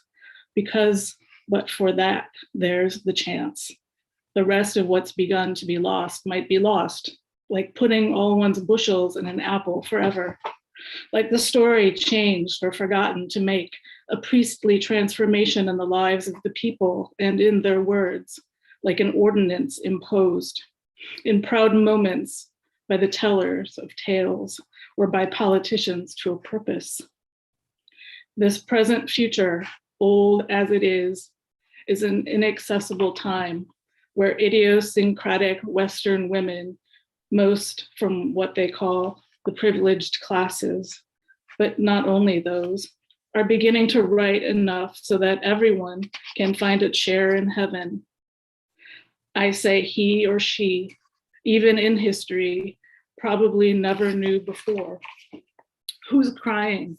It's a parliament of women. I won't mention the prices of spices because talents are equal to inheritance and love, following the rules, but still the stunning stone of a girl is less carved. There's no way around it. Not that life is any wilder, let loose from a woman than from a man. We are all descendants of sexes, as in varying clothing. Nor is the admonition of form ever less than the loving constrictions of the great ones of any kind of health, class, or time. After all writing, and the genius of poetry only holds up half the sky, like a woman born to a social occasion, become a battle or a war for change, like Freud and Sappho. You sent me a meal once in this pot I still have, where in among that, I can only be as great as Shakespeare or Milton or Chaucer or Dante or any of the others I have the pleasure of knowing all about. But the meal I mentioned, which had only been pot roast with gravy and potatoes, not less remembered, is worshipped and defended whenever I see it. Men in trees, and I want to be a worker in trees. Winter long, I would paint the city if I see a cityscape. And from what I saw, I even want to be involved in photorealist painting, airbrush painting, pattern painting, and proposals for sculptures, performances, photos and texts, color field painting, new image painting, silk screen collage and watercolors, monoprints, landscapes, lithographs, etchings, body art, silver point, pop art, op art, nudes, California funk art, frescoes, floor sculpture, all kinds of wall pieces and shaped canvases, outdoor projects, snow sculptures and still lives, architectural drawings and post-minimalist sculpture, sky sculpture, all kind of oil and figure painting, woodblock prints, murals, bronzes and monuments, tapestries, mobiles, seascapes, poster art and films, minimal painting, precisionist painting, formalist painting, new realist painting, minimal sculpture, abstract expressionism, even video art, narrative art, paper reliefs and aquatints, flower painting, wood carvings, sketches and calligraphy, egg tempera paintings, graffiti and all photography, process art, grid paintings, stripe paintings, light art, happenings, kinetic sculpture, environmental sculpture, and pastels, ceramics, multimedia presentations, portraits, social realism, and collages. I would even discover roughly Andralian, air conditioning, a satellite of Pluto, supermassive objects in the center of galaxies, the airplane, the jet propulsion airplane, helicopters, mass spectrography of stable isotopes, penicillin, insulin, and its production of bacteria, antimatter, the depths that fish inhabit, the Polaroid land camera, the all-electronic numerical interrogator and calculator, the digital computer, cloning, the cultivation of truffles, the conditioned reflex, the cyclotron, the neon lamp, deuterium, Celanese fibers, polyesters and polyamides, the double helical structure of DNA, the tungsten filament, the equivalent of mass and energy, the mercury vapor lamp, nylon, heat death, recombinant DNA techniques, the laser, the stored program computer concept, test tube babies, antiviral drugs, restriction enzymes, paper and the loom, neutron-induced radiation, nuclear fission, the ballpoint, cosmetics, the crossbow, a drop in the sun's temperature, the first gamma ray spectral line, the rings of Uranus, sulfur irons around Jupiter, a mouse with a human chromosome, a mouse derived from 6 parents, radar, nuclear reactors, the vacuum electron tube, sound motion pictures, protons, positrons, polio vaccine, gunpowder, and the forked plow, the rotary internal combustion engine, the gyro compass, intelligence testing, natural satellites of asteroids, a cure for travelers' diarrhea, the automatic rifle, psychoanalysis, the special and general theories of relativity, alpha and beta particle radiation, gamma radiation, vitamins, color film with 3 emulsion layers, electron microscopes, geometry, synthetic plastic, the polymerization process, quantum theory, the Wassermann test, the flush toilet, solar weather links, a pocket-sized 3-dimensional camera, sulfa drugs, military tanks, tractors, transistors, TVs, the uncertainty principle, the Van Allen radiation belt, zero, the wheel, Lucifer yellow, charm quarks and supernova, an end to locust plagues, the reason for the East Coast booms, the synthesis of the transnumeric elements, including fermium, americum, einsteinium, cerium, berkelium, and californium. Animal prescience of earthquakes, gravity waves, antiprotons, the nature of schizophrenia, and the first known noon marker of the summer solstice. I would close my red eyes like copper and watch you by the atomic clock. To have the luxury to love, at least in theory, indivisibly for a time, in the sweetest exchanges, as if the world were not enraged. You go out for cigarettes, as if love is not the food of those of us satisfied enough to write, to lend urgency pleasure, to sing, to celebrate, to inspire, to reveal. You put on your gotten shoes and coat in an image and say you will be right back. While you're out, love is stored in intensest house, this cave of it. We go too fast, switched from the speed of variegated love. Writing's married and fallen in with family, though it's more exhausting to love, to write, than to pursue what might have been described about the past as being fast. Sometimes we feel like fools, lunatics, paranoid hermits having manic flights with nothing coming of it. No invitations to cocktails or tea with the whole American Indian nation. No requests to write a column for the Post. No demands for words for occasions, for public celebrations or for mourning, for invocations for grace, for change. But each night, craving any sweet joy, we still hope to live a long time. Hurry, you say, and we love to hurry, but not to speed up the night.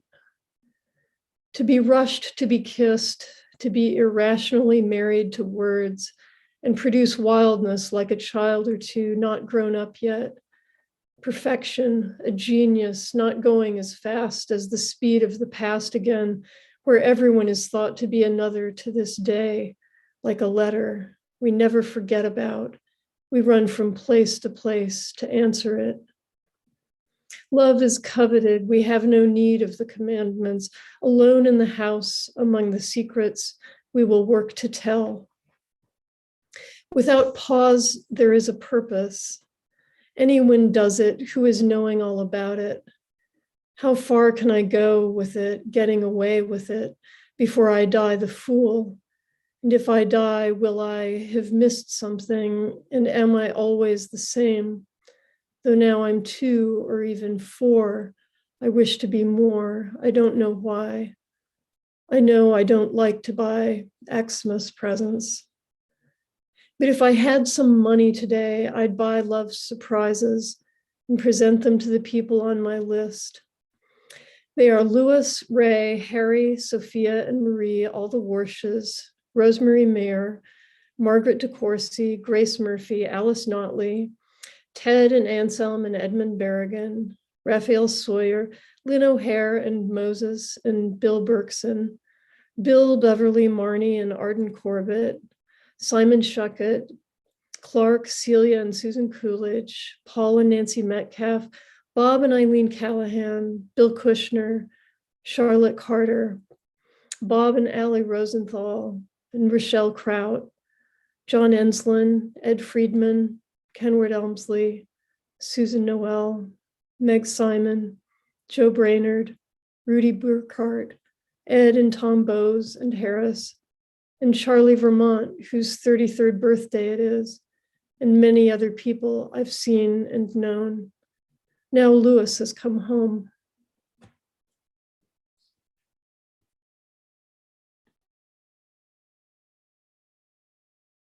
Anne, you're muted. I thought I was going to write a story of my theories tonight, not this desirous essay on art and home, this alarming dictionary of reformist love. Is it safe to say that, knowing my notebook? The moon is coming up. I have something to do with that.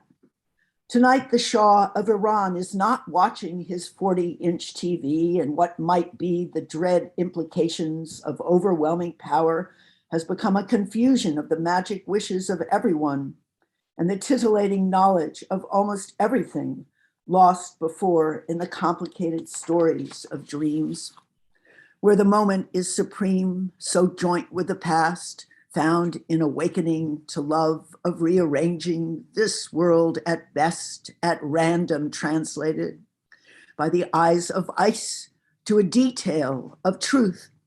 Something is discovered. We wait to see what happens. We hope it's not a war or suffering, and that the woman will shake off the veil in the myriad future of our still revolutionary, munificent dreams, our lust for surprise benefiting us like the sun, like the supplicating weather we fear may suddenly change from what it is to another ice age, but not before the climate warms undetectably, forcing us all to move to the moon. There we gather supplies in airtight containers, force ideas from dreams to develop the craft of sleep, keep in touch with what's happening, wonder at nature, emergencies, extreme heat, cold and unassailably new beauty, births, unusual time, exposures of the earth, intercourse, sex, copulation, fucking. I think I wrote this in the dark. There's a light in my eyes afterwards by chance, like a family. That dumb streetlight, like the moon, shines in my one window out of 9 in the house with its green, white town pinkish light, rich in ultraviolet and actinic rays. And with my eyes, I'm reading a paper on us fucking in mercury vapor. I found I was finding another position for the diaphragm, like the curtains, like the moon's oval pebbles, under the exciting microscope of the Western world. I speak out loud against it. Other lights in the town might be broken by accident or widespread vandalism, but they're too high and look like Christ on the cross with the hands of an eyes fluorescent fish, like a talent unspotlit and queer. To be me is to be queer, sleep after death. Its modesty deriving from what the eyes of the immodest living is offered at the cost of a ruinous leaving. Well, I have to close them. This paid incandescent light is like the vigil of a virgin, last to tell before my eyes I'll end. From dreams I made sentences, then what I've seen today, then past the past of afternoons of stories like memory, to seeing as a plain introduction to modes of love and reason, then to end, I guess, with love, a method to this winter season. Now I've said this love, it's all I can remember of Midwinter Day, the 22nd of December. Welcome, sun, at last with thy softer light that takes the bite from winter weather and weaves the random cloth of life together and drives away the long black night.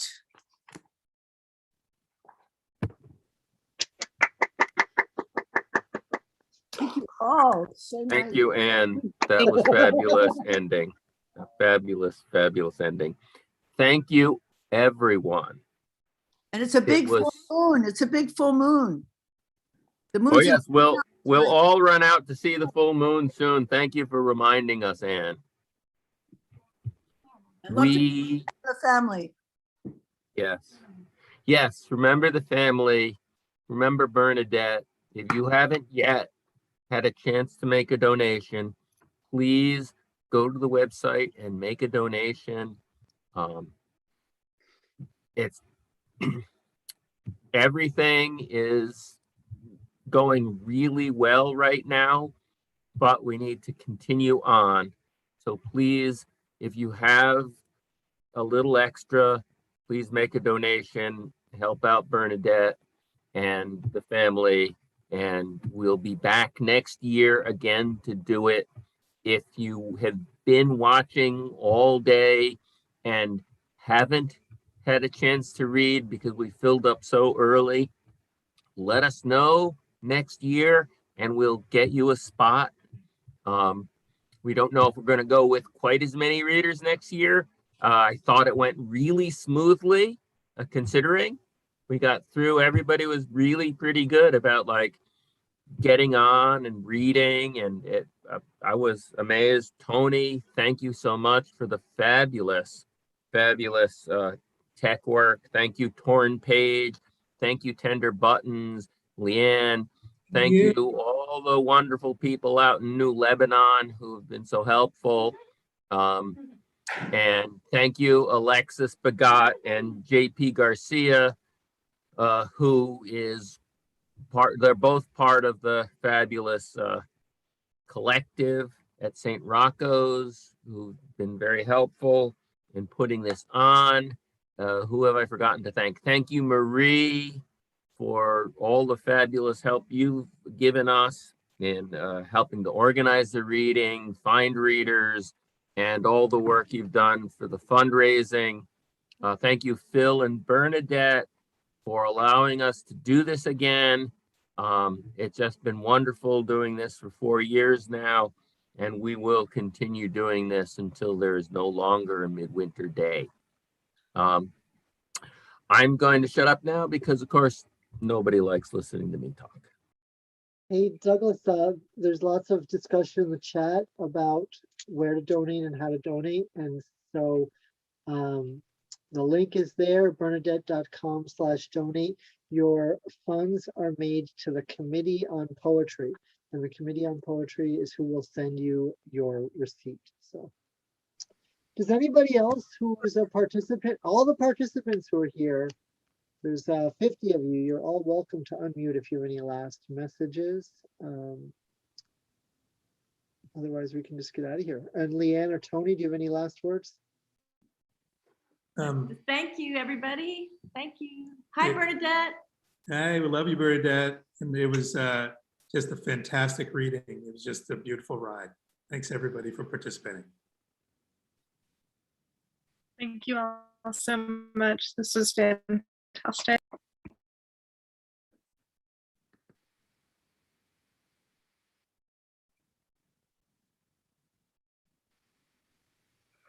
Well, Tony, it's your call then. If nobody else is, if everybody's done, we can, should we all give one big round of applause? Or Erica, do you or any of the New Lebanon folks have any messages? Erica?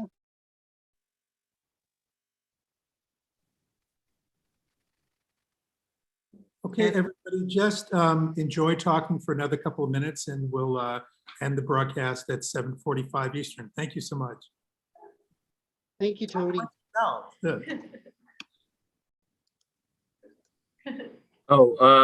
If Marie has a moment or something else to add or some information for us, that'd be great if you could share that, or perhaps someone else in the family would like to join in. I don't know. Phil Good, you want to say a few words for us? It was nice to see you, but I miss everybody out there in East Nassau.